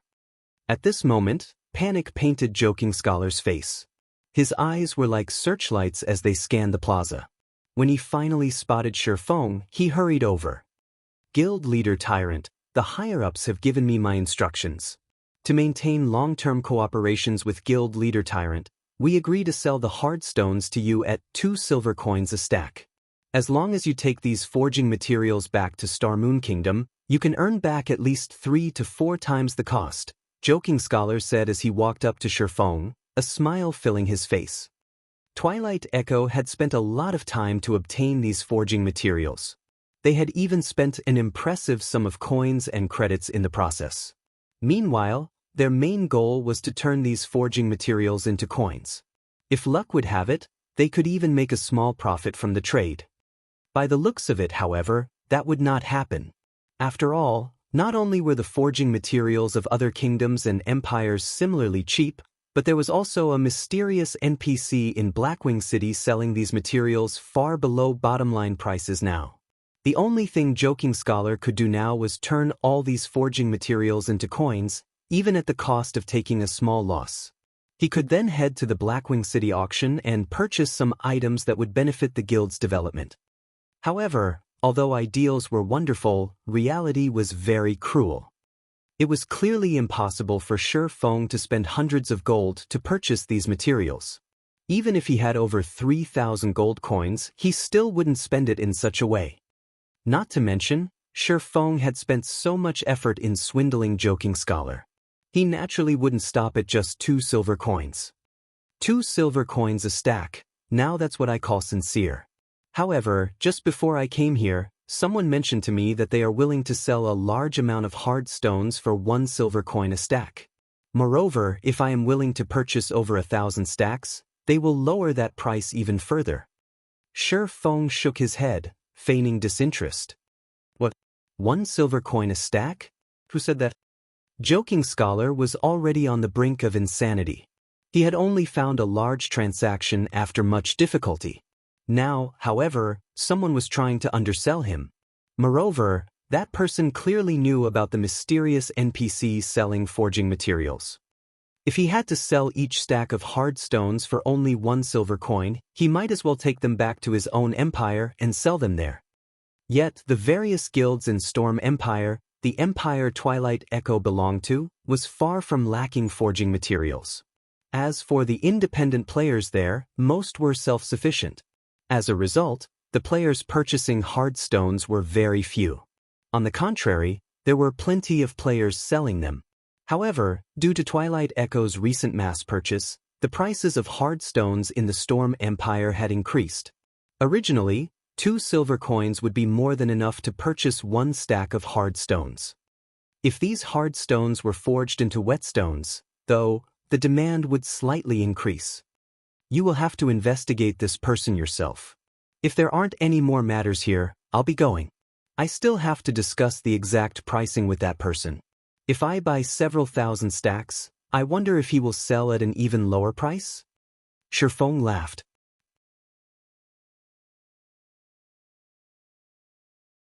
Guild Leader Tyrant, please wait a moment. Joking Scholar hurriedly said, if you are willing to purchase a large amount, Twilight Echo is willing to offer the same price as that person. If you are willing to buy more than 20,000 stacks, I can offer you a price of 60 copper coins a stack. Take it as a sign of friendship. Currently, Joking Scholar no longer cared about price. The only fortunate matter to him right now was the fact that Lone Tyrant had yet to discover the mysterious NPC.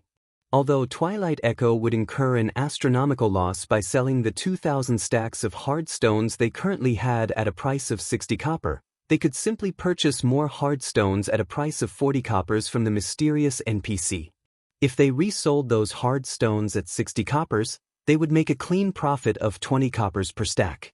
If they resold 18,000 stacks, they could easily recoup their losses. Hence, Joking Scholar needed to take action quickly. If Lone Tyrant found out about this matter, he might not even be able to sell the hard stones he had for 40 coppers a stack. 60 copper coins a stack? Moreover, you guys actually have over 20,000 stacks. Shi Feng feigned astonishment as he spoke. Of course. This is our way of showing sincerity. However, you have to buy 20,000 stacks to get such a low price. Joking Scholar nodded his head, smiling. Hold on a minute. I'll ask that person what price he is willing to offer if I buy 20,000 stacks, Shi Feng said. Hearing that Shi Feng was about to contact the person who knew about the mysterious NPC, Joking Scholar's panic grew. Anyone aware of this information only needed to spend as much effort as flipping a hand over in this transaction. Even if they made a profit of 1 copper coin per stack, they could still earn 2 gold coins from selling 20,000 stacks. However, Joking Scholar's situation was different. Hence, he hurriedly shouted, Guild Leader Tyrant, please wait a minute. I don't wish to waste time competing with those people, so I'll offer you a cost price of 50 copper coins. Take it as me trying to befriend you. However, you have to purchase 50,000 stacks.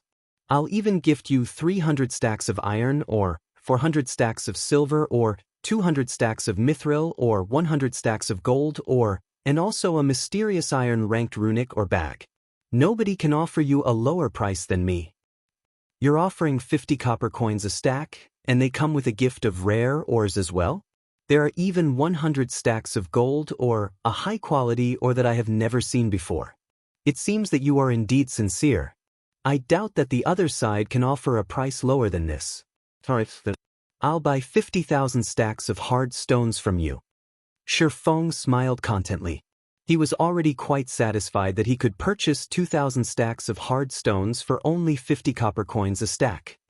At the expense of selling over 200 stacks of hard stones at a price of 40 copper coins a stack, he could purchase over 2,000 stacks at a price of 50 copper coins in return. He had made a huge profit out of this transaction. As for the remaining 48,000 stacks of hard stones, if Joking Scholar uncovered the truth, he would never sell him hard stones for such a low price again. Basically, there wouldn't be another business transaction between him and Twilight Echo. However, Shi Feng paid no mind to this. With this batch of forging materials, he would not run out of hard stones anytime soon. Let's sign a contract then, Guild Leader Tyrant. Joking Scholar took out an electronic contract. With the main god system bearing testimony to this contract, neither party involved was allowed to violate the conditions set. What is the meaning of this? Shi Feng wrinkled his brows slightly. Guild Leader Tyrant, this is a large transaction that involves 50,000 stacks of hard stones. If Guild Leader Tyrant suddenly decides not to buy the hard stones, wouldn't I suffer the loss? Of course, I am not trying to question Guild Leader Tyrant's credibility. However, to avoid any future disputes, let us be villains before nobles, Joking Scholar explained. Still, isn't there a problem with this agreement? I don't mind that the trade has to be done within 10 days, but why do I have to compensate you 5,000 gold coins or 50 million credits, with gold coins as priority, if I renege on the contract, while you guys don't have to pay anything if you renege on your commitment? Shi Feng angrily said, You call this not questioning my reputation? From the way I see it, maybe we should forget about this business transaction altogether. Although Shi Feng appeared angry, inwardly he couldn't be any happier. Originally, he had no hopes of getting the remaining 48,000 stacks of hard stones. He would never have thought that Joking Scholar would take such an action.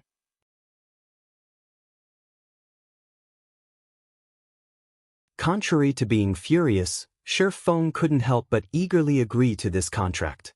The evil one brought upon themselves truly was the hardest to bear. Please wait, Guild Leader Tyrant. I simply forgot to write it in. If Twilight Echo reneges on the agreement, we will similarly compensate you with 5,000 gold coins or 50 million credits. Moreover, Guild Leader Tyrant can rest assured about the validity of this contract, as our guild leader has personally signed. The only thing remaining is Guild Leader Tyrant's signature. Joking Scholar hurriedly amended the agreement. He had indeed forgotten about this matter out of panic. After all, he was deeply afraid of Shi Feng discovering the mysterious NPC who sold forging materials. However, as long as both parties signed this agreement, even if Lone Tyrant discovered this mysterious NPC, Joking Scholar had nothing to fear. Now, that's more like it, Shi Feng said with satisfaction after finding no problems with the agreement. Shi Feng was nearly unable to suppress the excitement in his heart. After calming his excited mood down, he signed the contract. However, Joking Scholar was far more excited than Shi Feng. His heart was about to break out of his chest. As he watched Shi Feng finally sign the agreement, the contract receiving the recognition of the main god system, he simultaneously revealed a cold smile.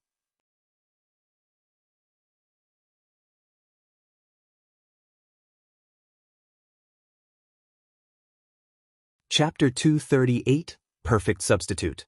Let's first trade the 2,000 stacks that I have with me, then, Joking Scholar felt fully relieved now. Sure, Shi Feng revealed a faint smile, nodding. Joking Scholar then called up the trade interface, initiating the trade. With the agreement in effect now, even if Lone Tyrant discovered the secret, he would not dare renege on the deal. If he did so, he had to pay 5,000 gold coins or 50 million credits, with gold coins set the priority. Hence, He could only gnash his teeth as he purchased 50,000 stacks of hard stones for 50 copper coins a stack. The full transaction would total to 250 gold coins. Meanwhile, by reselling the 48,000 stacks of hard stones he would obtain from the mysterious NPC, Joking Scholar could make a clean profit of 48 gold. In addition to the 10 gold he just obtained, he would have a total profit of 58 gold. Such an amount could allow him to purchase quite a lot of items at the Blackwing City auction. He could also use the leftovers to increase the guild's fluid funds. Joking Scholar nearly roared with excitement. This feeling is great. However, Joking Scholar suppressed his excitement. He still needed to maintain a proper outward appearance.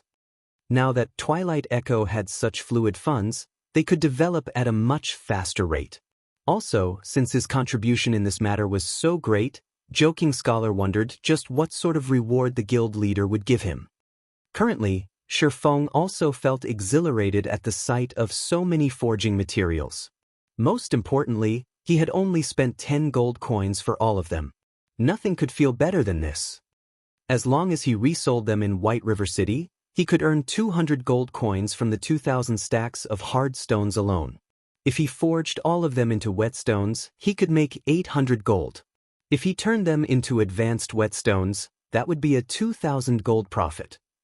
Although he could not make whetstones and advanced whetstones at a 100% success rate, after deducting costs, he could still easily earn over 1,000 gold. Moreover, this was only in the case for 2,000 stacks. If he received the full 50,000 stacks of hard stones from Twilight Echo, he could easily achieve the 30,000 gold needed for his epic quest. Guild Leader Tyrant, please hold on a moment. I'll go and retrieve the remaining hard stones. Joking Scholar was satisfied after receiving the money. He would immediately use this money to purchase even more hard stones from that mysterious NPC. Fine. Let's meet up at the bank then. Shifeng couldn't help but smile as well when he saw Joking Scholar smile. Although players could not retrieve their personal belongings from the Bank of Blackwing City, they were still allowed to store items. Right now, Shifeng's bag was full to the brim. It would be inconvenient for him to attend the Blackwing City auction in such a state. Hence, he planned to store his items first. As for the remaining forging materials he had been promised, Shifeng no longer held any hopes of receiving them. After all, he could already envision the end result. Shifeng wondered just what sort of expression Joking Scholar would make when he found out that not only was the NPC that sold the forging materials no longer there, but the NPC would also never return. Very quickly, Joking Scholar ran over to the gazebo the mysterious NPC had previously occupied. Where is he? Joking Scholar looked at the scarcely populated alley. Aside from a few players, the mysterious NPC was nowhere to be found. Are you referring to that NPC that sold the forging materials? You came late. That NPC sold out of materials a while ago. He said he would only return tomorrow after restocking. You guys are gullible. Did you really think such things will happen every day? I bet this was a one-time event triggered by some sort of quest. I highly doubt that old man will return. Otherwise, if the old man sold so many hard stones every single day, wouldn't it break the market? The main god system shouldn't make such a mistake. Two kind-hearted players passing by suddenly started chatting about this incident. How could this be? Hearing the words of the two kind-hearted players, Joking Scholar's face instantly turned ashen. Words could no longer describe his current mood. God, just what have I done?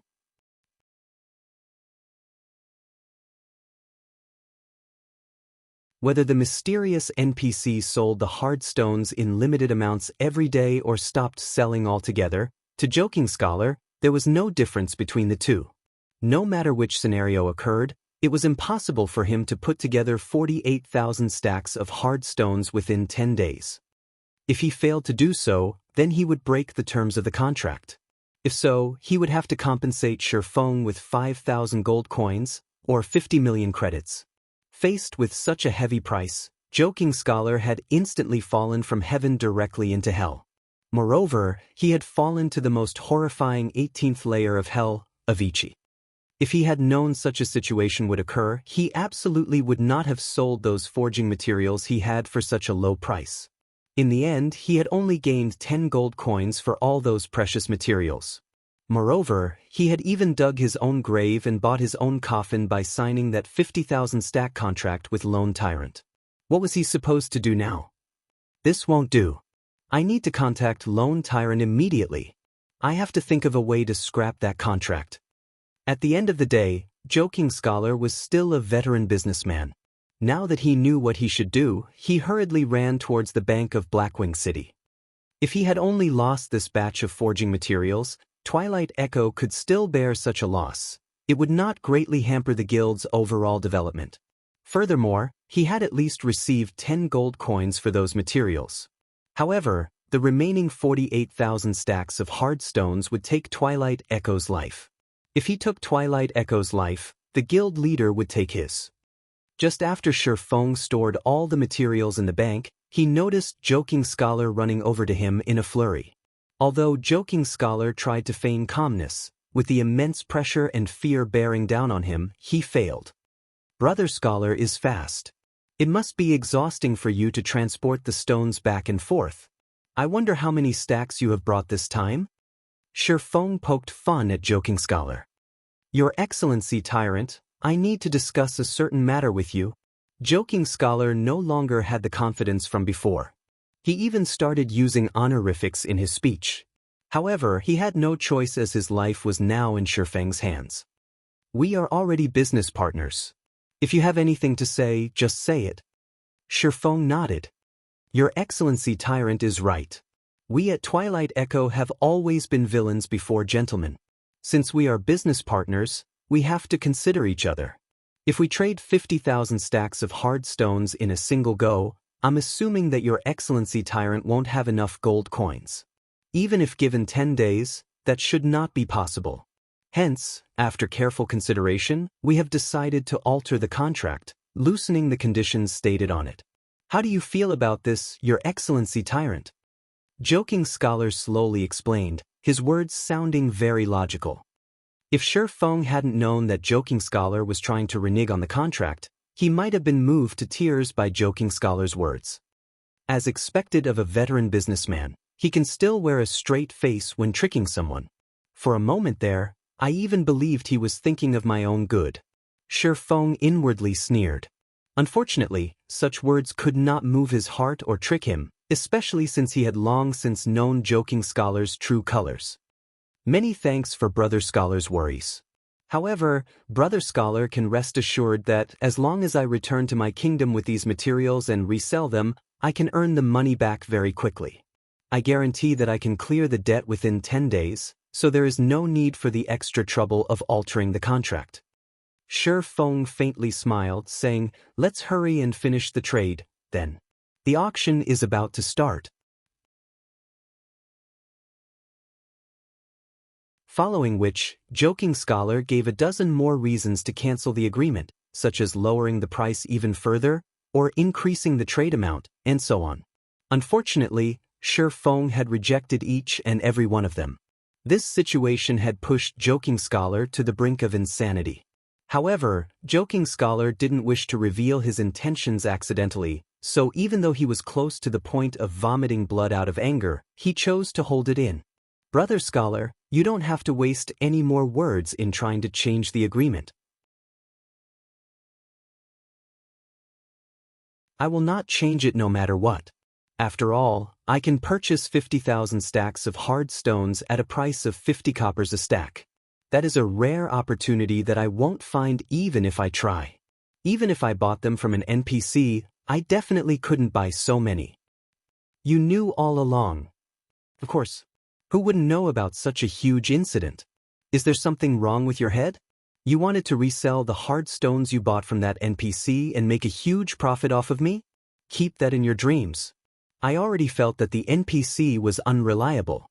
Thus, I agreed to your offer.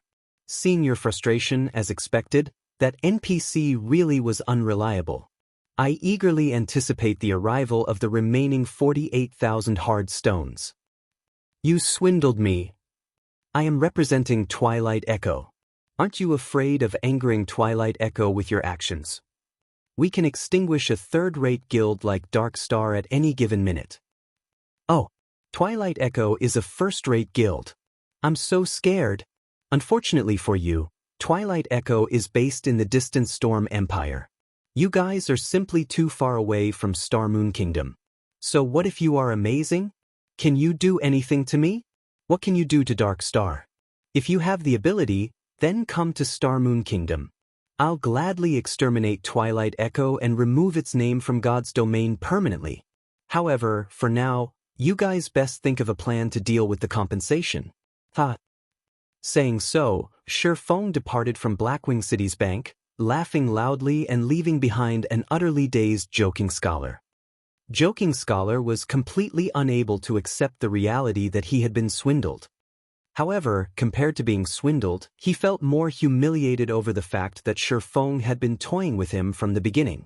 Moreover, he had gladly jumped for joy like a monkey. When Joking Scholar thought about this, he felt utterly humiliated. After a good while had passed, Joking Scholar bellowed, "Lone Tyrant, just you wait. Twilight Echo's power far exceeds your imagination. We will definitely destroy you and Dark Star."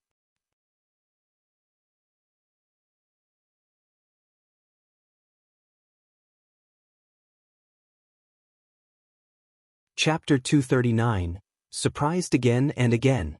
After Joking Scholar recovered from his shock, he immediately called up the system communication interface and reported to Twilight Echo's guild leader, Glorious Echo.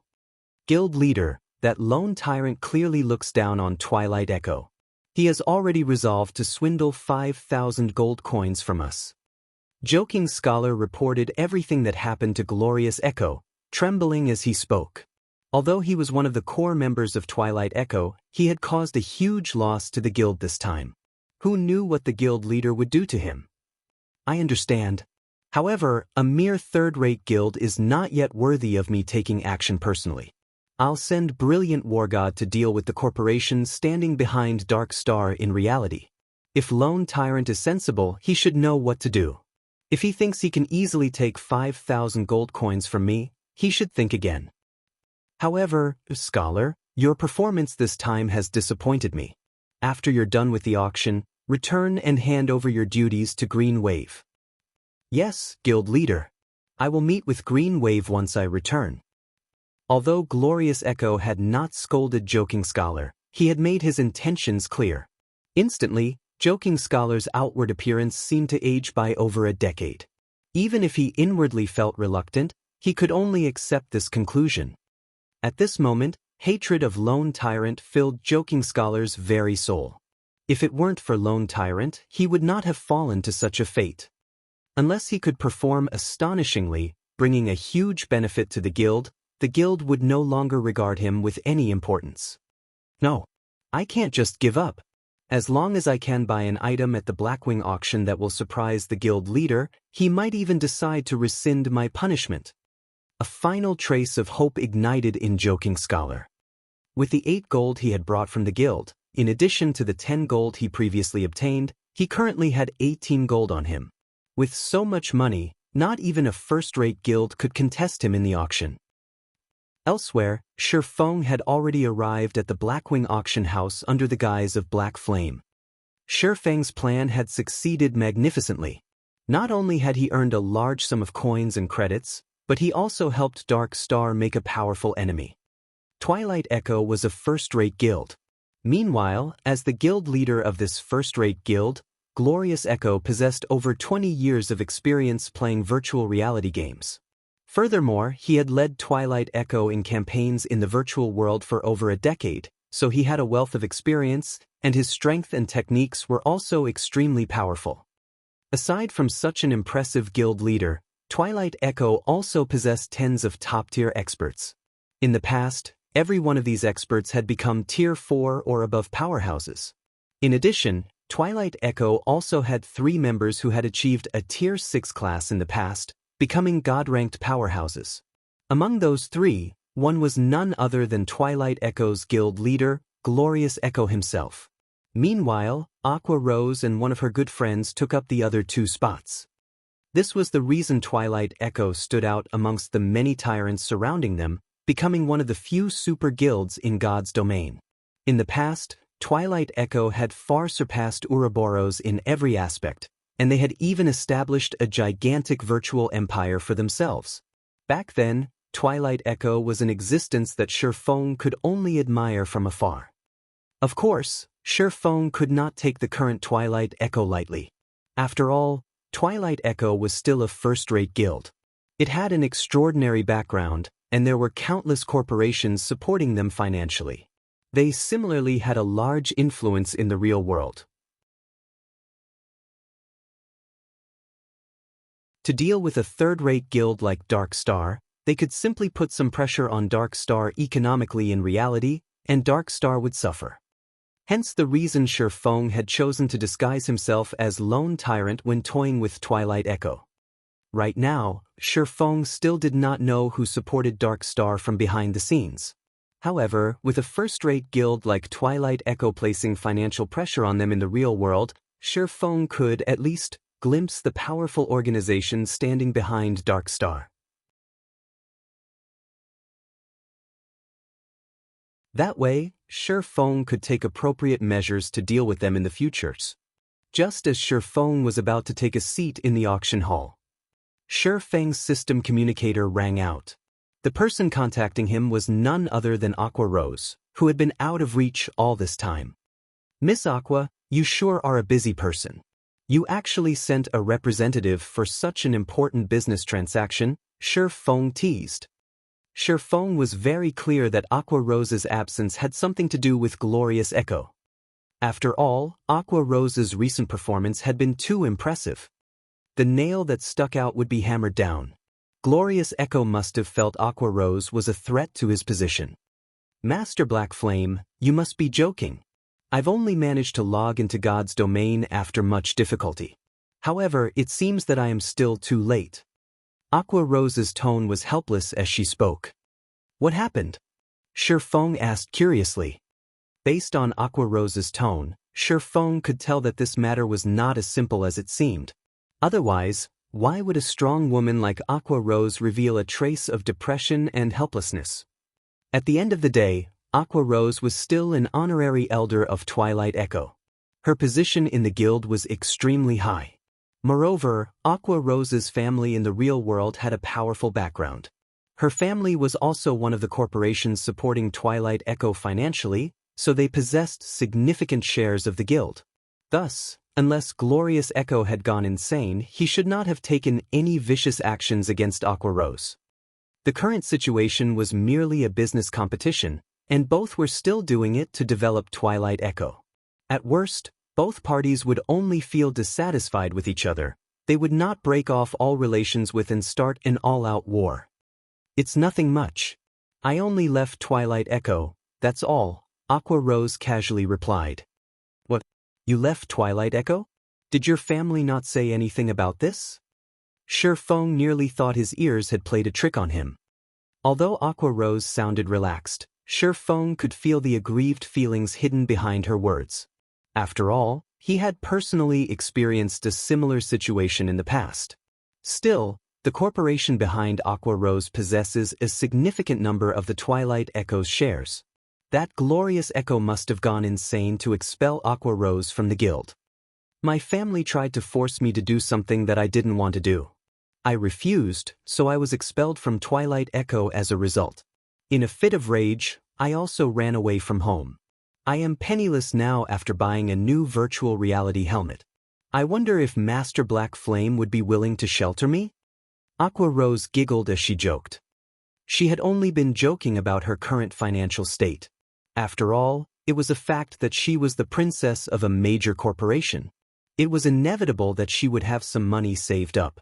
Even if she ran away from home and did not rely on her parents, the money she had in her bank account could allow her to live the rest of her life in peace without working.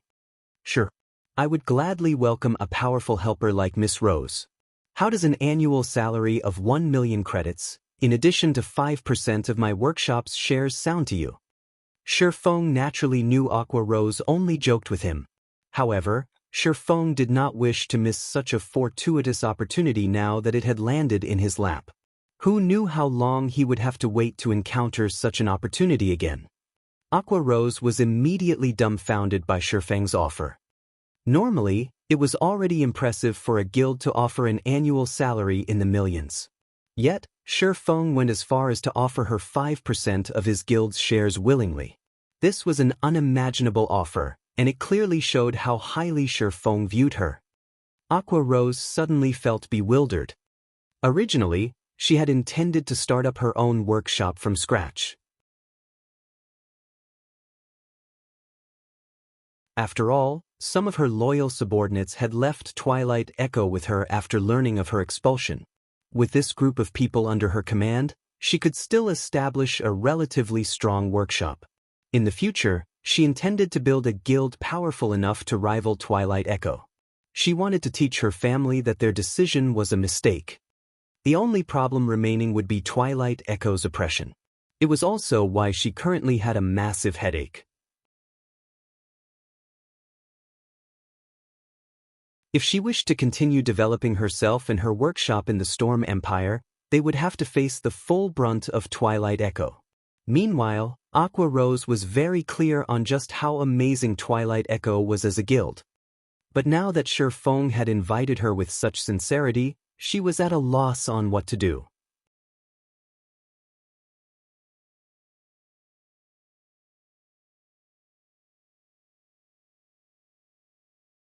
Chapter 240, Purgatory's Shadow. If that is still not enough, you can become the vice leader of the guild. You can also form your own elite team and maintain independence. How about it? Shifeng added. Twilight Echo's abandonment of a future Tier 6 God-ranked powerhouse was the same as crippling both of their arms. The reason Shifeng thought both and not just one of their arms was because without Aqua Rose, her Tier 6 friend would not join Twilight Echo. Hence, Twilight Echo's decision to expel Aqua Rose was the equivalent of expelling two future God-ranked powerhouses. Meanwhile, Shifeng had single-handedly caused this tragedy of Twilight Echoes, albeit unintentionally. If he could recruit Aqua Rose into his guild, he very much looked forward to the guild's future. Even if I agreed to your offer, I still have a group of subordinates in the Storm Empire. I might be able to afford the expensive teleportation fee for myself, but they won't be able to. Moreover, for my sake, they chose to leave Twilight Echo and abandon their bright futures there. I can't just abandon them for my own selfish reasons. I am truly sorry about this. Although Shifeng's offer was very attractive, Aqua Rose was not willing to abandon her subordinates. Are there a lot of them? Shifeng asked. There should be over 100 people. Master Black Flame, you should just give up. Not even Twilight Echo can afford the teleportation fee for so many people. Aqua Rose naturally understood Shifeng's intentions behind the question. Teleportation across countries was costly. Moreover, the Storm Empire was very far away from Star Moon Kingdom, so the teleportation fee involved would be far more expensive. A rough estimate for a single player was 2 to 3 gold coins, while the total for 100 players would be at least 200 to 300 gold coins. Not to mention just one first-rate guild, even 10 first-rate guilds combined couldn't afford such a price. It was impossible that Shifeng would possess so many gold coins. So, it's only 100 or so. Fortunately, there aren't too many. Shifeng sighed in relief. If there were over 1,000 players, then he would truly feel heartache from the teleportation fees. Come to Star Moon Kingdom, and I'll pay the teleportation fees. He had earned a ton from Twilight Echo before, and right now, it just so happened that he could return some of it to Aqua Rose. This could be considered as a type of fate as well. However, if Glorious Echo found out about this, he would most likely vomit blood out of anger.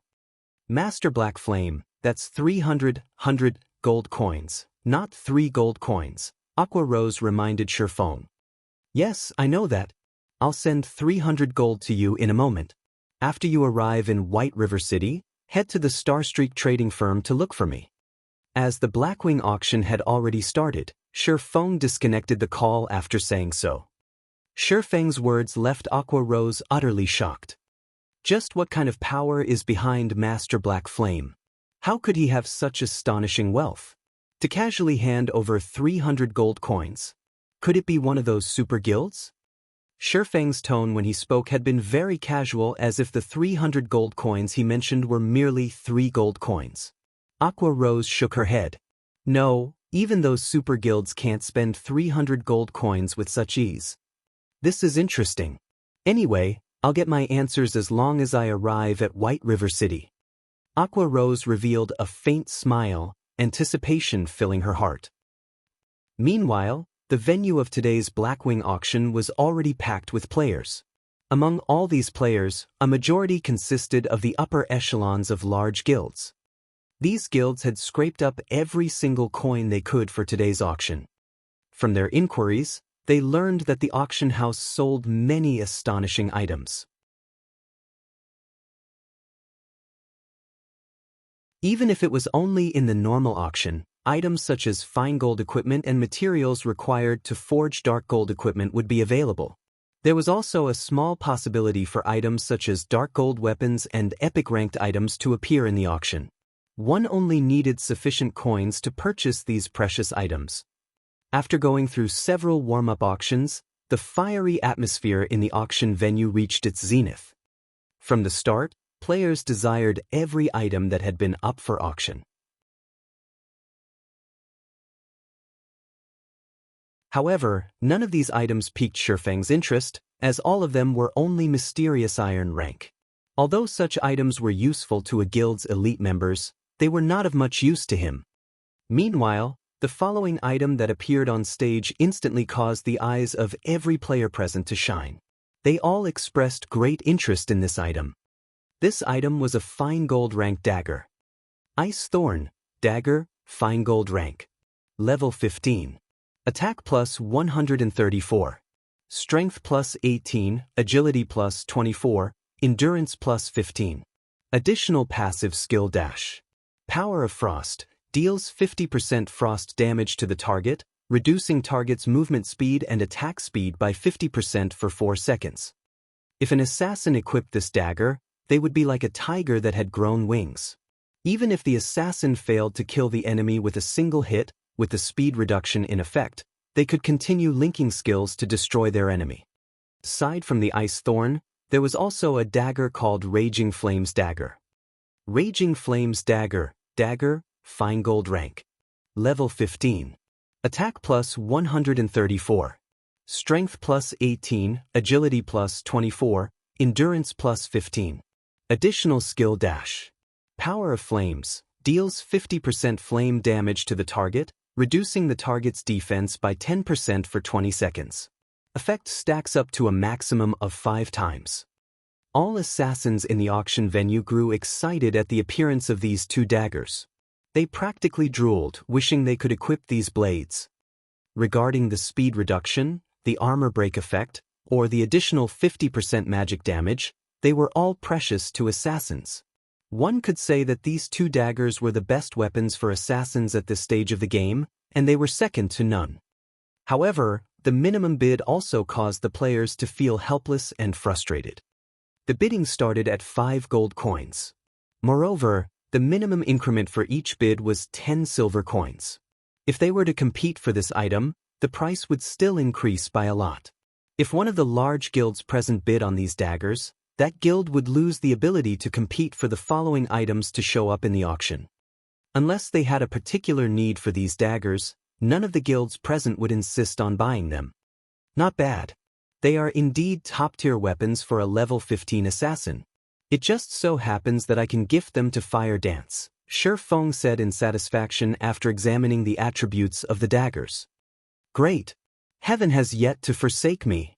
If I can present these daggers to the guild leader, he would definitely be very happy. He might even decide to my repeal punishment. Sitting at the forefront of the auction hall, Joking Scholar's eyes turned crimson as he looked at the Ice Thorn and Raging Flames dagger displayed on the stage. If level 200 guards were not present, he might have rushed onto the stage to snatch the weapons. After the auctioneer announced the start of the bidding, the entire auction hall exploded. 5 gold. 5 gold, 50 silvers. 6 gold. Before a minute had passed, the price of the daggers had reached 7 gold 20 silvers. When the majority of the guilds saw such a price, they quickly gave up on the daggers. Ha! You all can compete with each other all you want, but don't even think that you can win against me. Joking Scholar was completely confident at the moment. He was not afraid that someone could bid higher than he could. Moreover, this was only the start of the auction. Many more items would appear later on, and no one knew how powerful the following items would be. Everyone would hold back their bids. Hence, Joking Scholar was not afraid of someone competing with him over the daggers. Seeing that the bids had stopped, Shifeng opened his mouth and said, 10 gold coins. The auction venue instantly fell silent. Although these daggers were top-tier weapons for an assassin, that price was simply too high. However, that was not to say that these daggers were worth such a price tag. Rather, not many players currently present could afford such a price. They had not brought that many coins with them to the auction. If the auction were conducted using credits, many players would be more than willing to spend 500,000 credits to buy these daggers. Black Flame? Shit. He is actually trying to compete with me. How could he have so much money? Joking Scholar was on the brink of insanity. If he offered an even higher price for the daggers, then he could not afford to bid on later items. Yet, if he did not buy these daggers, his future would be bleak. In the end, Joking Scholar made a decision, loudly shouting, 10 gold 20 silvers. In response, Shifeng merely smiled as he casually said, 12 gold. 12 gold 10 silvers. Joking Scholar gripped his chest in pain as he shouted, his hatred for Shifeng growing intensely. Annoying little pest. 20 gold. Shifeng did not wish to waste his time with Joking Scholar, so he abruptly raised the bid by a huge margin. He did not mind spending such a small amount of money. After all, he had made a huge profit off Twilight Echo today. Black Flame. Joking Scholar glared at Shifeng, a hint of despair hidden within his eyes.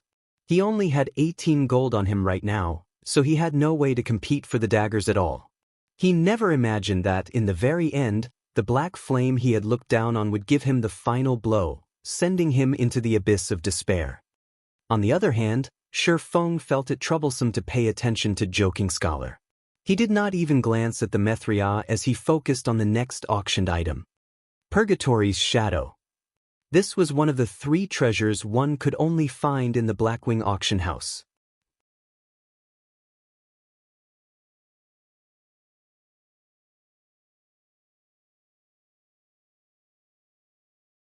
Chapter 241, Envious Wealth.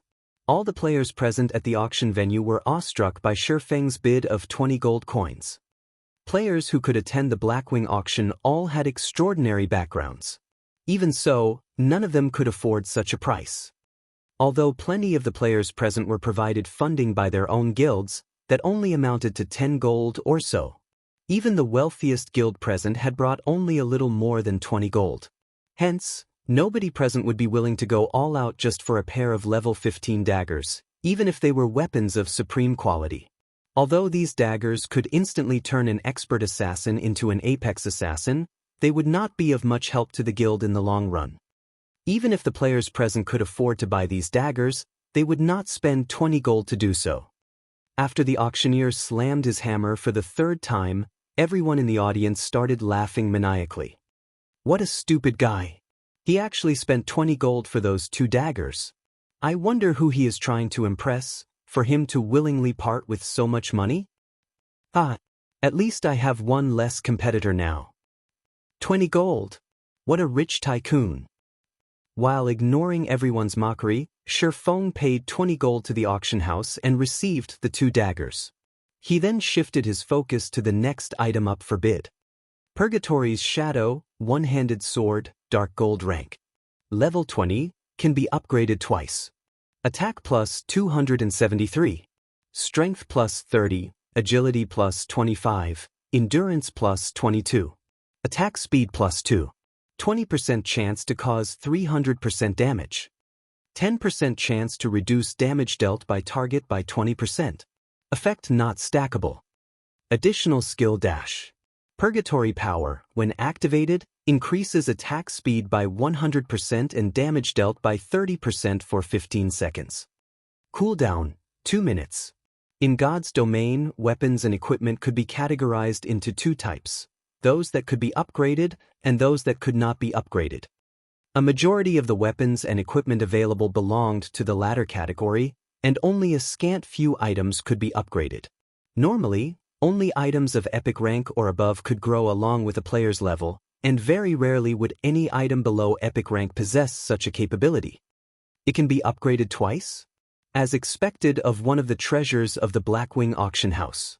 If this item could be upgraded to level 30, it can still be of use even when players reach level 45. Shi Feng was very satisfied with this weapon. He could equip the Purgatory's Shadow once he reached level 20, and he would not need to waste time looking for a new weapon. Not only was the Purgatory's Shadow suited to swordsmen, it was also suitable for shield warriors and guardian knights. If an MT equipped this sword, not only would their maximum HP greatly increase, their damage output would similarly increase by a huge margin. They could aggro monsters much more firmly. However, the most important feature of this sword was its ability to reduce a target's damage dealing by 20%. This weapon was practically made to counter boss monsters. If used inside a team dungeon, its effect would be decisive.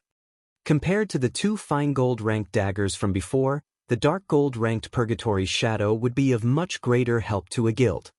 However, the minimum price for the Purgatory's Shadow was likewise greater. Many guilds were overwhelmed by the sword's starting bid of 15 gold. With the funds they possessed, they could only sit on the sidelines in this auction. This sword belongs to me. Everyone else, don't even think of trying to compete against me for it. Who the fuck are you? We world dominators have taken a liking to this sword.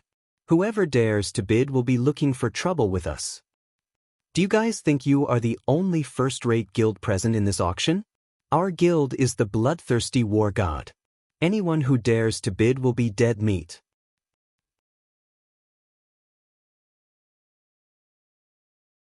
Although the price of the Purgatory's Shadow was high, the competition for it was still intense. It made one truly wonder just what price it would achieve in this auction. Hence, the many first-rate guilds present started sending warnings to the other guilds in the hopes of buying the Purgatory's Shadow at a cheap price. Idiots. Shi Feng helplessly shook his head at their actions. Did these people think that the ones buying items here were limited only to players?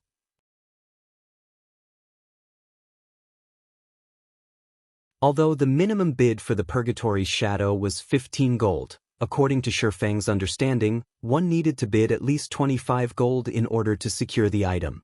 Otherwise, it would be bought out by NPCs. Did these first-rate guilds think that, by voicing threats, they could take advantage of loopholes in the system? Soon after, the bidding for the Purgatory's Shadow started, and the price for the sword soared continuously. In a blink of an eye, the price of the sword had already reached 20 gold. The ones currently bidding for the sword consisted of only first-rate guilds.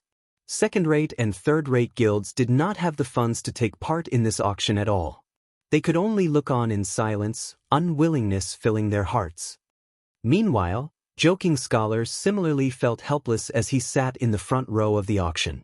If he had not been swindled by Lone Tyrant, he could have bought those two daggers already and also this Purgatory's Shadow, while the other guilds could only watch as he did so. After the bidding continued for several minutes, the price for the Purgatory's Shadow finally stopped increasing. At 24 gold 30 silvers, this price was very low where level 20 dark gold weapons were concerned. Not to mention, this was also a dark gold weapon that could be upgraded. This Purgatory's Shadow belongs to me now. Seeing that nobody else was outbidding him, the berserker from World Dominators cheered. The members of other guilds could only look at this berserker with unwillingness in their eyes. In an auction, players competed with one another in terms of wealth, not influence. However, immediately after the auctioneer slammed his hammer for the second time, someone broke the silence and made a bid. Moreover, it wasn't just limited to a single person. 25 gold. 26 gold. This sword looks finely made. I can add it to my collection. I'll bid 30 gold coins. At this moment, a nobleman of Blackwing City placed an astonishing bid, stupefying all the guilds present. Why are the NPCs joining the bid as well? This question baffled many of those present in this auction. If NPCs were going to bid against them too, how were they supposed to compete? That man was an NPC. A noble of Blackwing City at that. How were players supposed to outbid him? Damn. This auction house is clearly trying to toy around with us. They're only letting us players compete for the non-precious items. If I had known this would happen, I would have bought those 2 fine gold ranked daggers from before. That person was truly lucky. He managed to so easily obtain those 2 daggers. Many of the players present started regretting their previous inaction. They never thought that the auction house would play such a card. 31 gold. At this moment, a familiar, indifferent voice resounded in the auction hall. Every player in the venue immediately turned their gazes toward the origin of this indifferent voice. However, their eyes were immediately filled with both shock and disbelief when they discovered the owner of the voice. The person who called out this bid was none other than Shi Feng, the person who previously bought the 2 fine gold ranked daggers for 20 gold. Now, he had once again placed a bid of 31 gold. How much money does this fellow have? Everyone started making speculations that Shi Feng might have robbed an NPC noble. Otherwise, how could he have so much money? After Shi Feng shouted his bid of 31 gold, the great noble immediately countered with a bid of 32 gold. However, Shi Feng did not fall behind as he followed up with 33 gold. As both parties took turns placing bids, the price of the Purgatory's shadow gradually increased.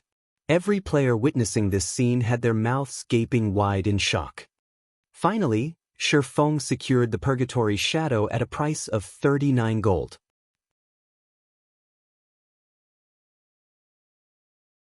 Following which, several rounds of auction passed without much commotion. Compared to Shi Feng's 39 gold purchase, the other auctioned items were sold at much lower prices. Although another treasure appeared during the auction, it was a dark gold ranked leather armor that failed to pique Shi Feng's interest. In the end, the equipment was bought by an NPC for 32 gold. When the auction reached its peak, the bid for the third treasure finally started. This third treasure could also be considered the grand finale of this auction.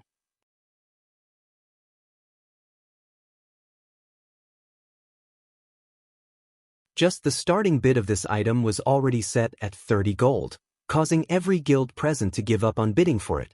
After all, they already knew that, in order to secure this item, they would have to bid at least 50 gold or above.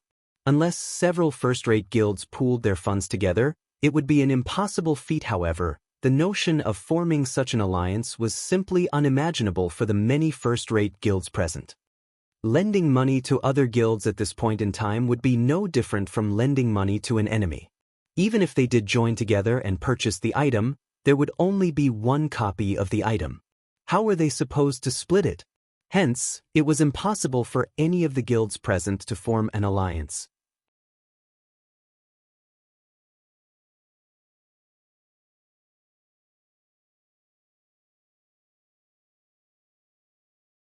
Chapter 242, Arclight Shield. Originally, the guilds attending the Blackwing auction had already given up on bidding for the final item. They merely stayed to take a look at how high the price of the final item would reach. The minimum price for the item was 30 gold. None of the guilds present were that flush with fluid funds. However, the moment their sights landed on the final item, they instantly had a change of heart. The reason being, the item displayed on stage was simply too important to a guild. The final item was neither weapon nor equipment. Instead, it was a forging design. If the forging design was for a normal weapon or equipment, nobody would have paid any attention to it. However, the forging design being auctioned was for the Arclight Shield, a level 15 fine gold ranked shield. If they could produce this item, it would definitely provide a huge improvement for the MTs in their guilds. This shield was especially useful during this crucial period of the game. With more and more first clears of 10-man and 20-man dungeons taken, the various large guilds had already started challenging 50-man team dungeons. However, there was one problem that vexed them without end. Their MTs could not even tank the first boss of the dungeon. If their MTs couldn't even survive the attacks of the boss, how were they supposed to raid it? However, if a handful of MTs equipped this Arclight shield, raiding the dungeon would become a much easier endeavor. This won't do. Our guild needs to get this item. I have to contact the guild leader immediately. This shield is simply too good. I must have it. The representatives of the first-rate guilds present had, at the first moment, contacted their respective guild leaders and reported this matter to them. The answer these representatives received was also one of confirmation. They were told to obtain the forging design at all costs. These representatives were also told to contact the other second-rate and third-rate guilds present at the auction venue to seek their cooperation. In return, the first-rate guilds would produce the appropriate amount of Arclight shields for them based on the amount of money they contributed. Originally, the second-rate and third-rate guilds present had long since given up on bidding for the Arclight shield forging design. After all, they could not even afford the minimum price of the item. Now that they were given new hope, they would naturally be more than willing to lend their help. More and more second-rate and third-rate guilds started allying themselves with first-rate guilds. They pooled together all the funds they had, and very quickly, plenty of first-rate guilds had managed to collect a total sum of around 50 gold. They then proceeded to place bids one after another. The price of the Arclight shield forging design consistently rose. Starting from the minimum bid of 30 gold, its price quickly increased to 51 gold. The guilds strived very hard to outbid each other.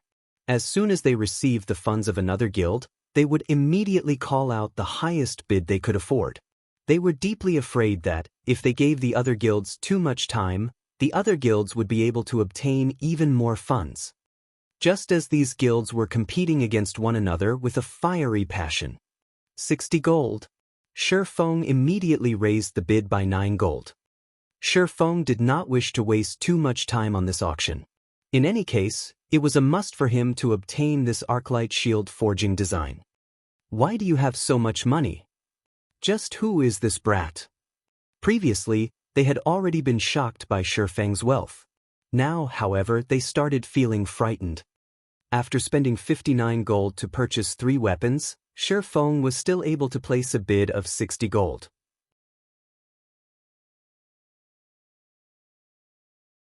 If they had not been aware of the fact that players were not allowed to place a bid without having the corresponding amount of money, they would definitely have thought that Shifeng was just joking around.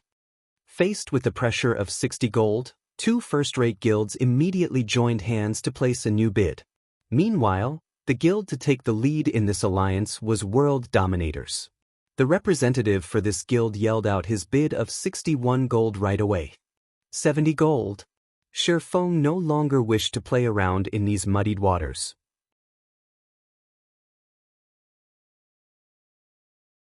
Otherwise, he would have to pointlessly waste a lot of money. 71 gold. 80 gold. 81 gold. 90 gold.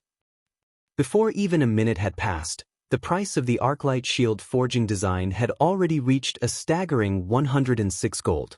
If such an amount was converted into credits, that would be more than 1 million credits.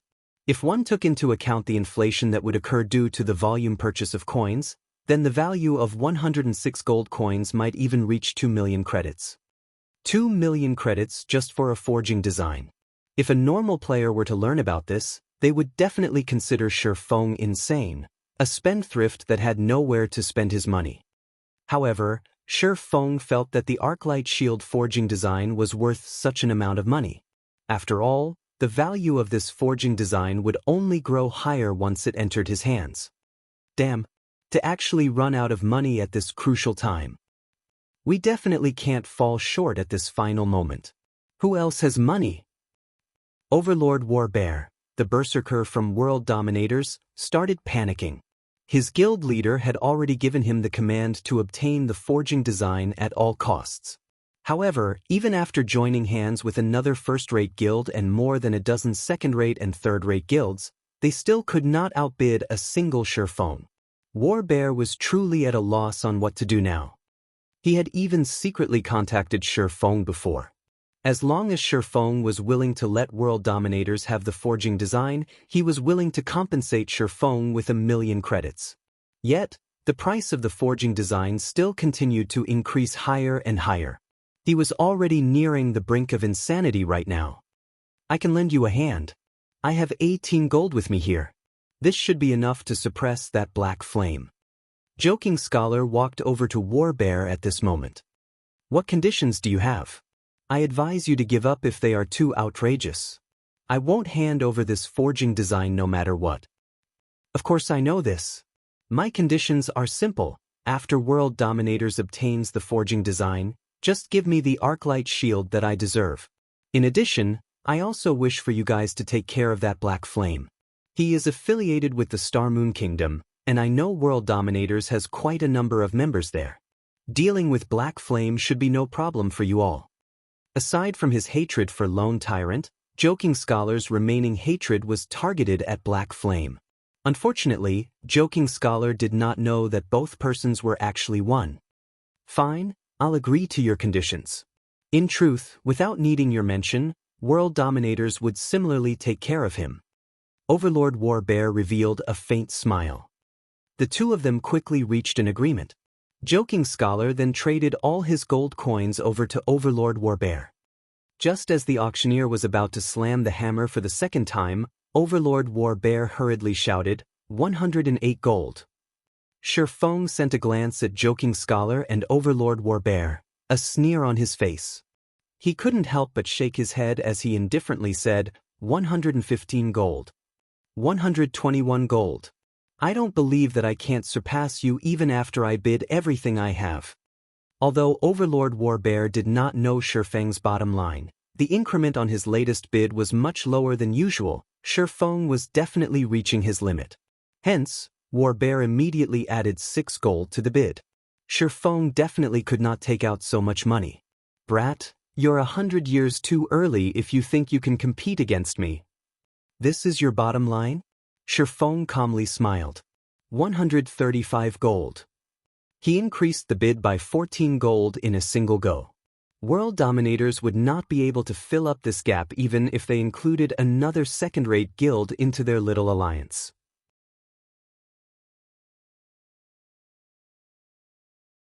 As for recruiting a first-rate guild, that was an extremely difficult matter to achieve. 135 gold. How could this be possible? I must be dreaming. How could he possibly have so much money? Isn't he just an independent player? Joking Scholar was immediately dumbfounded when he heard Shifeng's bids.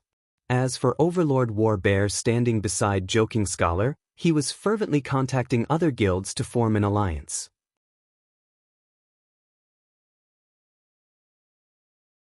However, although he received a favorable reply from another first-rate guild, the condition set by that guild was for them to receive the forging design instead of World Dominators. Naturally, Overlord Warbear refused this condition. Yet the few additional third-rate guilds he managed to recruit barely had any money on them. Even after summing up all the additional coins he received, Overlord Warbear did not have the right to shout out a bid at all. 135 gold going once. 135 gold going twice. Even when the auctioneer's hammer landed for the second time, not a single guild present was able to place a new bid. They watched blankly as the auction proceeded toward its end, powerless to do anything about it. 135 gold going thrice. Let us congratulate Mr. Black Flame for obtaining this Arclight shield forging design. Following which, a beautiful hostess brought the forging design to Shifeng. After Shifeng paid the 135 gold to the auction house, the hostess similarly handed the forging design over to Shifeng. After officially receiving the Arclight shield forging design, Shifeng wondered just what sort of attributes the shield itself possessed. With such a thought in mind, Shifeng tapped on the item and took a look at its description. Immediately, his lips curled up slightly in a smile.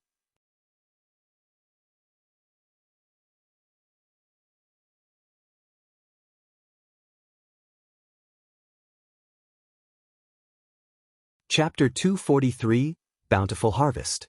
Overlord Warbear and Joking Scholar felt great resentment for Shi Feng when they saw his smile. They thought Shi Feng was mocking them and looking at them in contempt. In reality, Shi Feng's smile was purely due to his joy. However, compared to when Overlord Warbear and Joking Scholar first met Shi Feng, they dared not underestimate him any longer. On the contrary, their eyes were filled with vigilance now. Shi Feng showed everyone that he was more than capable of spending such a large amount of coins. If someone were to say that Shi Feng did not possess any major power supporting him from behind, not even a ghost would believe them. The only question that remained was, what sort of power backed Shi Feng? Since Warbear failed to complete the task given to him by his guild leader, his expression looked extremely bad right now. However, he was simply helpless in this matter. 135 gold. Even if every member of World Dominators pooled their coins together, they still wouldn't be able to collect such an amount. It was only natural that he lost the bid. Compared to Overlord Warbear, Joking Scholar was in a much more tragic situation. First, he had ruined the matter of the business transaction. Now, he didn't even manage to buy a single item in the Blackwing auction. What kind of explanation was he supposed to give his guild leader, Glorious Echo? However, Shi Feng was very grateful for Joking Scholar. It was only thanks to Joking Scholar's greed that he managed to obtain so many forging materials. As for the reason why he had smiled, it was simply because of the materials needed to produce the Arclight shield. The main ingredients for producing it were mithril ore and gold oregon. Though difficult, Shi Feng could still find ways to obtain the mithril oregon. For gold ore, however, it was simply too rare in the Star Moon Kingdom, not to mention White River City. However, Twilight Echo had given him quite an amount of them, enough for him to make plenty of Arclight shields. As for the other material needed, it was the magic crystals that were dropped by the bosses of team dungeons with a 100% drop rate. This item was not particularly precious. However, due to the amount dropped each time being low, it would be difficult for Shi Feng to mass-produce the Arclight shield. Furthermore, the attributes of the Arclight shield had far surpassed Shi Feng's original estimation, and he could already envision the popularity of the shield itself. Arclight shield, fine gold rank. Level 15. Equipment requirement, strength 90. Defense plus 460. Block rate, 37%. Strength plus 15, endurance plus 25. Evasion plus 8. Additional passive skill 1 dash. Sound of Life, every attack received will grant user a stack of Power of Life, increasing maximum HP by 3% and received healing by 1% for 1 minute. Maximum of 10 stacks. Additional passive skill 2 dash. Refraction, triggers once every 30 seconds. Becomes immune to one attack. Leaving aside the shield's high defense and block rate, just the passive skills Sound of Life and Refraction would greatly increase an MT's durability. Not to mention, the basic attributes of the shield itself were also very good. The Arclight shield was definitely an excellent piece of equipment. If a 50-man team could have all their MTs equipped with the Arclight shield, they might have a very high chance of successfully raiding the normal mode of a 50-man team dungeon right now. It should be about time for me to return. Shi Feng was very satisfied with his trip to Blackwing City this time. He had reaped a bountiful harvest. First was the 50 million credit agreement. Next was his successful recruitment of Aqua Rose. Now, he had even obtained the forging design for the Arclight shield.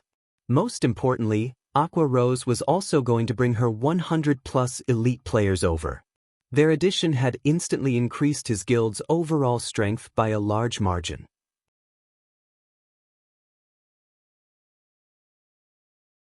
The next problem he had to deal with was how he would integrate these new members into his guild. Over 100 people, huh? Aqua Rose has truly given me a huge help this time. Now, I won't have to worry about lacking members to raid the demon's castle. Shi Feng felt that it would not be enough just to have a workshop. He needed to make some additional preparations and initiate his follow-up plans.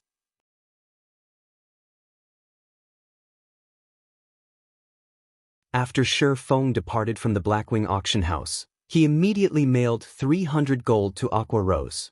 He then returned to White River City, intending to await Aqua Rose and her allies' arrival at the Starstreak trading firm. However, the process of mailing money to other players usually took between 30 minutes to an hour. Hence, Shi Feng decided to first head to the Adventurers Association. Currently, none of the guilds in White River City had their own guild residence yet. Members of various guilds had to visit the Adventurers Association in order to receive guild quests, which they complete to increase guild reputation and strengthen the guild. Hence, the Adventurers Association had become the second most popular location in White River City. Just as Shi Feng was about to enter the Adventurers Association, his communicator rang. It can't be this quick, right? At first, Shi Feng thought Aqua Rose was contacting him. However, when he saw that the caller ID displayed actually belonged to Gentle Snow, he couldn't help but be shocked. Don't tell me it's about the mana armor kits again.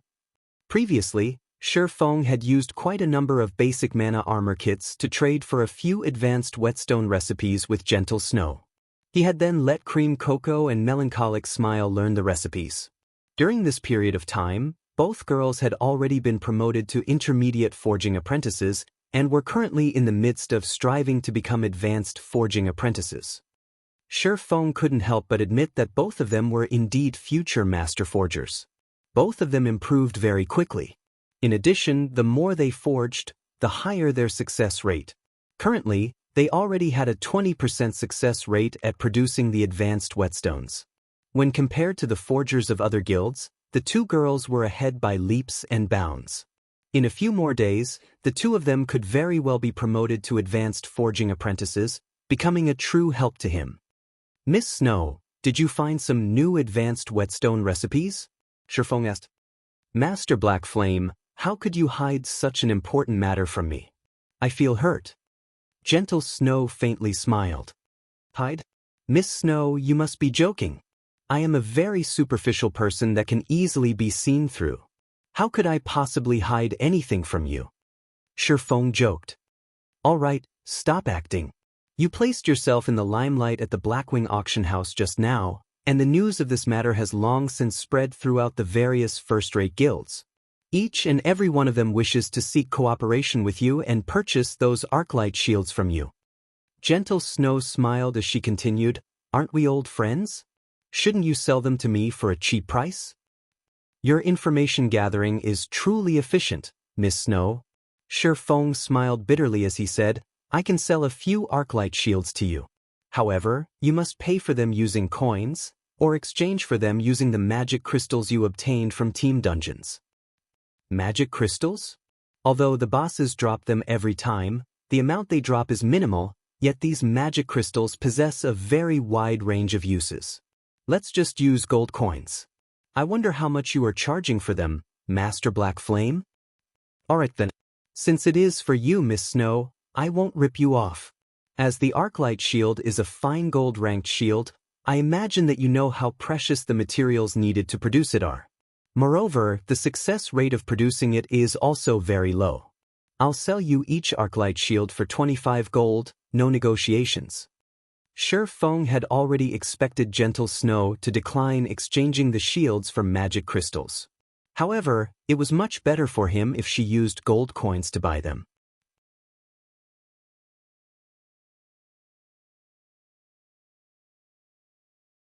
$25 gold. Even if I took the fluid funds of every Ouroboros branch in the Star Moon Kingdom, I still won't have that much money. Can't we trade using credits? How about 500,000 for each shield? Gentle Snow was astonished by the Arclight shield's price. However, she similarly knew of the difficulty of crafting a fine gold-ranked shield. If it were up to their forgers to make the shield, the cost might not even stop at just 25 gold. Yet, it was clearly impossible for them to fork out 25 gold to purchase an Arclight shield, unless, of course, they decided to stop the guild's development.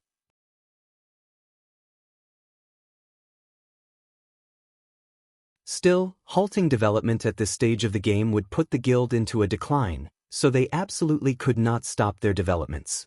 Currently, all the major guilds were attempting to obtain the first clear of a 50-man team dungeon, while the Arclight Shield was a must-have item for them to get a lead over the other guilds.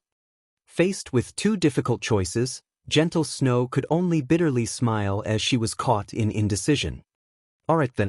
I'll exchange using magic crystals," Gentle Snow helplessly said. Ouroboros, a grand and mighty first-rate guild, was actually poorer than a single independent player. Black Flame was truly a monster. "That's fine as well. The exchange ratio would be 1 to 100. I'll notify you after I manage to produce them." Shi Feng smiled as he disconnected the call. He then proceeded to enter the Adventurers Association.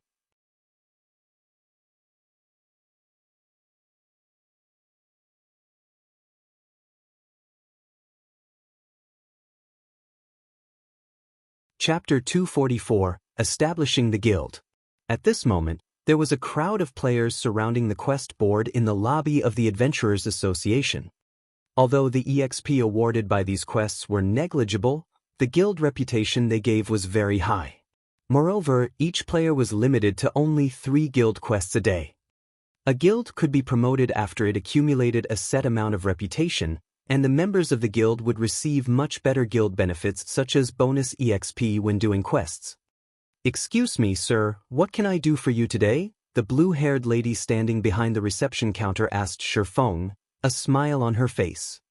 "I wish to establish a guild," Shi Feng said. "Understood. Please fill up this application form." The receptionist passed Shi Feng a guild application form.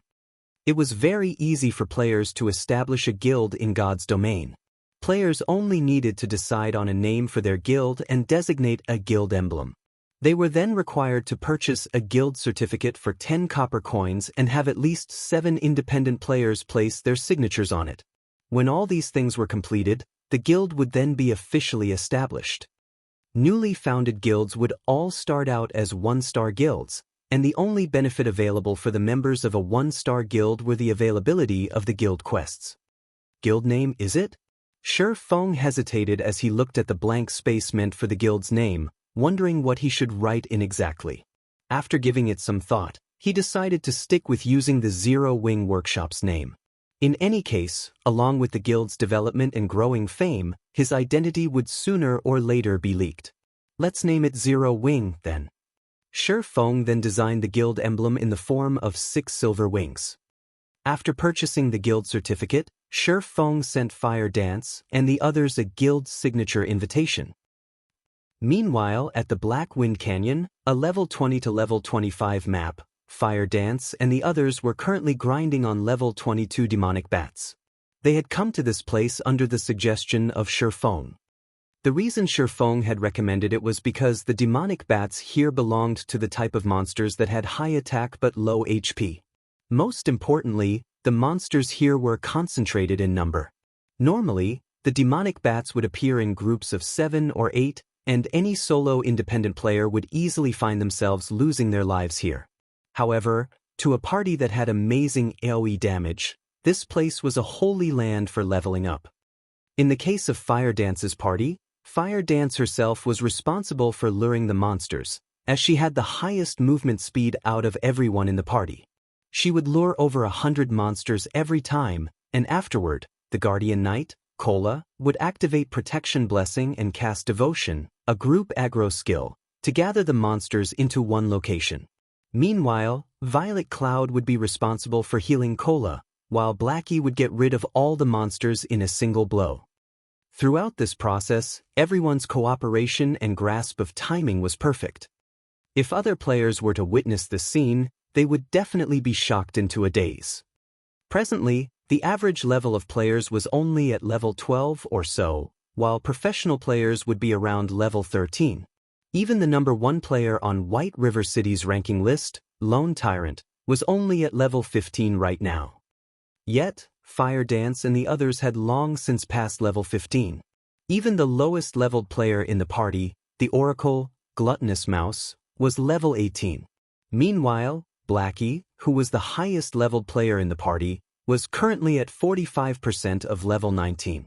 Although there was only a gap of 1 level between the two players, the difference in EXP could allow a player to directly rise from level 0 all the way up to level 15.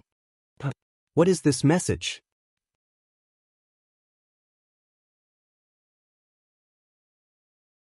While taking a break, Fire Dance and the others simultaneously received a guild signature invitation. As long as they agreed to the invitation, they would immediately become official members of the guild after the guild was established. Originally, Fire Dance and the others had intended to immediately reject the invitation. However, their hands unanimously paused when they saw the name of the guild. Zero Wing? Isn't that the name of our workshop?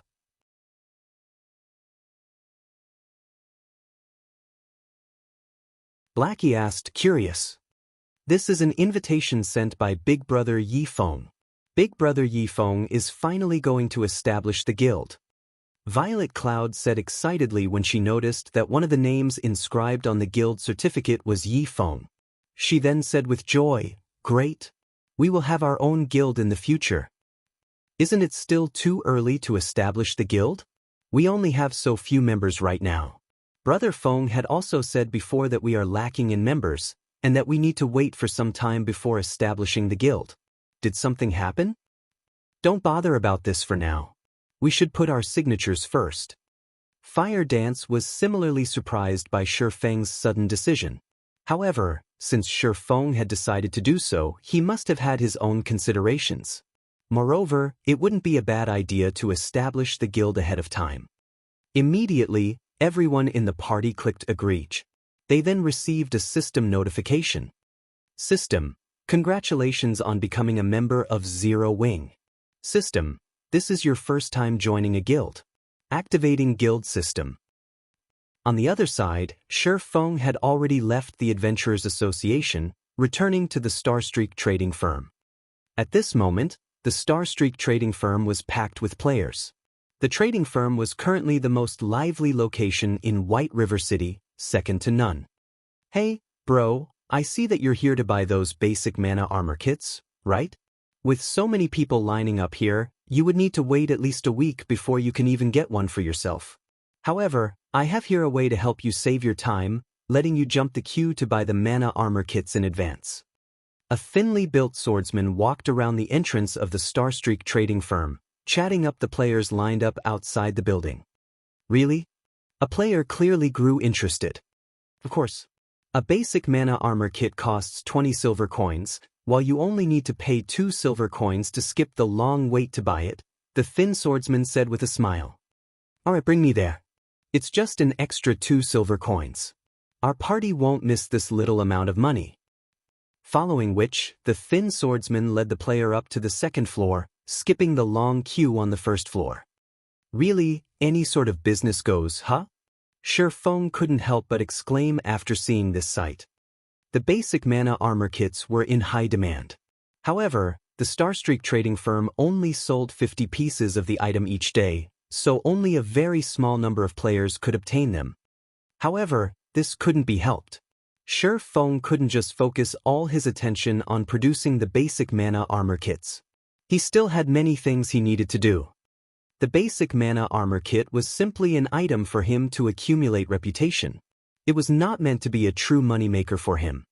Afterward, Shi Feng arrived at the 4th floor of the trading firm and entered a forging room. He then started forging the Arclight shield. During this crucial period, many guilds were thinking of how they could obtain the first clear of a 50-man team dungeon. Naturally, the equipment of their MTs became the top priority in their considerations, especially the shields their MTs used. Meanwhile, an excellent shield like the fine gold-ranked Arclight shield would, without a doubt, attract the attention of these guilds. As long as Shi Feng placed the Arclight shields up for sale, many guilds would definitely pay a huge sum in order to obtain it. Hence, the sooner he produced the Arclight shields, the higher the price he could sell them for. However, the success rate for forging a fine gold-ranked item was extremely low. A normal advanced forging apprentice only had a 2% success rate, meaning that, out of 100 tries, they would only successfully produce 2 Arclight shields. In reality, however, they might not even be able to produce 1 out of 100 tries.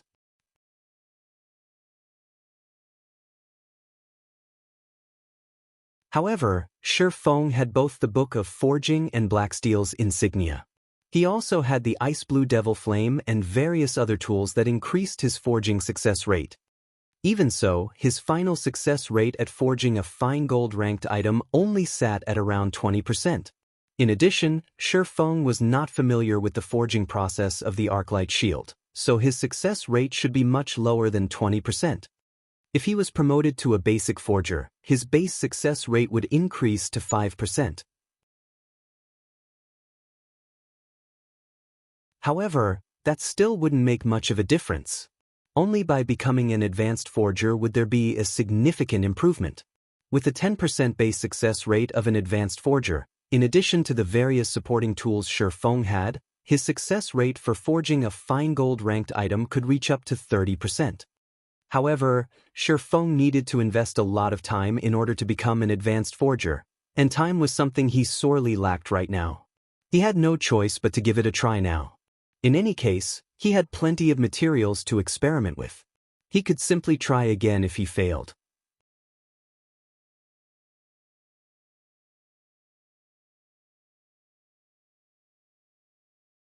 Chapter 245, Target, Dark Gold. Before Shi Feng started forging the Arclight shield, he decided to first forge a few basic mana armor kits to serve as a warm-up. After God's domain evolved, the process of forging grew more complicated, greatly increasing the difficulty of producing an item. Unlike the advanced whetstones and basic mana armor kits, which were still considerably simple to make, items such as weapons and equipment had a much more complex forging procedure. It should be about time I give the shield a try. After Shi Feng produced tens of basic mana armor kits, he finally retrieved the silver ore and gold ore needed to forge the Arclight shield. He had also received the magic crystals from Gentle Snow in advance. Gentle Snow had wanted to obtain the Arclight shields as soon as possible, so Shi Feng required her to send him the magic crystals in advance. Shi Feng had received a total of 200 magic crystals from Gentle Snow. Such an amount was sufficient for 20 attempts to produce the Arclight shield.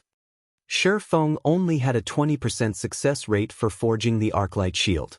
It was the lowest success rate he had ever had since he started forging equipment. However, if any other forger were in his shoes right now, they might not be able to produce even one Arclight shield out of several hundred sets of materials. Those conceited guilds thought that they could easily produce the Arclight shield after obtaining its forging design. However, if Shi Feng had not won the bid for the forging design, by the time those guilds managed to produce a single Arclight shield, the 50-man team dungeons would have long since been conquered.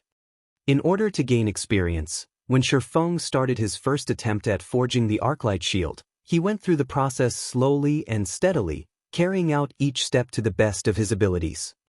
Before he knew it, Shi Feng had spent over 20 minutes producing the first Arclight shield.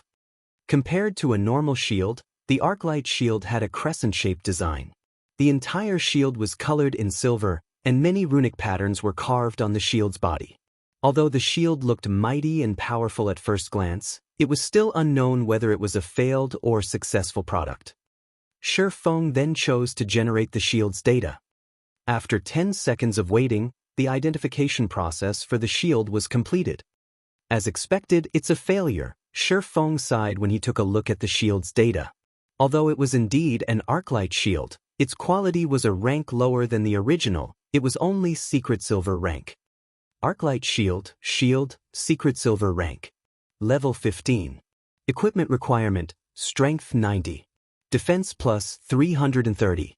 Block rate, 31%. Strength plus 10, Endurance plus 20. Evasion plus 3. Additional passive skill 1 dash. Sound of Life. Every attack received will grant user with a stack of Power of Life, increasing maximum HP by 2% and received healing by 1% for 1 minute.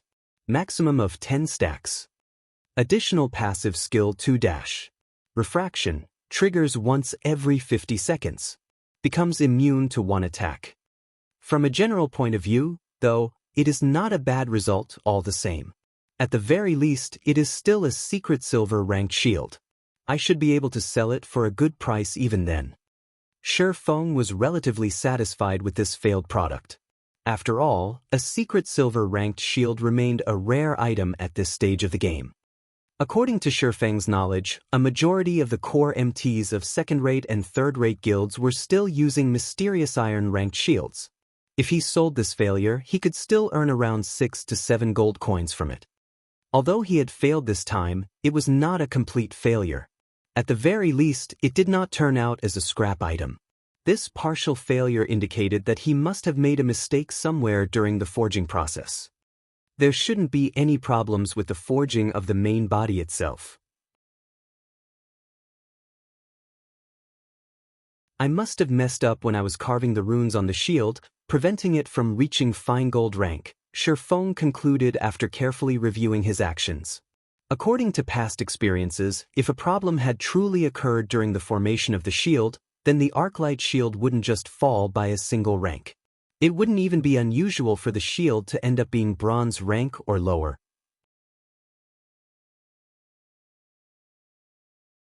Afterward, Shifeng did not rush to start his second attempt. Instead, he carefully studied the runes he had carved on the Arclight shield.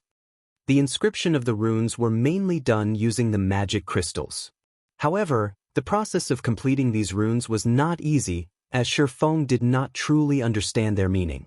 He could only make blind imitations of the drawings. Although he did not understand the meaning behind the runes, if he practiced drawing them over and over, it should still yield some positive effect. Hence, Shifeng started practicing drawing the runes.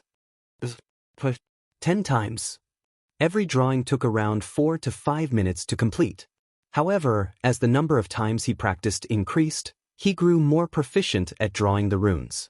The runes he drew now also started resembling the original.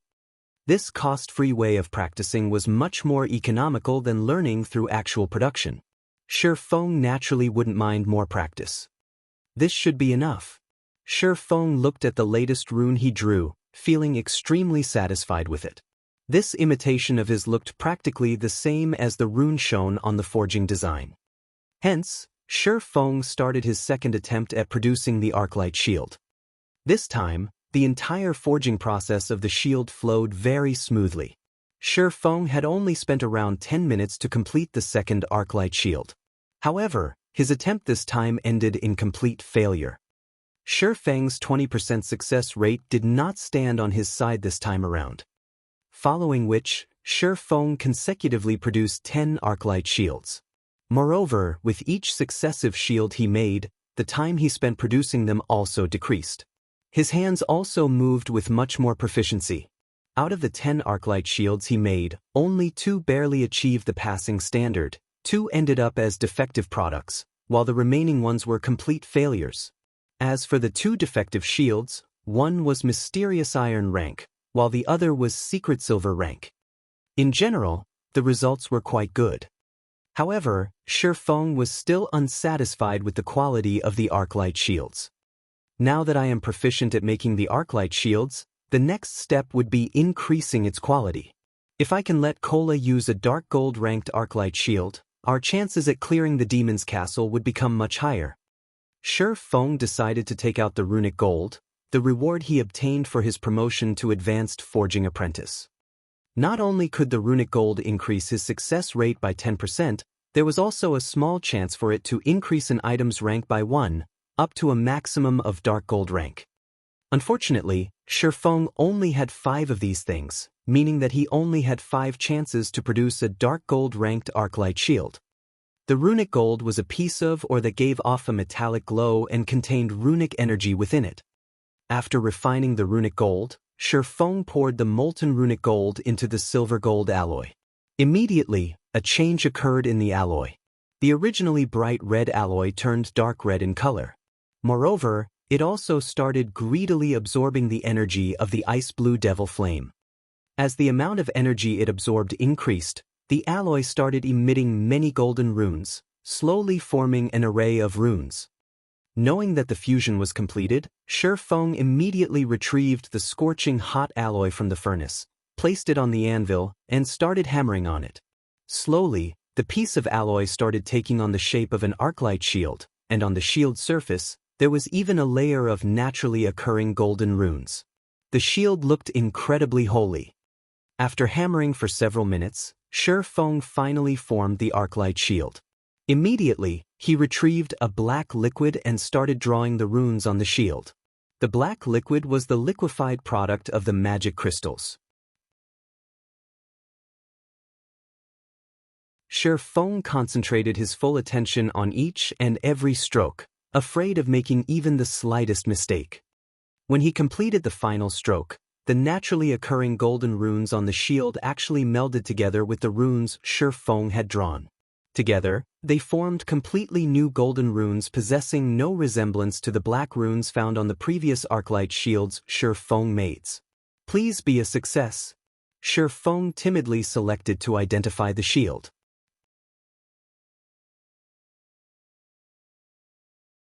Although the arc-light shield looked absolutely perfect appearance-wise, whether it was a success or a failure still depended on the final data. 2 seconds. This time, even after 20 seconds had passed, the system was still unable to determine the shield's exact data. This situation caused Feng to grow slightly nervous. The longer identification time indicated that even the system itself was hesitant. In the end, is it a success or a failure? Feng had carried out the entire forging procedure perfectly. At the end of the day, however, his success rate was only 30%. Oftentimes, when the identification process took longer than usual, there was a higher chance that the result was a failure. Finally, after 30 seconds passed, the system returned the identification results. System: Arc-light guard has been successfully forged. Forging proficiency increased by 2 points. Obtained 80,000 EXP.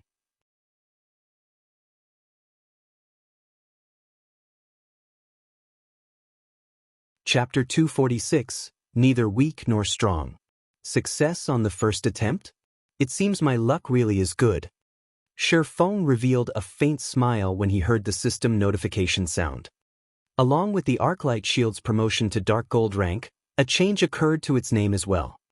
Feng then started inspecting the silver-colored, crescent-shaped shield that was placed on the iron weave felt.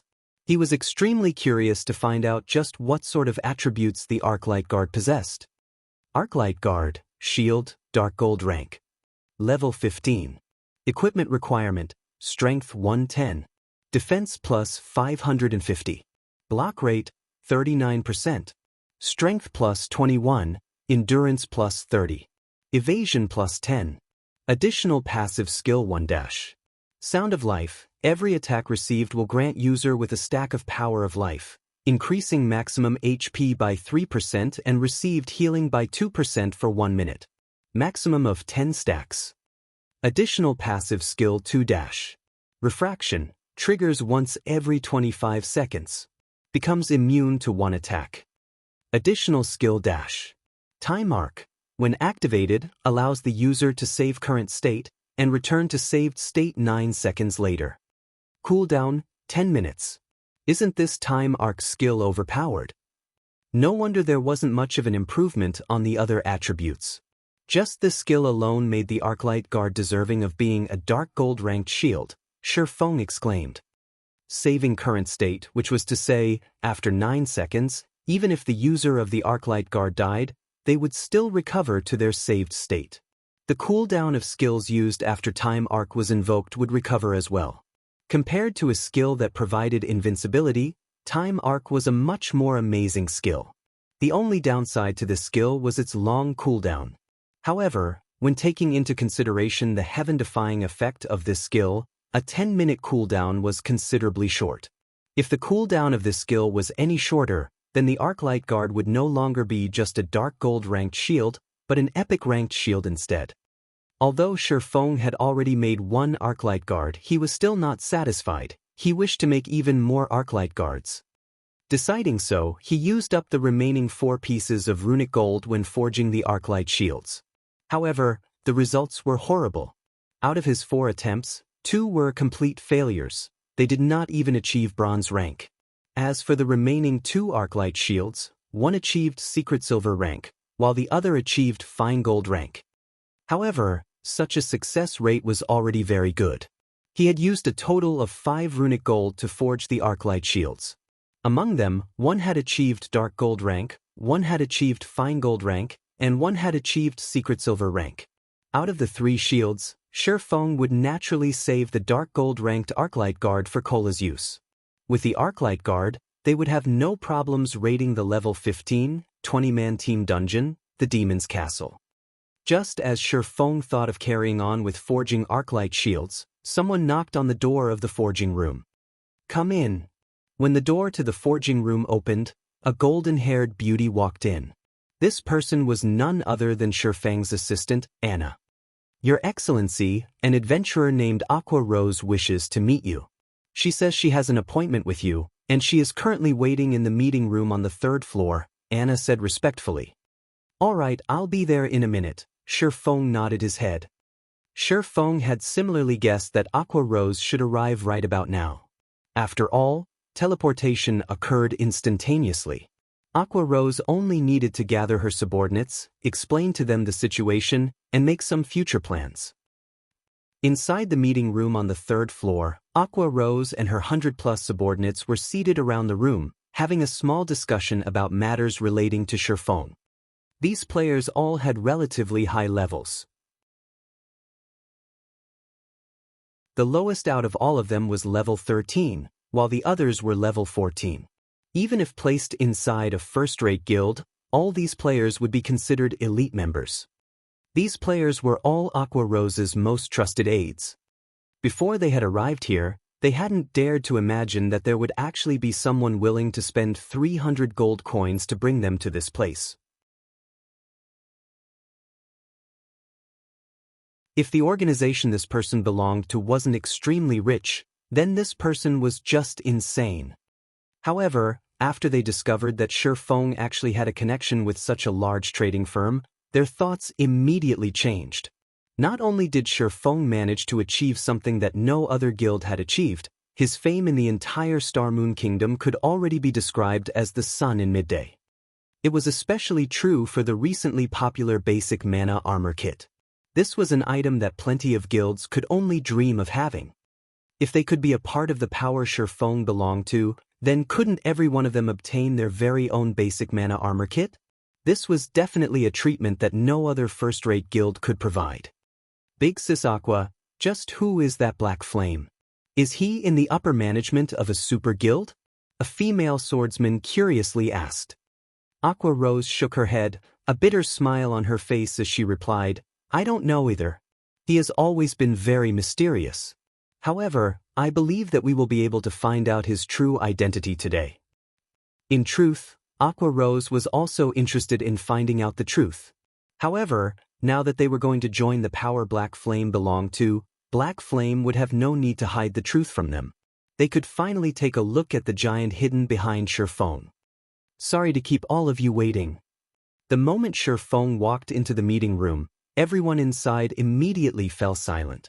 Everyone present stood up as they looked at Shifeng, deep veneration in their eyes.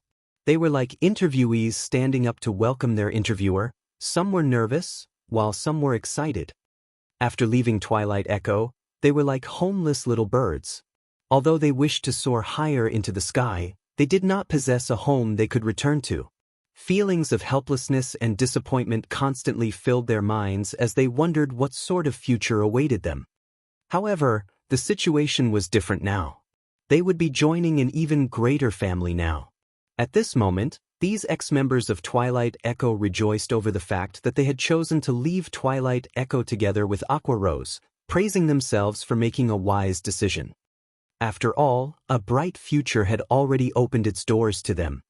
"I am the one who should be sorry for making Master Black Flame wait for us for so long," Aqua Rose apologized. "Since we will be companions in the future, stop referring me as Master this or Master that. Just call me Black Flame." Shifeng could sense the cautiousness behind Aqua Rose and everyone else's actions. However, this was to be expected. "I have only asked you all to come here so that I can invite everyone into the guild first. Later on, Miss Aqua can freely decide how you all wish to develop yourselves. I won't set any restrictions for you. Right, here is a copy of the White River City Guidebook. After you are done reading it, you should be able to familiarize yourself with White River City, Miss Aqua." Saying so, Feng sent a copy of the luxury version White River City Guidebook to Aqua Rose. Simultaneously, he had sent everyone present a guild invitation. Zero Wing. What is this guild? Why is it only a one-star guild? Wasn't it supposed to be some sort of hidden power? Everyone entered a daze for a long time after they received Feng's guild invitation.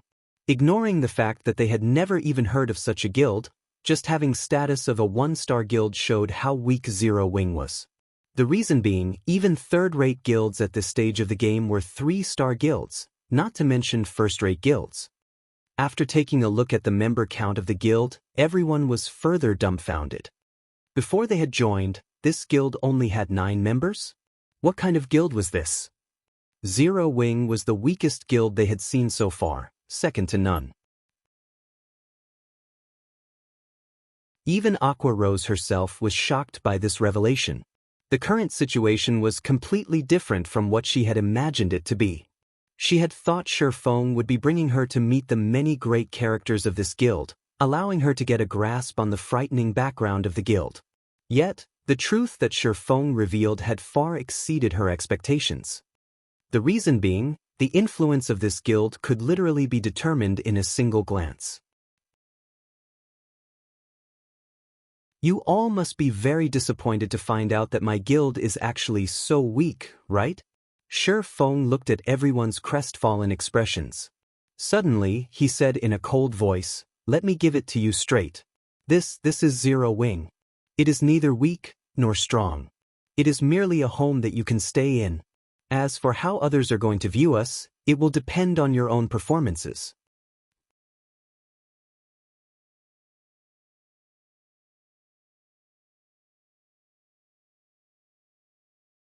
Chapter 247, Seizing the Ranking List. Although they felt that what Feng said was logical, their disappointment still did not decrease by the slightest. Out of everyone present, only Aqua Rose's fighting spirit truly ignited. She was the only one who truly understood the meaning of Feng's words. Strength that depended on oneself rather than others. The best example for this was Feng, who stood right before them. His guild was clearly very weak. Yet, he managed to achieve many things that not even many first-rate guilds and even super guilds could. As a result, he made everyone believe that there was a mysterious power secretly supporting him from behind. However, what was the reality of the matter? By depending on only himself, Feng had created a miracle. He had even overwhelmed everyone back at the Blackwing auction, causing a sensation. Since Feng was capable of such feats, why couldn't she do so as well? At this moment, Aqua Rose truly found it laughable when she recalled how she had intended to utilize the mysterious power behind Feng to prove herself to her parents and everyone back at Twilight Echo. Black Flame is right. How powerful a guild is not important. How powerful we are, ourselves, is the crucial point. Since we have joined Zero Wing, let us be the ones to change how others view Zero Wing, Aqua Rose explained loudly, in complete agreement with Feng's opinion. Everyone fell silent at Aqua Rose's words, but a fiery fighting spirit could be seen growing in their eyes. That was right. They had originally intended to start from the very beginning. Now that they had a wealthy tycoon like Feng supporting them, what more should they be afraid of? A guild's development mainly relied on financial resources. The remaining factors would be the presence of experts to lead the guild in raiding team dungeons and completing epic quests that were impossible to complete. They would definitely turn Zero Wing into the #1 guild in White River City. At this moment, Feng sent Fire Dance and the others a message. "You can start now." Immediately, Feng received a reply. "Understood." After seeing this message, Feng's gaze shifted towards everyone present in the meeting room. He then announced loudly, "I know that some of you still have some worries, so I'll give you all a little surprise. I'll let you all get a better understanding of just what Zero Wing is." A better understanding of Zero Wing? Does this guild still have any secrets? Everyone grew confused at Feng's words. Everything about this guild was clear in one glance. So what secrets could there possibly be? The only thing that could possibly be a secret was the guild's frightening financial resources. With such a large fortune, they should have no problems getting their hands on the various welfare benefits that players would receive upon joining a guild. Moreover, Black Flame was the publicly acknowledged chief forger of Star Moon Kingdom. In the future, guild members would have no lack of weapons and equipment to use. However, this shouldn't count as a secret, right? Everyone can take a look at White River City's ranking list now, Shifeng said softly. Ranking list. Everyone promptly called out the ranking list to take a look. Is there something wrong with the ranking list? I remember that when I came to White River City, the top player on the ranking list was Lone Tyrant. At that time, he was only at level 15. How did he suddenly become level 19? Did the system make a mistake? No, that's not right. Look at the player ID. It's not Lone Tyrant. It might not be a mistake by the system. Look, the top 8 players have all been switched out. Even the player at 8th place is level 18 now. Lone Tyrant is still level 15, and he's placed 9th now. How is this possible? Level 18. Isn't this level too much of an exaggeration? Even at the Storm Empire, the highest level player is only at level 16. How could White River City possess 8 players who have managed to surpass the top player at Storm Empire? Wait, these players all belong to the same guild, and the guild's name is called Zero Wing. Everyone was dumbfounded when they discovered the changes in the ranking list. They trembled, not daring to believe their own eyes. These 8 players were actually their guild members. However, everyone's hearts were filled with questions. If Zero Wing had 8 such powerful experts, why did the guild remain unknown to the public even until now? This was simply unimaginable. This is the strength of Zero Wing? At this moment, Aqua Rose started renewing her evaluation of Shifeng and this guild. Although Zero Wing was small, it was a gathering of experts. Wealth, manpower, and finally, fame. As things were, Zero Wing possessed the foundation necessary to become a large guild. As long as they managed the guild benefits they offered properly, Zero Wing could easily become a large guild within a short period of time. It was no wonder Shifeng looked so confident. Meanwhile, as Aqua Rose and her subordinates were reeling over their new discovery, the entire White River City had already been thrown into an uproar. Lone Tyrant, who had been monopolizing the first position on White River City's ranking list all this time, had actually been kicked off by someone else. Moreover, he wasn't just kicked off by a single person, but by 8. The sudden appearance of these 8 players made Lone Tyrant's previous glory look like a joke. It was as if these 8 players had merely been giving in to Lone Tyrant before, just like how an adult would indulge a little child. Now, however, they were no longer letting Lone Tyrant have his way. Otherwise, how would they explain this situation where 8 players had instantly taken away the top 8 spots on the ranking list? There was only one possible explanation: they had constantly been hiding their levels. These people are inhuman. Crap. The first place is level 19, and even the 8th place is level 18. I've only managed to hit level 13 after working so hard. Are they trying to make me despair? God, carry me, please. What kind of backing does this Zero Wing have? Aren't they a little too amazing? Is some major power planning to set up a stronghold in White River City? Many players within the White River City region were stirred up by this incident. The top 8 positions on the ranking list were actually taken over by a single guild. One could just imagine how powerful this guild was. Even Ouroboros, the number 1 guild in White River City, was not as powerful. Many independent players had started making inquiries into just what kind of guild Zero Wing was. There were even some independent players who had directly asked how they could join Zero Wing on the public forums. After all, with such leveling monsters in the guild, wouldn't they too be able to level up like a rocket if they joined? Suddenly, Zero Wing had become the hottest topic for every player in White River City, and many had expressed their willingness to join such a guild. Although independent players went into raptures over Zero Wing, the various large guilds, on the other hand, were having a headache over it. They held nothing back at investigating this new guild that suddenly popped up and also the top 8 players on the ranking list. However, the information they received made Zero Wing look even more mysterious, as they failed to find out even who the guild leader of Zero Wing was.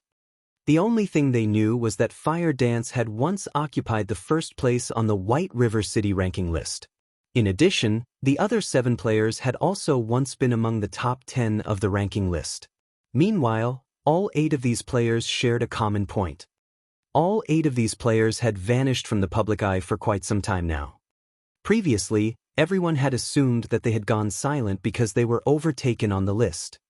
However, the reality of the matter was that these players had intentionally hidden themselves simply to avoid discovery until now. Can someone tell me what is going on here? Lone Tyrant looked at the ranking list, bellowing, "Just where did these bastards pop out from?"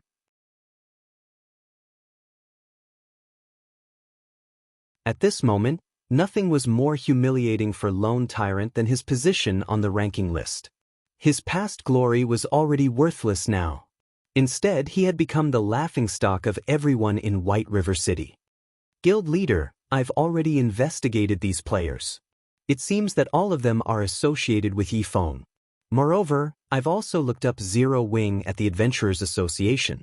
The guild was registered only recently, and it is possible that it is a guild formed by Yifeng himself, a ranger said. Good. Very good.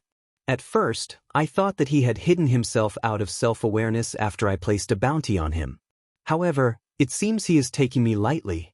Since he has come out to slap me in the face, and has even started a guild in White River City, I will make him regret his decision.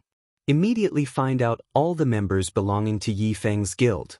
I want his guild destroyed. Lone Tyrant bellowed as he announced a command to the entire guild. He had to destroy this guild and flatten Shifeng at all costs. Not only was he doing this for himself, it was also the command of that mighty personage.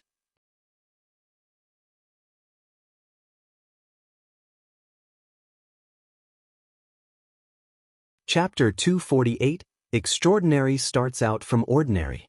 Lone Tyrant wasn't the only person who was enraged by the matter of the ranking list. The other guilds in White River City were similarly furious. The ranking list was a place for guilds like them to increase their reputation.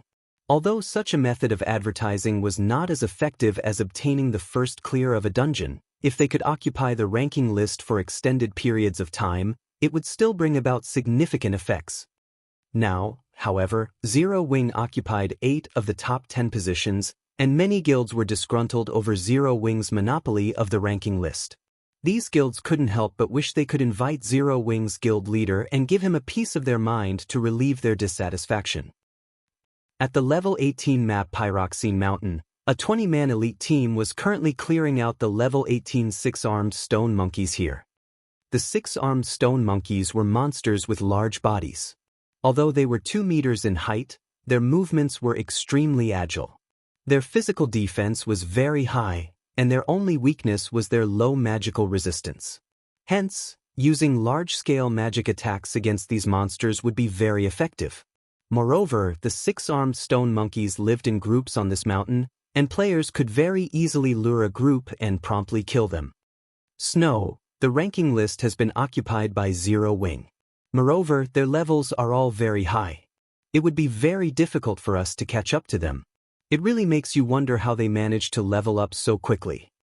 Zhao Yueru currently sat on a rock, resting as she replenished her mana. After receiving a report from her subordinate and promptly taking a look at the ranking list, she was immediately shocked by what she discovered. As a player who had originally ranked within the top 10 of the ranking list, Zhao Yueru knew very clearly just how large a gap there was between level 15 and level 18. At the very least, she would need to spend another week grinding before she could even reach level 18. This was equivalent to saying that these 8 players would remain on the ranking list for another week at the very minimum. However, this was assuming they did absolutely nothing during the entire week. If they were to continue grinding and leveling up at their current pace, who knew when there would be a change to the top 8 positions? As expected, they are very strong. That Yifeng has quite the ambition as well, even though he usually maintains a low profile. It seems that he has finally decided to take action now. Gentle Snow did not feel any shock when she looked at the IDs of the top 8 players. Snow, have you known all along? Zhao Yueru asked, confused. She had a very clear understanding of Shifeng's capabilities. Shifeng's strength, leadership ability, and observation ability were above average. However, these traits alone were not enough for him to establish a guild. Establishing a guild was not as easy as playing a game of house, since forming a guild signified one's intentions to compete for dominance with the other guilds. For a small guild like Shifeng's, maintaining a low profile would be more beneficial. If they did so, most of the large guilds would not have paid much attention to them. However, now that they'd done the exact opposite, they were practically telling the other guilds to come at them.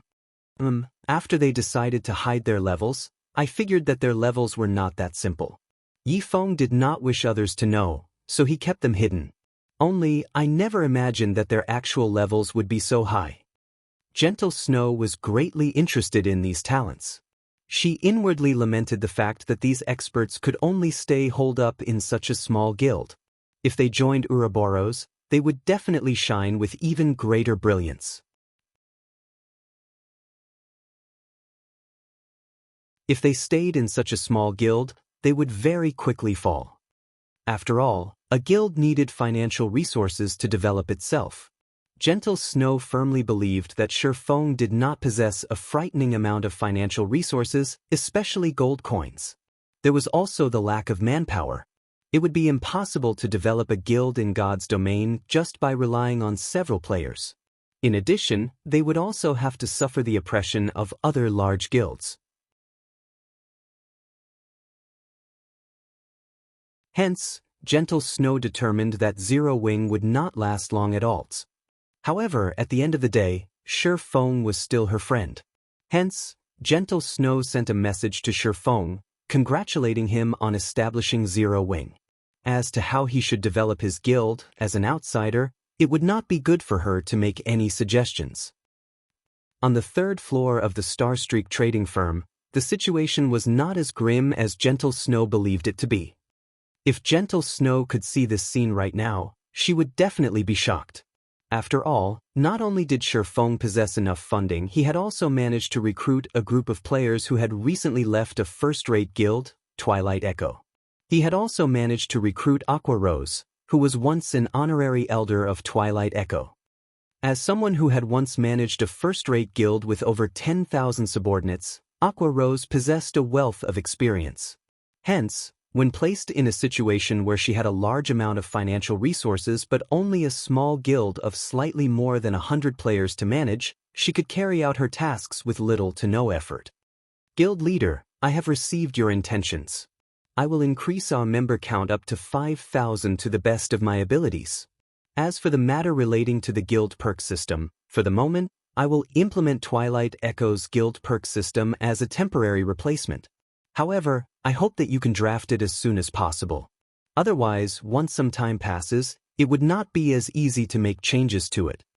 Aqua Rose now had a good grasp of Zero Wing's situation, and she felt very optimistic about Zero Wing's future prospects.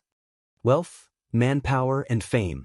With all 3 things together, it would be very easy for them to recruit a large batch of new members. Then I'll have to trouble Miss Aqua with this matter. Plans could never keep up with change. Based on his original estimates, it would still have been a long time before he established his own guild. However, with the sudden addition of Aqua Rose, Shifeng could not afford to wait any longer. Even if his preparations were currently lacking, he still needed to establish the guild. Moreover, he had intended all along to deal with these guild matters as soon as possible. It was just that he still had other things he needed to handle. Now that there was a professional standing right before him, why wouldn't he make use of her? Guild Leader Black Flame, I am already the Vice Leader of Zero Wing. Please just call me Aqua from now on. If Guild Leader doesn't have any other orders, then I will start making the necessary arrangements now, Aqua Rose said in a professional tone. Maybe because she had received a new position, Aqua Rose had very quickly entered a superwoman mode. Shifeng could only take a step back in this matter. He then returned to producing the Arclight shields and basic mana armor kits. Later on, the members of the guild continuously increased. The reason being, Shi Feng had set the exchange of basic mana armor kits as one of the perks available to guild members. This item held a fatal attraction to independent players, and if new members wished to obtain them, they needed to exchange for them using guild contribution points. Meanwhile, there were many methods for them to obtain guild contribution points. 1. Dungeon diving. 2. Exchanging bronze-ranked equipment or above. 3. Making a contribution to the guild. The upper management of the guild would reward players who made a contribution with contribution points. 4. Carrying out guild quests. Contribution points would be awarded by the system in this case. 5. Personal guild reputation received reaching a certain amount. Hence, with so many methods available, guild members would have no need to worry about not being able to earn sufficient guild contribution points. However, to prevent abuse by opportunistic players, further restrictions were added to increase the difficulty for guild members to obtain the basic mana armor kits. Above all, one had to contribute a set amount of reputation points to the guild before being allowed to exchange for the armor kits. Secondly, one needed a large number of guild contribution points to exchange for the armor kits. Meanwhile, the total value of these guild contribution points was no lesser than 20 silver coins.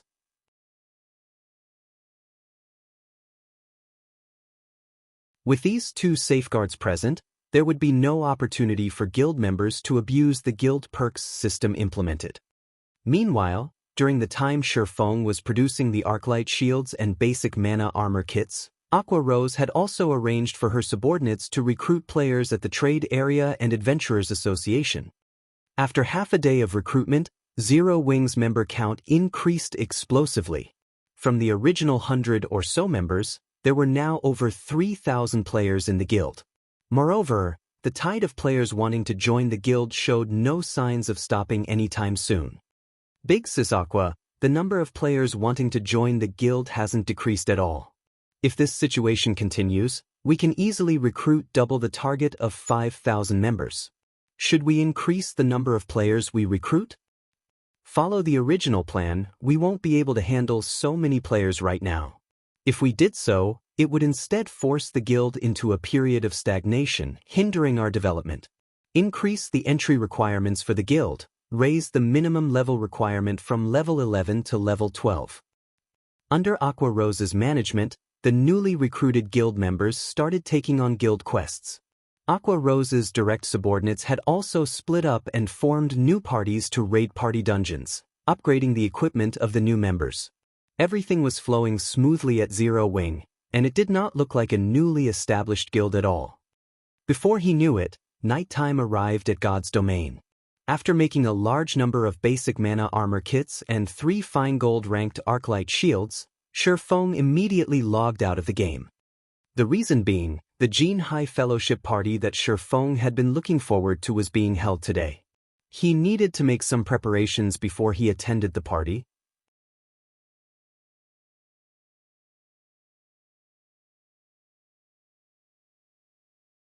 Chapter 249, Gathering of Elites. The first rays of the morning sun pierced through the window, shining on Shi Feng, who was currently working out in the living room. Currently, Shi Feng no longer carried out the intense muscle exercises of the past few days. He quietly stood still for a long time, before slowly lowering his body, entering into a horse stance. Closing his eyes, Shi Feng relaxed his body. Suddenly, his chest expanded as he inhaled deeply. He then exhaled, a trail of white mist coming out of his mouth.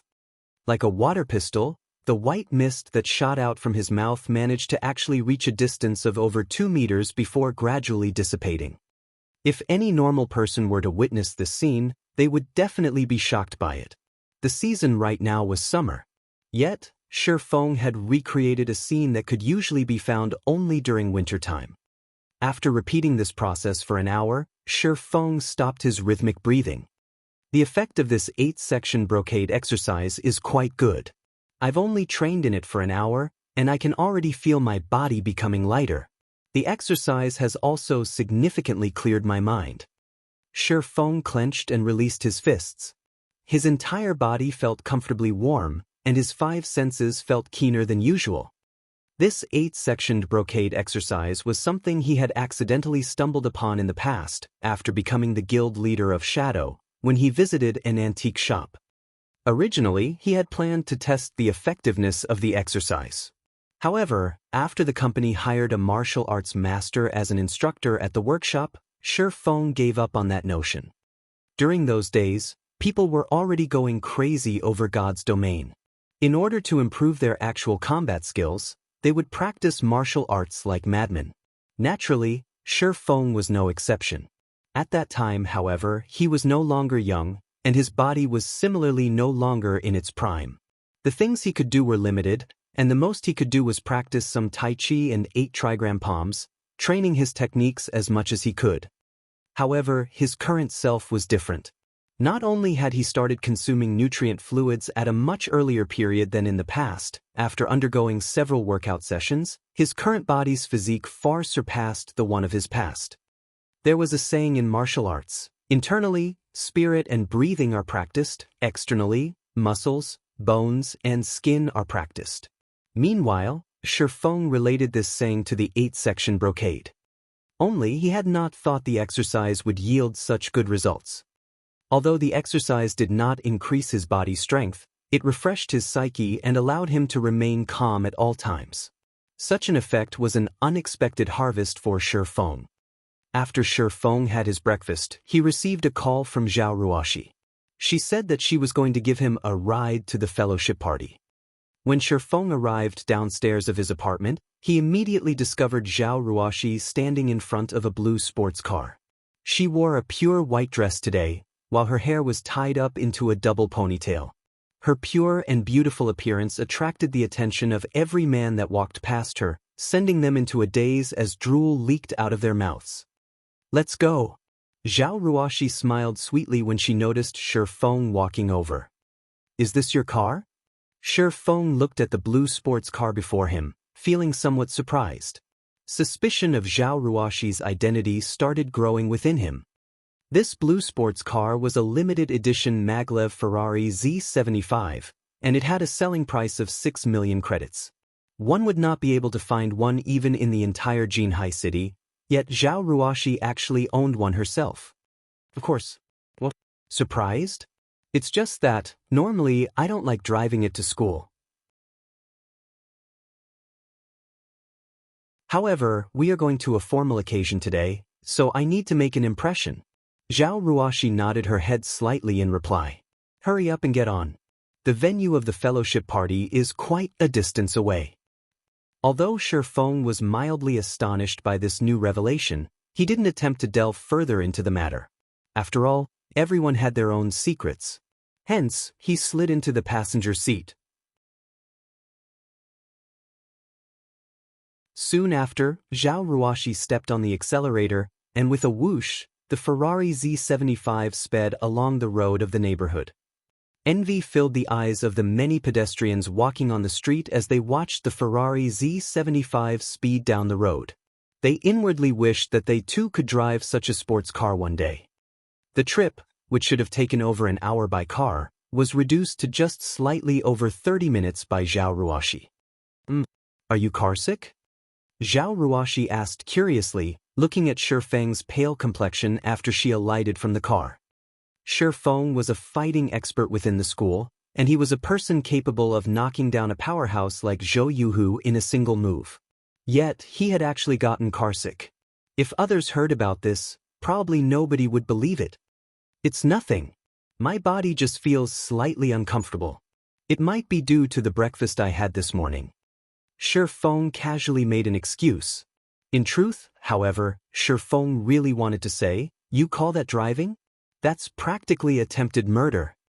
However, since Zhao Ruoxi had brought him here out of goodwill, he naturally would not say such words. "Then, have you taken some medicine?" Zhao Ruoxi asked in worry, blinking her eyes. Shi Feng turned speechless. The Jinhai Fellowship Party was being held at a 5-star hotel. Although the event was organized by Jinhai University, the participants were not limited to the students and staff of the university. Other universities and elites of society would also be participating in this event, and it would not be an exaggeration to call this fellowship party a gathering of elites. The Jinhai Fellowship Party was an annual event held in Jinhai City. Even though plenty of people wished to participate in this event, not everyone received the chance to actually do so. Moreover, the fellowship party held today was unlike any other before it. Aside from having invited personages that participated in Jinhai City's fighting competition, the event organizers had also invited many experts from gaming workshops this time around. As to why they would decide to invite such gaming experts, it was mainly due to the growing popularity of God's domain. People could already see the limitless potential of God's domain. Hence, many wished to form a good relationship in advance with these gaming experts. The decision of the event organizers was undeniably the correct one to make, because several years from now, every single gaming expert that participated in this fellowship party would grow to become a famous celebrity in Jinhai City. Just as Zhao Ruoxi and Shi Feng were about to enter the hotel, Shi Feng was unexpectedly blocked by the security guard at the door. "I'm sorry, sir, but your name is not on the list of invited guests. You cannot enter this place," the tall and robust security guard leader said in a cold voice, looking at Shi Feng with a sharp gaze. This security guard leader was a former member of the Special Forces, and he had experienced multiple battlefields before. The murderous intent he radiated could scare most of the people he met, and others usually did not dare to look directly at him. If a normal person was the focus of the stare of the security guard leader, their hearts would immediately palpitate with fear as they redirected their gaze somewhere else. Yet, even after receiving the security guard's glare, Shi Feng's expression still remained as placid as before, his lack of reaction confusing the security guard greatly. "That's not possible. I registered Shi Feng myself. Can you check again?" Zhao Ruoxi's brows wrinkled. She had personally gone to the student council at the university and had directly handed 2 persons' worth of participation fees to the student council president. How was it possible that she was registered, while Shi Feng was not? The security guard captain scanned Shi Feng once more.